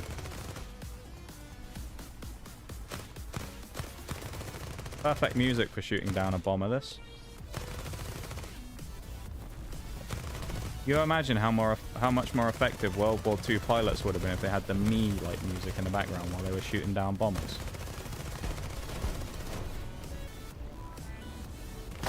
Haha.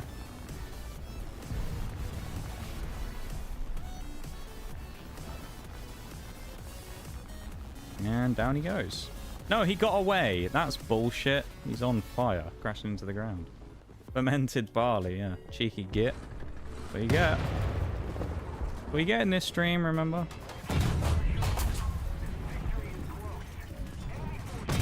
Don't forget, everybody, I'm a fully paid up member of the Grammar Gestapo. Don't forget that. Alright? The head of the Grammar Gestapo. Pronounce things wrong and get your grammar wrong at your own peril. We will speak in proper sentences in this stream if it kills us. Okay. Tell you what, I can hold my liqueur.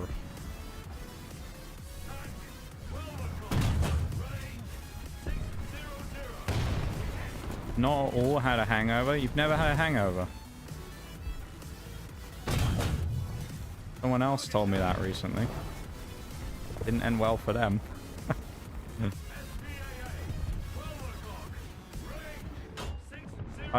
Why then? I randomly thought that M3 was a T-34, and I was like, oh shit, what do we do?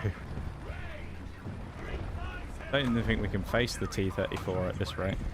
This BR, I don't think we can face it at all. Which is absolutely phenomenal, because I don't want to face a T-34. I think if I had to fight a T-34, I'd just keel over and start crying. Away, BTR. Engine? Engine. Yay! The Ram gets another kill.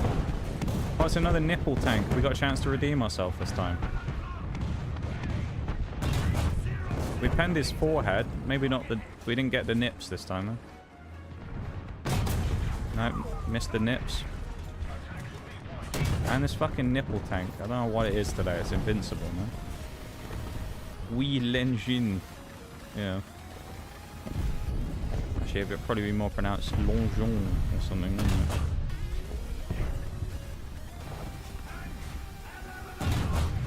Eat that! Eat this! Yeah.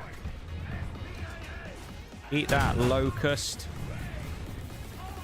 In the mighty words of Boone, eat this.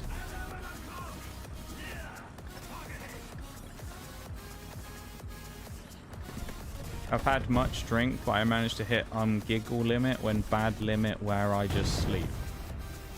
I mean, it's good to know your limits. That's a good thing. If you have a point that you have like as your own personal cutoff point, I don't think that's a bad idea at all. I haven't actually got properly... Yay, we killed the nipple tank. I haven't actually been properly drunk for a long time, actually. And I'm never going to do a drunk stream just in case anyone's going to go, that would be funny. No, I wouldn't. Drunk stream wouldn't be fun.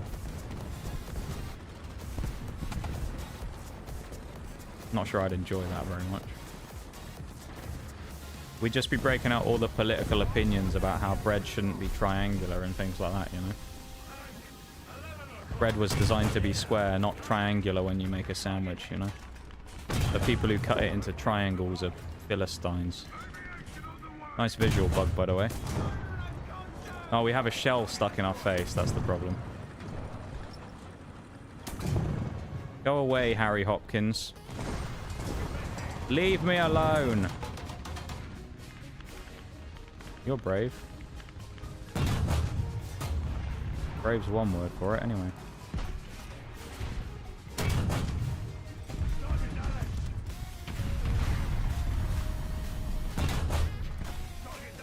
This is a bit awkward, isn't it?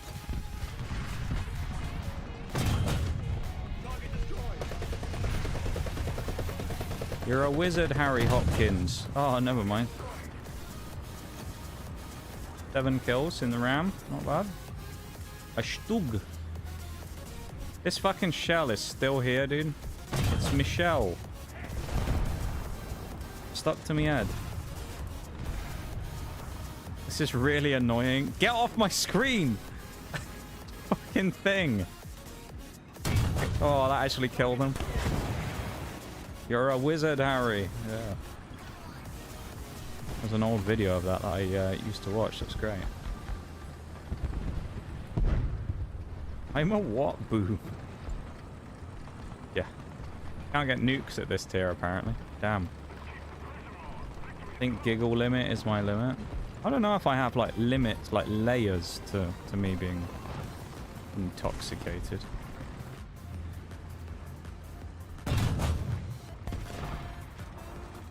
Fight me, one-on-one. I want to kill that Panzer 3F as well. I'll have a go at you, Panzer 3. I don't care. Go on then. Have a go. Have a bare knuckle then, as Ronnie Pickering once said. Have a bare knuckle then. What's that gonna prove? I'm gonna knock you out. Or I'm gonna get knocked out. I mean, I probably shouldn't have YOLO'd him. I should have killed him on that first initial shot that I bounced. Because this thing's turret armor is pretty shite. Hull armor's bad. I think this thing's turret armor, from what I saw, is actually quite good, but its hull armor's really bad. It has too many, like, hatches and weak spots. But at that point, when we got 8 kills deep in that match, I may as well just go crazy. I mean, we just got 3,000. We probably unlocked, like, most of, if not all the upgrades. Yeah, we did. We just spaded the entire last row. There you go. GG. We've spaded the Ram 1. Add it to the list, everybody. The Ram 1 spaded. New vehicle already. We've corrected the mistake of the British tech tree. We've now gone back. Yeah, there you go. Spaded already. This is what I used to love when I was playing the Chinese with Mirage. You'd play like one great game and you get like half the spade done in one match. Oh, that's amazing. Haven't spaded it yet? Hold your horses. Well. Tut tut tut, bruised. Tut tut tut. Okay, so the marksman was in the crew on the right. So the Crusader A8. Oh, I was doing this shit where it gets annoying. This crew. So I'll put you in there. We're only picking up the 287s. Roy Cat, we'll put in the Ram... yeah, we'll put in the Ram 1 crew. And then I should pick up 2 other 83s as backup options in case I need them. So I'll pick up the Vickers 3. And... oh, that's 87s. Oh, yes! Hang on a moment. I can bring back the Big Chief. Oh, one of my favorites from back in the day. No way. I get to bring the chieftains back. How exciting. Oh, that's... did I accidentally buy a crit? Oh, no. Wait, I've replaced the Roy Cat with the Ram crew. What the fuck happened here? Did I not select this thing and put it... Oh my god. I selected the Ram crew, I'm telling you. 110. There we go. Now it's in there. You had the Roy Cat. The Vickers Mark III. This is already spaded. The Chieftain Mark V. A given, it's already spaded. And the ZA30. This thing looks like an alien. Look at it. Look at it. It's like... Oh, it's got like a weird, like, lazy eye. Look at that. How is... Oh, that's so strange. It's got like a weird... It's almost got like... We need to put two googly eyes on the front of it, don't we? If we could put googly eyes on here, this would actually be amazing. Let's stick some eyes on it. What's that under? Her nose art, isn't it? Nice.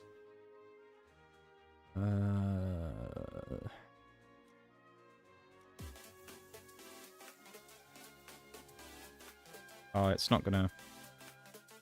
We'll have to put the angry eyes down here.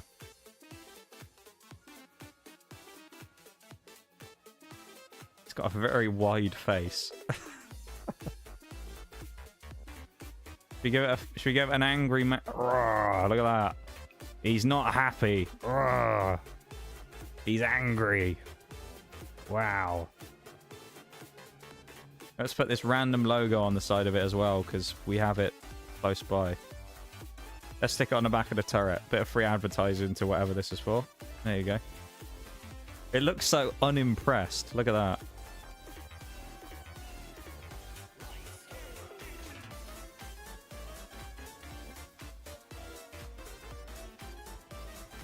Like, he looks so unimpressed. He's just like, oh, what the fuck is that? This thing we're not going to ruin by putting stickers on it and all that. We can put some on the Roy Cat as well. To the Nvidia logo? Don't think so. I'm not sure what it is, to be honest. Let's customize this thing.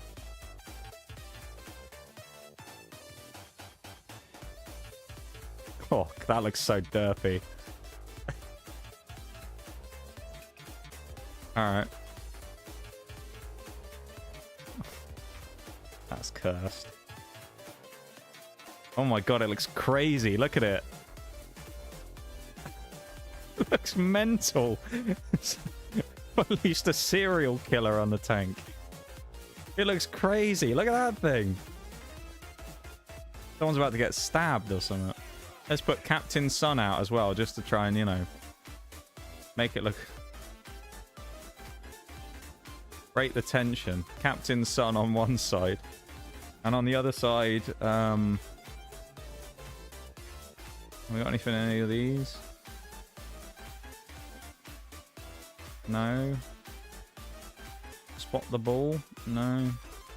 Mythical creature? No. Fire? No. Game updates? No. Holidays? Oh yeah, here we go.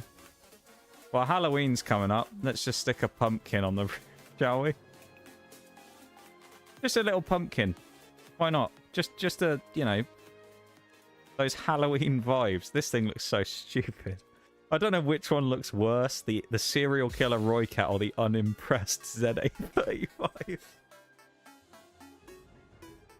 Oh, look at it. It just looks... It's just like, what the fuck is this? It looks like he's seen the...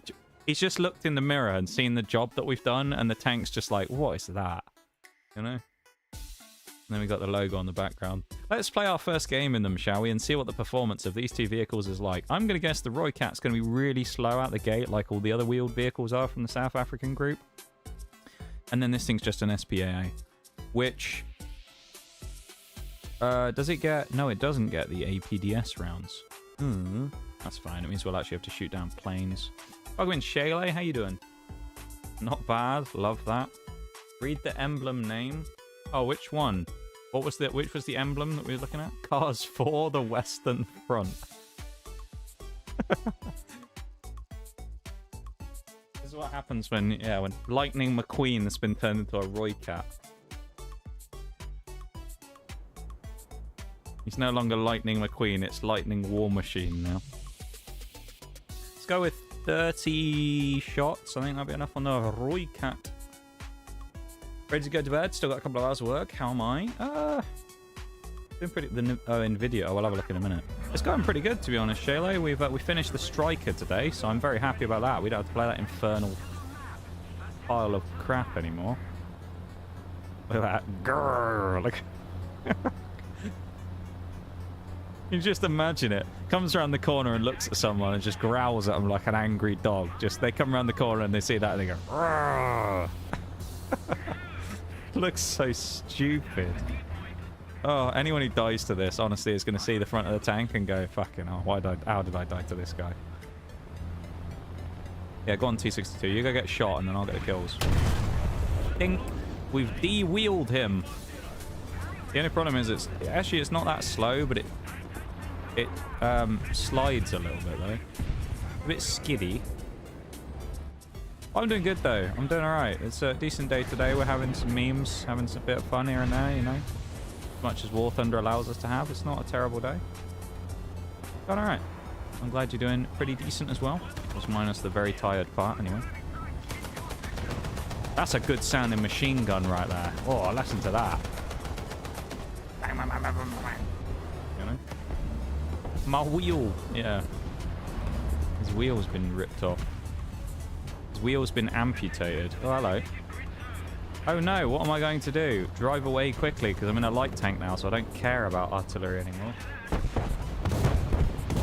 Oh, listen to that new arty sound coming. That sounds quite nice, doesn't it? It sounds like someone's just set off some fireworks in the garden. Just pop, pop, bang, bang, pop, pop, bang, bang. It's just like, hey. Bonfire night.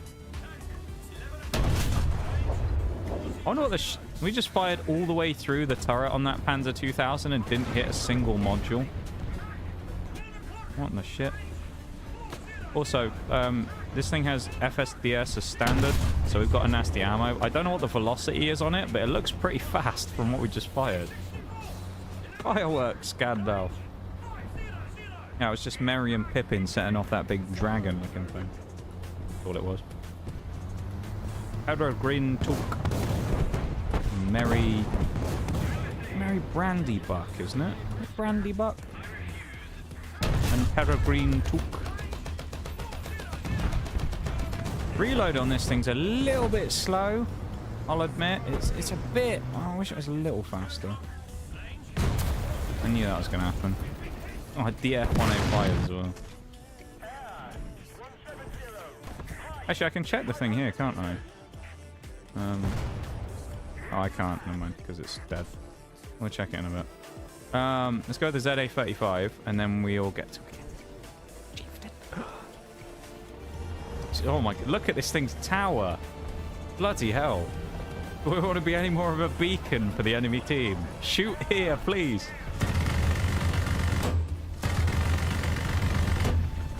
Right, well that didn't go very well. How big the tower is. Guys, let's hide behind this hill. They won't spot us. The disappointment is... Look, this is what we're going to do every time we miss a kill with a plane. We're just going to turn around and look at that disappointed face and go, oh. Oh, it's just the sigh that happens every time. We miss the kill. Just, Stuck in a room with a boss that regens faster than I can kill, and it can't kill me either. That sounds like one of the worst, like, situations to be stuck in. Just the endless fight for superiority that neither of you can win. Ah! He shot me radar tower. What a git. Oh, we can't repair either, can we? WZ305. We're moving up, boys. Here we go. This thing looks kind of cool, I guess. I mean, other than the fact that it's got the weird alien head that all of these SPAs have. It does look very alien-like. 1615, that's the Roycat shot speed. That's pretty good, actually. I think that's like Challenger territory. Alright, Chris Goga, mate. Chris. Yeah, YOLO it up. Oh, do you think they'll see me coming? Do you think they'll know I'm here? Shit. Oh, there's friendlies. Oh, I was getting shot by a helicopter. Seen the Shy Saber? Oh, the Sky Saber, the new one. Yeah, it's two vehicles in one, which I'm really confused by. How does that work?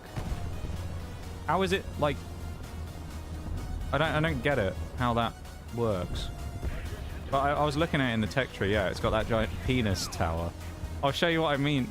Everyone who hasn't seen it, I'll show you what I mean after this. It's got a giant penis strapped to the back of it. It looks ridiculous.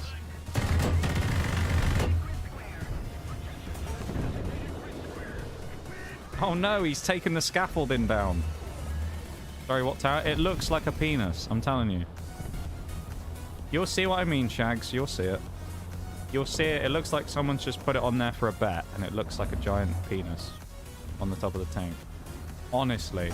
It's me you're talking about here as well, so I'm not just going to do this and go, it looks like a dick. You know? Because it's not really my type of humor or anything. It looks like someone slapped a giant penis on the top of the tank. It looks ridiculous. Chieftain time. Man, it's good to be back. Mob. Was this the one on Mosdoc? This might be the 16 kills Chieftain on Mosdoc. Possibly. I don't remember which one it was, whether it was the 3, the 5, or the 10, but it was one of them. I think it was the 5 or the 10, because I think it was a new Chieftain at the time. I don't remember. Few missile carriers that you can spawn does not affect you, so if they die, you don't. But if you lose the radar... Oh, interesting, okay. Luckily, we don't have a tower anymore. Yeah. We were harder to spot, at least, for a moment, though. Oh, hello. Alright, we got destroyed there. They made the gun sound like the Halo sniper rifle again. I have to just pistol whip that T10. I'll show you the towers. Here we go. Right, which one is it? Is it this one? Oh, it's this towel, isn't it? I mean, you tell me, Shags. You know?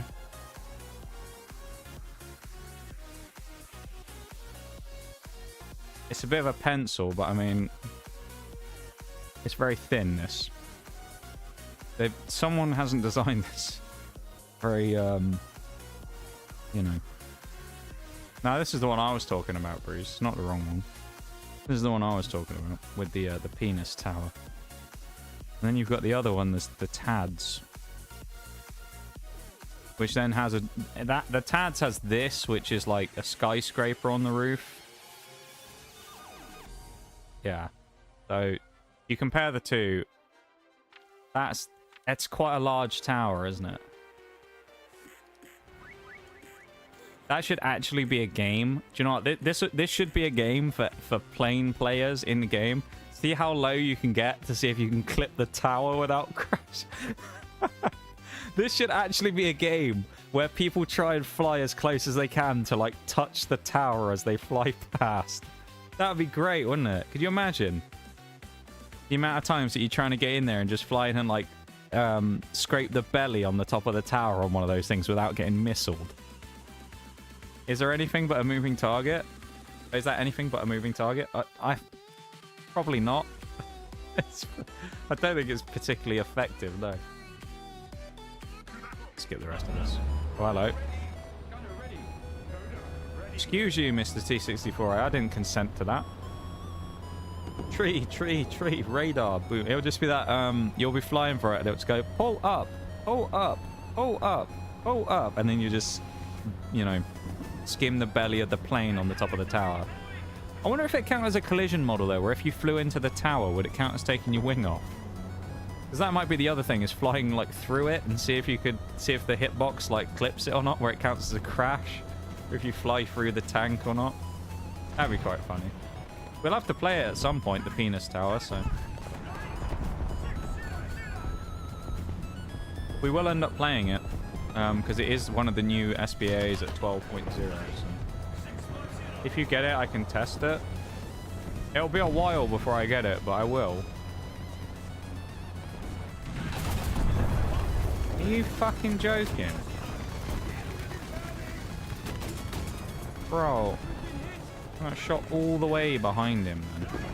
None of the shots hit that 55A. Just mauled me. Oh. Help me, please, T-72. Please. Please. You didn't even look, did you? Thanks, Ivan. Alright, well, I guess we're playing with a... Oh, no, we can go repair ourselves on the point, can't we? Come on, Roy Cat. Limp to the point. Look how slow we are. Limp. Limp. Come on, it's only just 200 meters. Keep going. No, not now. Not a leopard. We nearly hit him as well. That would have been insane. Oh, don't come back. He was driving back again. Oh, no. Leopard, go fight people at A. Don't fight me.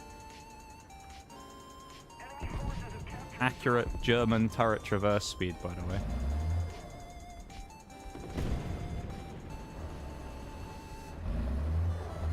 I'm scared of that leopard one. He's going to shoot me in the back in a minute, isn't he? Come on, Roy Cat. We're nearly there. Limp over the final hurdle. Come on. Come on, little Roy Cat. We're nearly there. Look, there's shit coming out the back of it as well. It looks horrible. 19 seconds for all of this. Hang on a minute. What? I was expecting 40. Excuse me? Help me see T-72. You're my only hope. Well, he was. He's still sat back there as well, so clearly it wasn't much to bank on. Love if the physics go whack and the jet just makes the saber yeet into the stratosphere. Would be an interesting thing to witness. Hello. Please don't shoot me now that I've hit you. I know it's only fair you shoot me back. Leave me the fuck alone, please. Haha. Thanks, guys. It's Gangbang Greg. He's coming to fucking kill me. Of course he has. I go through all that. I limp on my way out. This is what always happens in this game. Limp my way over. Finally make it there. You go, now we can actually do something. And then Gangbang Greg comes along and just insta-kills you the second you repair. I mean... You're in a point. What's your point, Bruised? What, I can repair, you mean? Because that was the whole point of me going to the point in the first place. What about me being in the point? Or is it faster to repair while on a point than it is outside of a point? Because if it is, I've never noticed that before, so... I guess we're just going to wait with our giant inconspicuous tower for something to happen.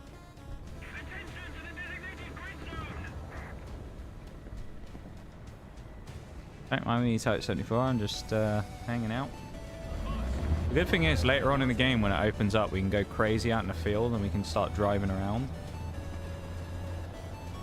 Because we're basically just... This is the Roy Cat anti-air, and then we had the Roy Cat from before, the regular Roy Cat.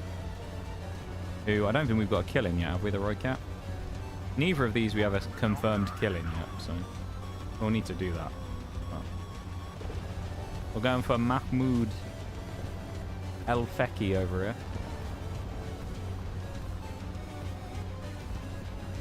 Think he gives 0 fucks at El Feki? Yeah, he does, but he's not worried about us. Point plus teammate equals low repair time. Well, I wasn't repaired by a teammate though. I repaired on my own. I was in the point, but there wasn't a teammate helping me. Oh, he's dead already. That lasted long. Oh, nice. And now there's just a T10 happens to appear right as I pull around the corner. And everyone else ran away. Brother.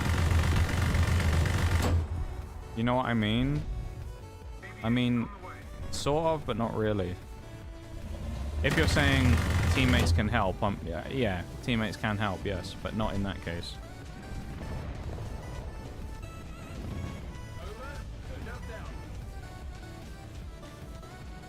Well, back to the point we go to repair again.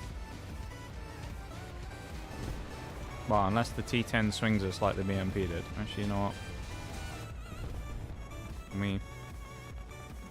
mean, we have radar, no? I guess he's dead, maybe? Oh, you're so fucking boring. What is that? We got people around the back of that. Just sitting there and the T10 just drives around the front. How?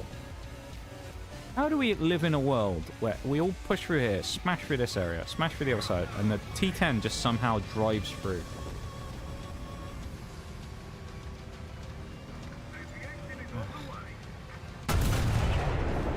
Fucking waste of a game. We need improved repairs. That'd be very helpful, and then we can actually start doing things. It's kind of hard to make a lot of stuff happen when you don't have the ability to even repair yourself.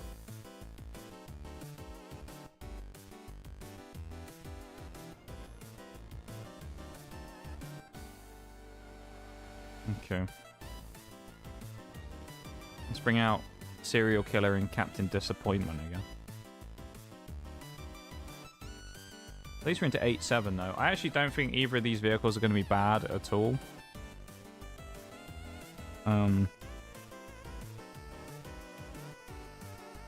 They're just going to take a little bit of time.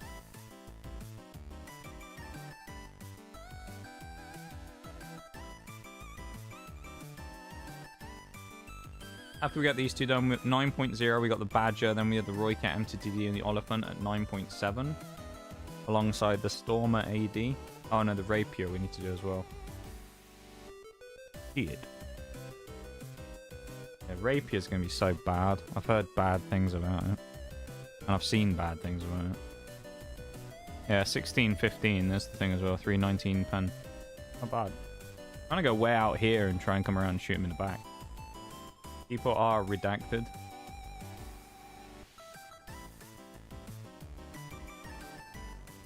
People can be many things. Oh, look at that nice bit of rain.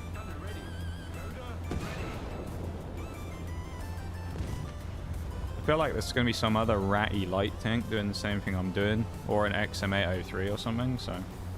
Nah, actually I said there'll be a Panzer 2000 will be coming that way. So. Considering how big this thing is, it is kind of low profile. At least the turret is quite low. I mean, the hull is huge, let's be real. Quite nice doing 50 miles an hour as well. It'll be even nicer when we get an engine upgrade. People contain multitudes. Some of them are indeed redacted.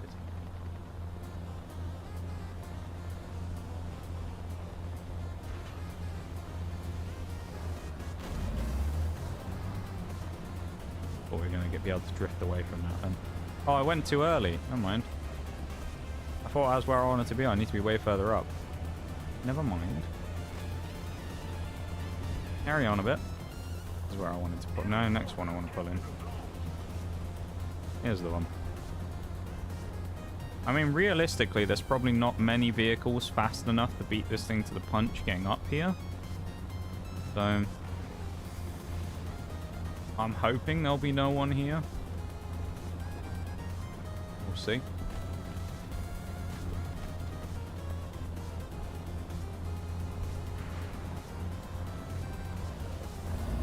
I feel like if there was, we may have seen them by now. Shit lagging in stream right now, because I see the stream video feed lagging really badly, and I think it's just that OBS thing.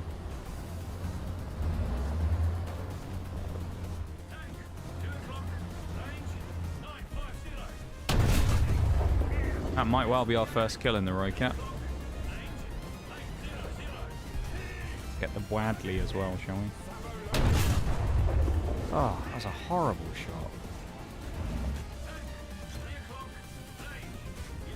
Make up for it with a much nicer one here.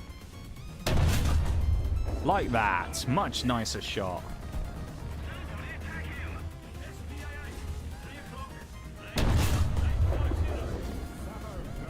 Sabos loaded. Fire the sabos. Nice. Oh, that's a helicopter shooting me, isn't it? Oh, it's a plane. Oh, you're so good. You're actually amazing at the game. I love how we can't have any fun in this game without some fucker in a plane just being like, I didn't allow you to do that. I didn't say you could have fun, now did I? Allow me to introduce myself. I am the fun police. And I am here to ruin your games. Otherwise known as close air support. It's what you get, sunshine.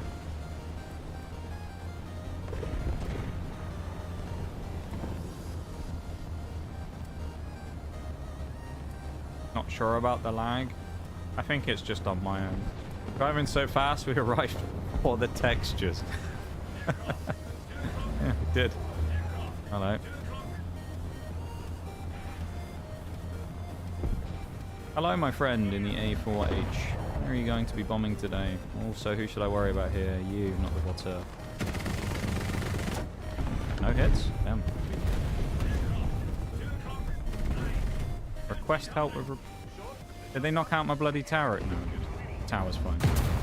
There's a bulldog there, though, because we've been spawn trapped. Lovely. Oh, this is... Oh, no, we didn't get spawned. He shot me from the middle of the map. He shot me from all the way like, back here. Right. I think going so well so far, is it, in these vehicles? Imagine being defeated by someone kind of tipsy, you stupid fuck scouting. Are you playing games yourself, Bruised? Oh, you are. I was going to say, because I'm not drunk, so I don't know what you're talking about.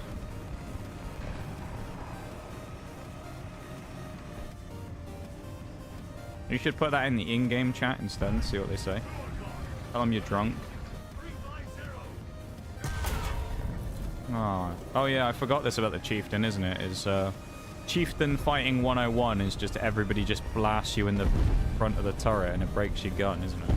And the gun breach breaks every time you take a hit. Yes, I forgot. Chieftain 101.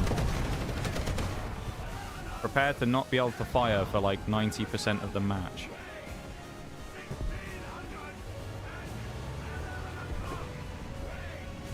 Dragon Destroyer. What a name that is. If I was 12, I'd love that name. Dragon Destroyer. What type of dragons do you think he destroys? You know?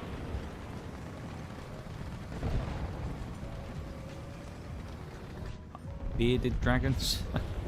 That's about the type of dragon this fella's destroying, right?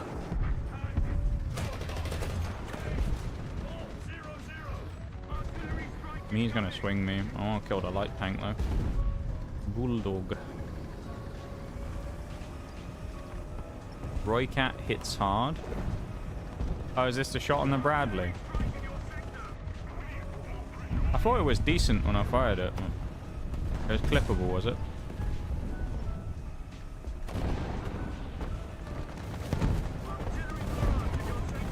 Excuse, Mr. Bulldog. I am going to say hi to you.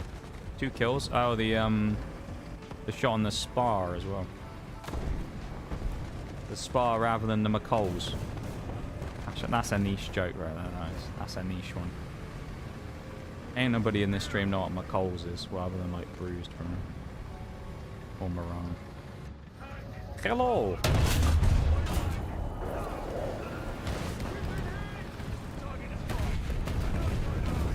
You really don't want to YOLO me here, BTR.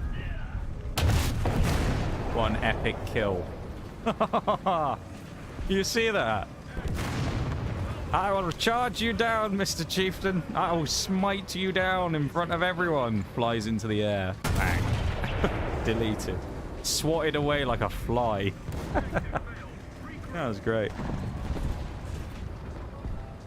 The BTR really said, take charge, and just flew at us.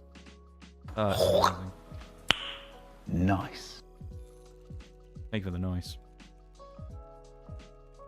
Talisman, 30,000. No, the HMS Valhalla. Ow. Oh, I'm so grateful to get the HMS Valhalla's 30% discount. That's so cool. Oh no, I've accidentally recycled it. Oh, not again. Oh, it's such an accident. Add soon. Thank you, Shags. I'm going to play another one anyway because it's like the last break of the day. So I'm just going to play through the ads because we'll wrap up like right after. Thank you for the clip, Shags. Much appreciated. Oh, man. I'm not looking forward to tomorrow's stream. Oh, same again here. I'm not looking forward to tomorrow's stream doing that freaking boss fight again. The only good thing is that we've had a chance to like recharge for the day, so I might be able to come back fresh, ready to go, you know?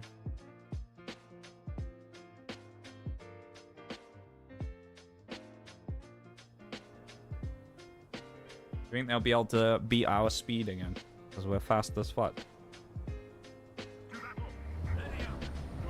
None of these people understand just how fast we are.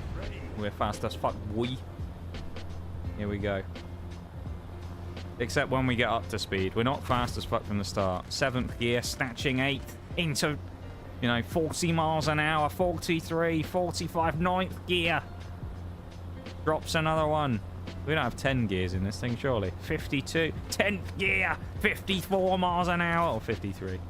I was thinking it was going to go up. This thing said it maxed out at 82, and we're doing 50. Oh, there we go, we're going. Little drift through there. Snatching 10th, 2000 RPM, engine screaming as we come around the corner. Losing speed and time through there. Needs to clean it up for the next section of the track. Roy Cat racing would be great in this game, wouldn't it? Could you imagine? A bunch of like absolute crackheads driving around in a Roy Cat, just racing each other. I know there was a Hellcat race they did, I think at Christmas last year they did Hellcat racing, which was quite fun. Oh, this bloody recon micro, you boring bastards. Well, I don't want to blindly swing. I want to get my drone out first. Why you gotta be so cautious getting your drone out? Just drive around the corner and get killed by me, alright? Just do me a favor. Let me get some freebies. Come on. We're gonna be slightly more safe than last time. Give ourselves these rocks to play behind. Nice, lovely music for this.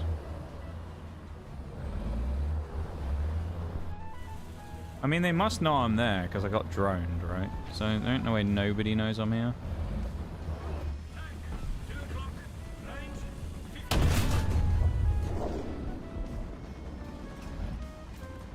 Oh, there we go. Perfect. Actually execute the DF-105. Oh, is this the same spot as we got the other guy? Dink. We penned all the way through and then hit his outside track. What? What a weird module to hit. Twilight. Who's that? Hello. Are you regretting spawning now, Mr. Sabase? I think you might be. Oh no. How did we get set on fire by that? We got machine gunned across the map, I think by the SPAA, and set on fire. That's brutal. Alright, well our reload's just gone down the pan because of the dead loader, so...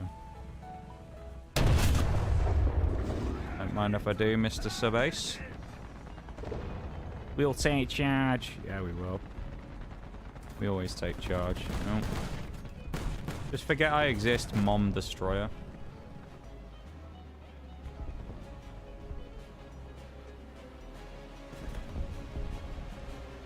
Oh, it's Dragon Destroyer as well. He's back.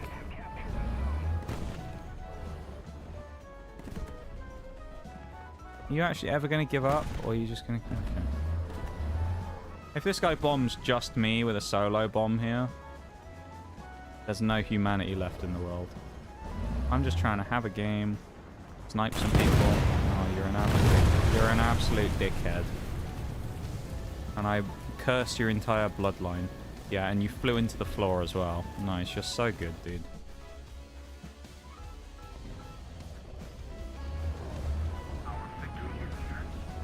What a fun game that could have been oh so much more if we hadn't been killed by everyone's favorite, Kaz. Say it with me, everybody. Fair and balanced. Just silly playing against fucking planes at this point. Supersonic jets just going pew pew pew pew pew pew pew pew, firing about 1 million fucking missiles at you, and then just flying off like nothing. Meanwhile, you machine gun the gunner's head off, or the pilot's head off, and it's just like, nah, it still flew anyway, just fine. No problem. Wait a minute. Just check something. I was thinking that the ad sync was way off again because it's saying the ads just started, but I'm pretty sure they'd already been going for like 2 minutes, and they have.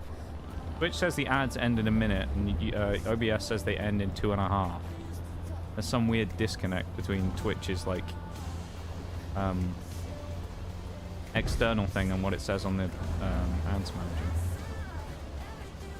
There's a medium over here as well, which is a bit scary because it depends who it is, and you can probably see me because of my giant tower. I really wish we could put the tower down and keep the radar because I don't really want to advertise to everybody that I'm right here. Sticking his giant tower up going, hello everybody, please don't shoot at me. You're going to shoot at me, aren't you? Yeah. Oh, it's Dragon Destroyer again. Of course it is.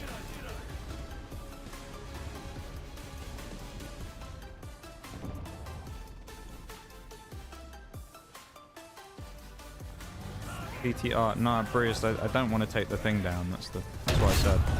I don't want to take the radar. I want to get rid of the. I wanted to take the tower down, but just not have the keep the radar. If I take the tower down, it switches the radar off.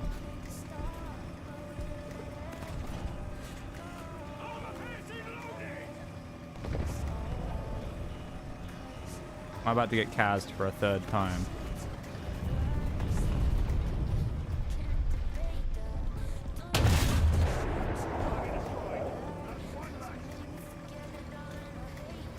There's like new crew lines that I haven't heard before. You just went, there's one less. Interesting.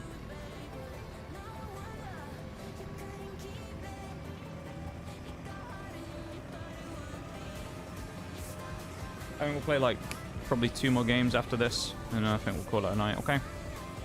So, yeah.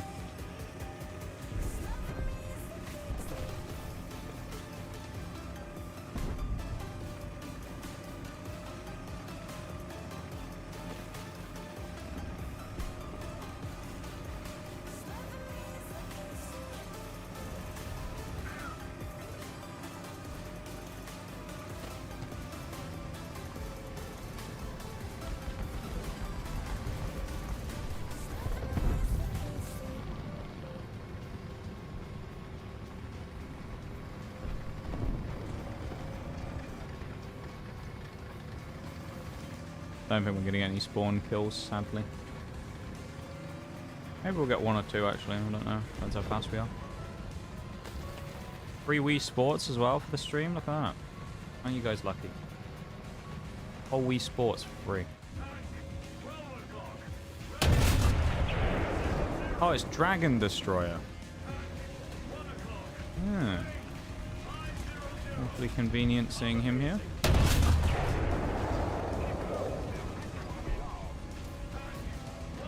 Well, his gun is dead, so he shouldn't be able to hit me.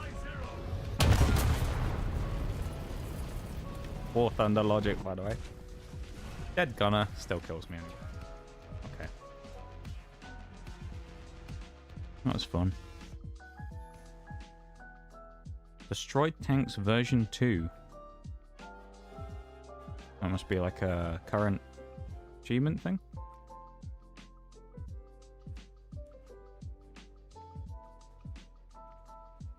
You were saying? Dead gunner, no dead commander. I mean, I'm pretty sure I got it because gunner came up on the right hand side of the screen, unless I only got a ninja, in which case I missed it. But I thought I killed the gunner as well.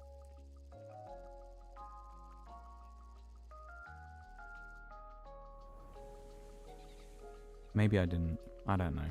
I don't really care at this point either, to be honest. And I'm not going to argue about it in chat, so I'm just going to play my last 2 games and then finish the day. Into your vehicle. Button up. Driver ready. Gunner ready. Loader ready.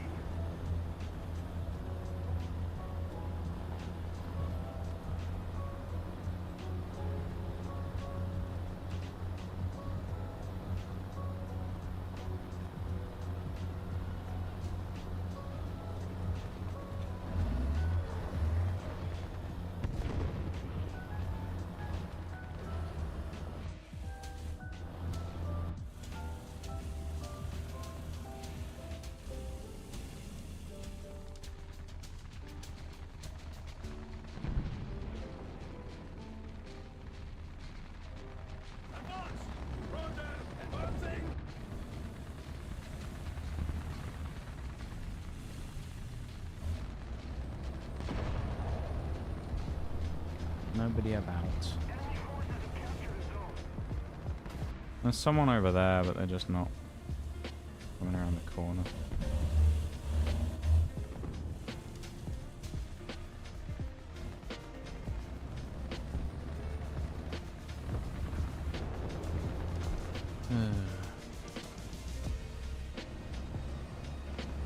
Oh, and now they do the second I look away. Gaijin timing right now. Straight through, nothing again. How many times have we done that with this thing now? We fired straight through someone.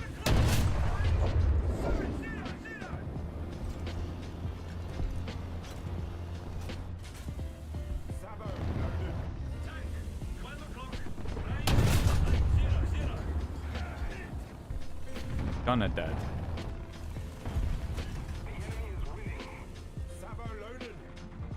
Ain't worth a shot. Even if we pen that, we're not going to kill the chieftain anyway.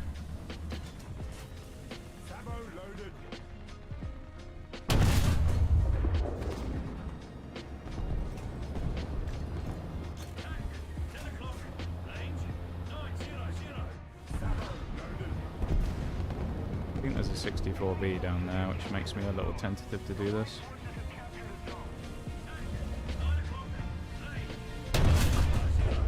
That was a nice little shot in the tam. Beefed and smacked me, of course. Because why would he fight the people who are in front of him who are giving him trouble when he can shoot me on the side, right? Oh wait, because they aren't giving him any trouble. That's why. Me and my crippled ass turret. Ugh.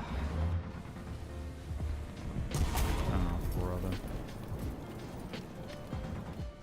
You know it's going bad when we had like 5 or 6 people over here and the chieftain sat here is just able to just stare at me the entire game. Because he isn't even getting pressured from the front at all.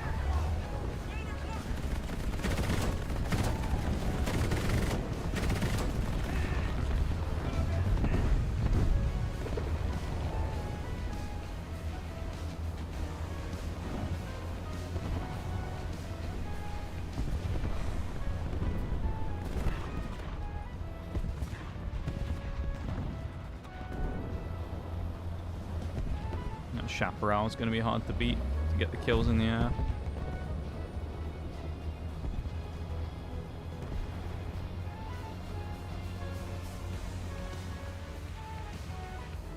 "7 kilometers out for that hunter as well. It's too far, I think. I think there's any point even firing at this guy until he gets closer either. Chaparral's going to get him. Yep. He can outrange me and be more accurate with his lock on.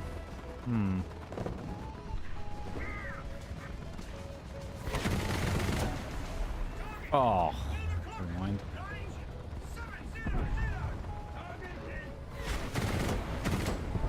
And we about to shoot a drone down. Let's go. Assist. That's bullshit. And fucking someone stole that off me. Imp Chaparral just fired a missile at the drone. Really? Could you not let me have just this one?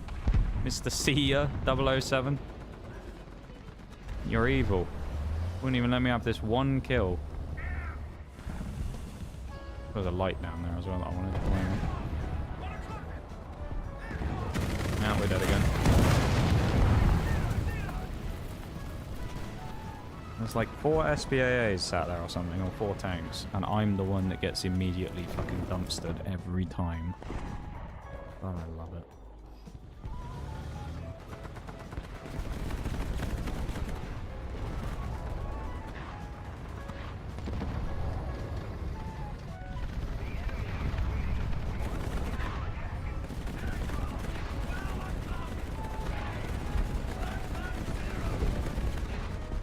Go out towards mid again. Try and fight for B.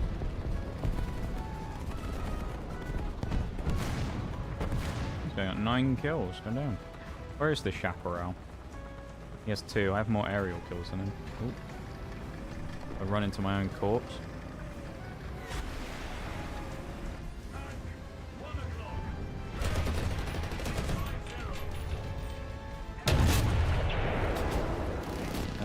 shit shot.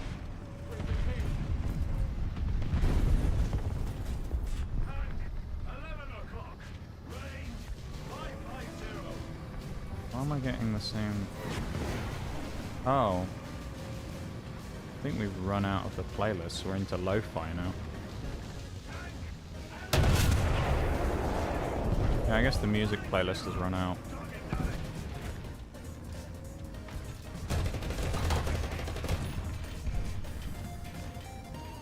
I know I want you shooting me, Panzer 2000. Oh, it's fucking Greg again as well.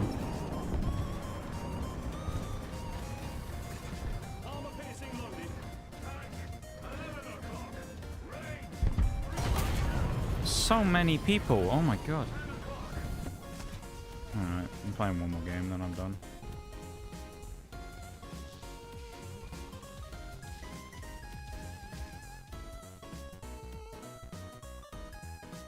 Hit the FP. Final game of the night, let's go.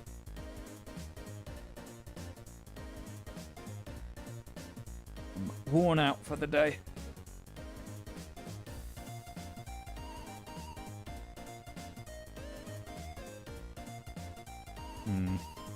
Abandoned Factory is probably not my first choice of map for this scenario, but with a Roy cap, but still.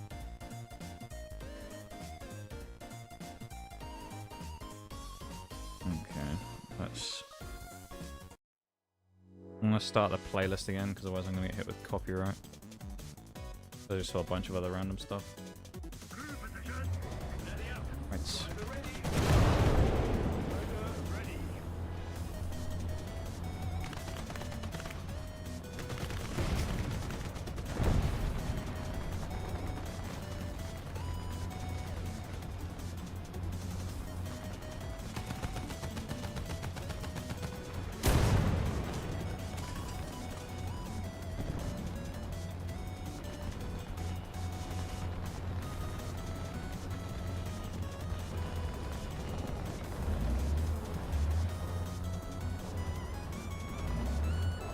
Probably just waiting for me to peek on that corner. No.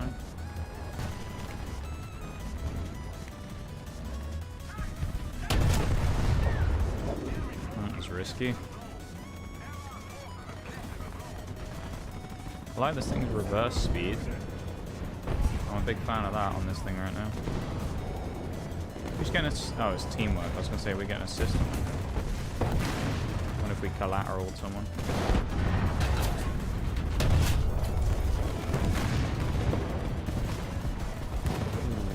I don't like this right now. We're in a horrible spot.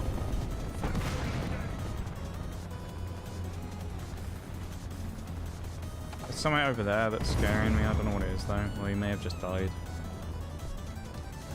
I really want to have to drive out around the edge of this to fight this MBT-70.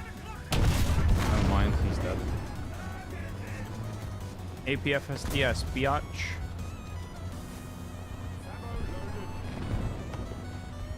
It's a good playlist. It's not bad. I think it still gets copyright claimed every now and again, but it's not too bad. It's more hype than the regular playlist, which is what I need sometimes because I tend to go flat sometimes. He's going to reload before I get another chance to shoot.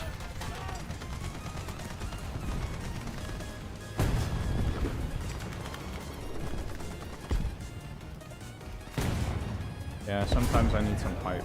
It's easy to lose, what's the word? Lose a bit of energy with things going on, especially if you're playing things like the Striker and that, or doing things like yesterday in that boss fight where it's not going right, you know?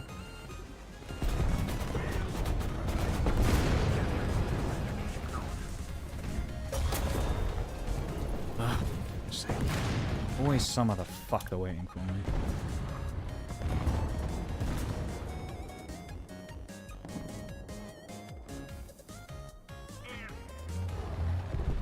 Does it? Does what? Streaming for 4 hours straight-ish and solo can be draining. Yeah. I'm not exactly the most hype individual in the world either, so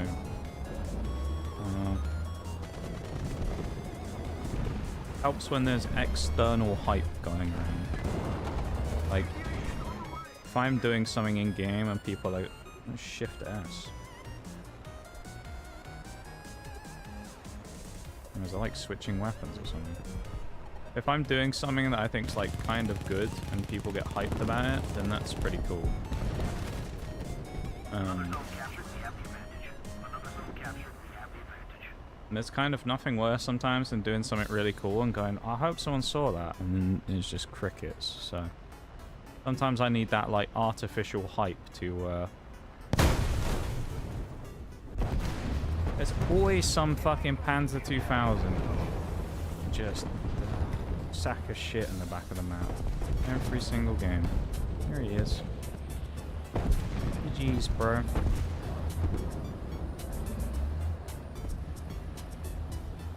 I struggle to get hyped up about stuff these days, so it's nice to have that external hype, as I say, when someone drops a hype in chat or something like that when we do something cool.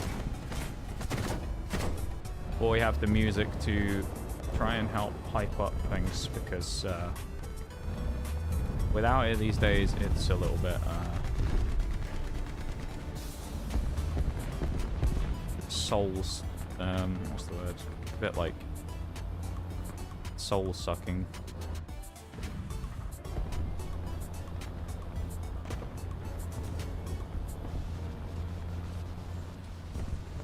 Not much for a ZA35 to do in this lobby at the minute.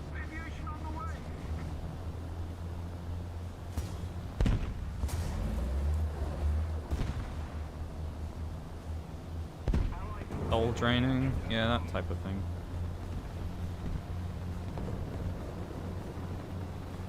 Nice to know when people see and appreciate something cool, you know? You just jade out, okay. As I say, been far too many moments over the years of really cool things that we've done where either nobody saw it or no one was very hyped when I did it, and it's kind of sad. Like in Skyrim when I landed that snipe shout that one time on a dragon from like hundreds of meters away. How's a WZ-305 hitting that from 2 kilometers? Jesus. This is boring.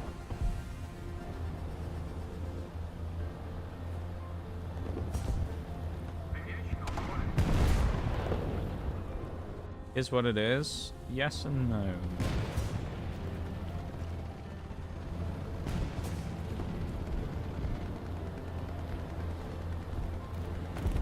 Somewhat yes, somewhat no.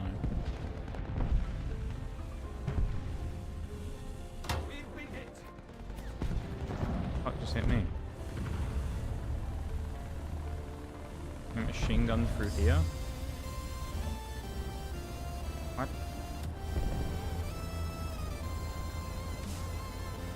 Weird.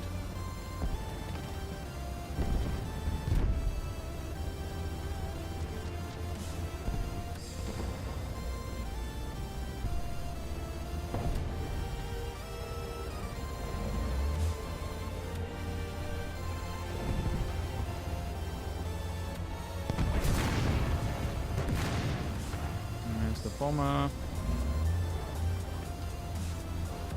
What, I'll either kill him or I die. Well, we kill him when we die, because there's my other friend here, and they're in the Dolly's end. And he gets him again.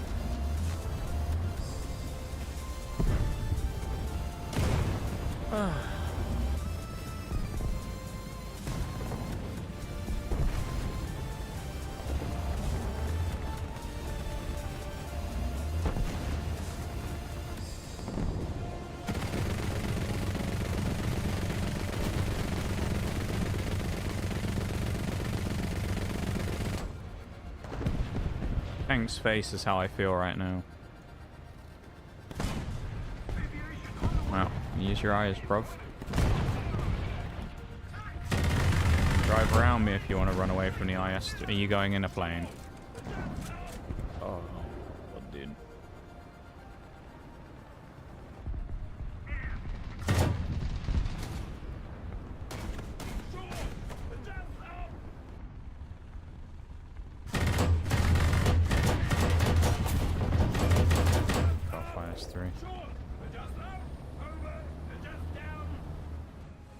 Be someone I can't pen, I'm sure.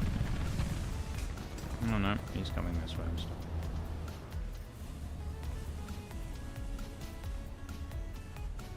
What the TD gonna be? Could be the, oh no, yes, this can't be the S100P's dead. I think it's a Rakuten automat over here.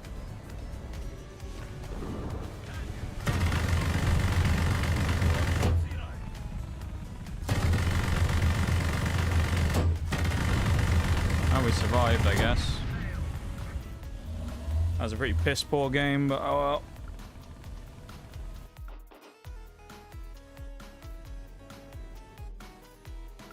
We gotta improve parts, I suppose. I mean, we didn't really have much time with our new vehicles today, so it is what it is. But I think turret speed's better than fire prevention on an SPAA, just for early on, right? And spin the turret faster. I mean, this one's probably already fast. It's 48 degrees, not bad.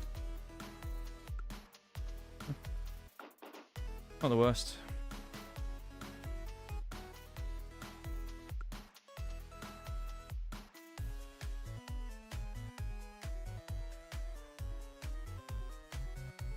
Nice. Well, today we got 2 new spades. We knocked out the Ram 1, which is brand new. And we knocked out the bane of my existence, the Striker. So both now the Striker and the Swing Fire have been finished, which is amazing. Now, of course, we're on to the ZA35 and the Roycat Mark 1D. So things going in the right direction on that front, which is nice. Did we? Actually, we need to check. I don't think we did. We're at 81 spades. Did we end the Striker's tenure with a positive kills to deaths? I'm going to say no, but 118 to 113 with 1 aerial kill, which was that helicopter earlier on. I'll take that. Also, Oliphant Mark 1, 159 for 286 is not bad either. Damn. In 168 games. Not bad. Roycat's probably already got a couple. Not got many though. 6 for 8. Played 5 kills on planes, I guess. We'll take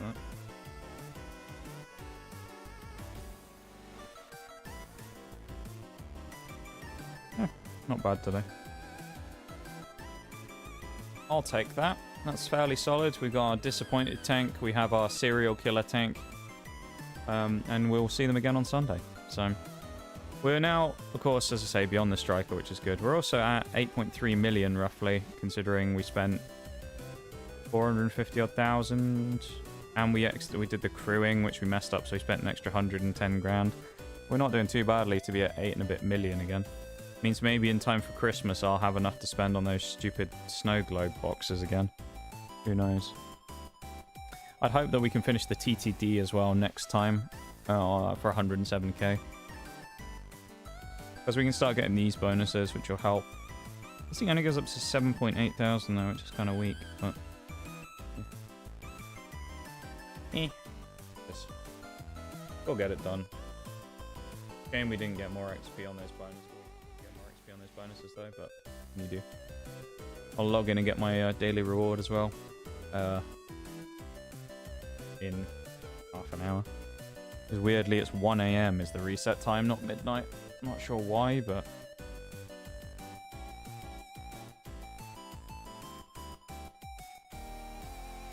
that's just the way it is, I guess. Oh, I need to look at those VR clips after stream as well, I forgot. Yeah. I must do that. I don't mind the higher tiers, to be honest. I actually kind of, I wouldn't say I thrive in them, but I think I do kind of tend to like them. Sometimes they're like mid-high tiers. I'd say between like 7 and 10 are pretty fun. There's some vehicles within those, of course, that are a bit shit that I don't like playing against and whatnot, but I don't mind the higher tiers. The low tiers can be fun. I mean, they're just like purely from like memes. They're pretty fun. But yeah. Like the memes are fun in those.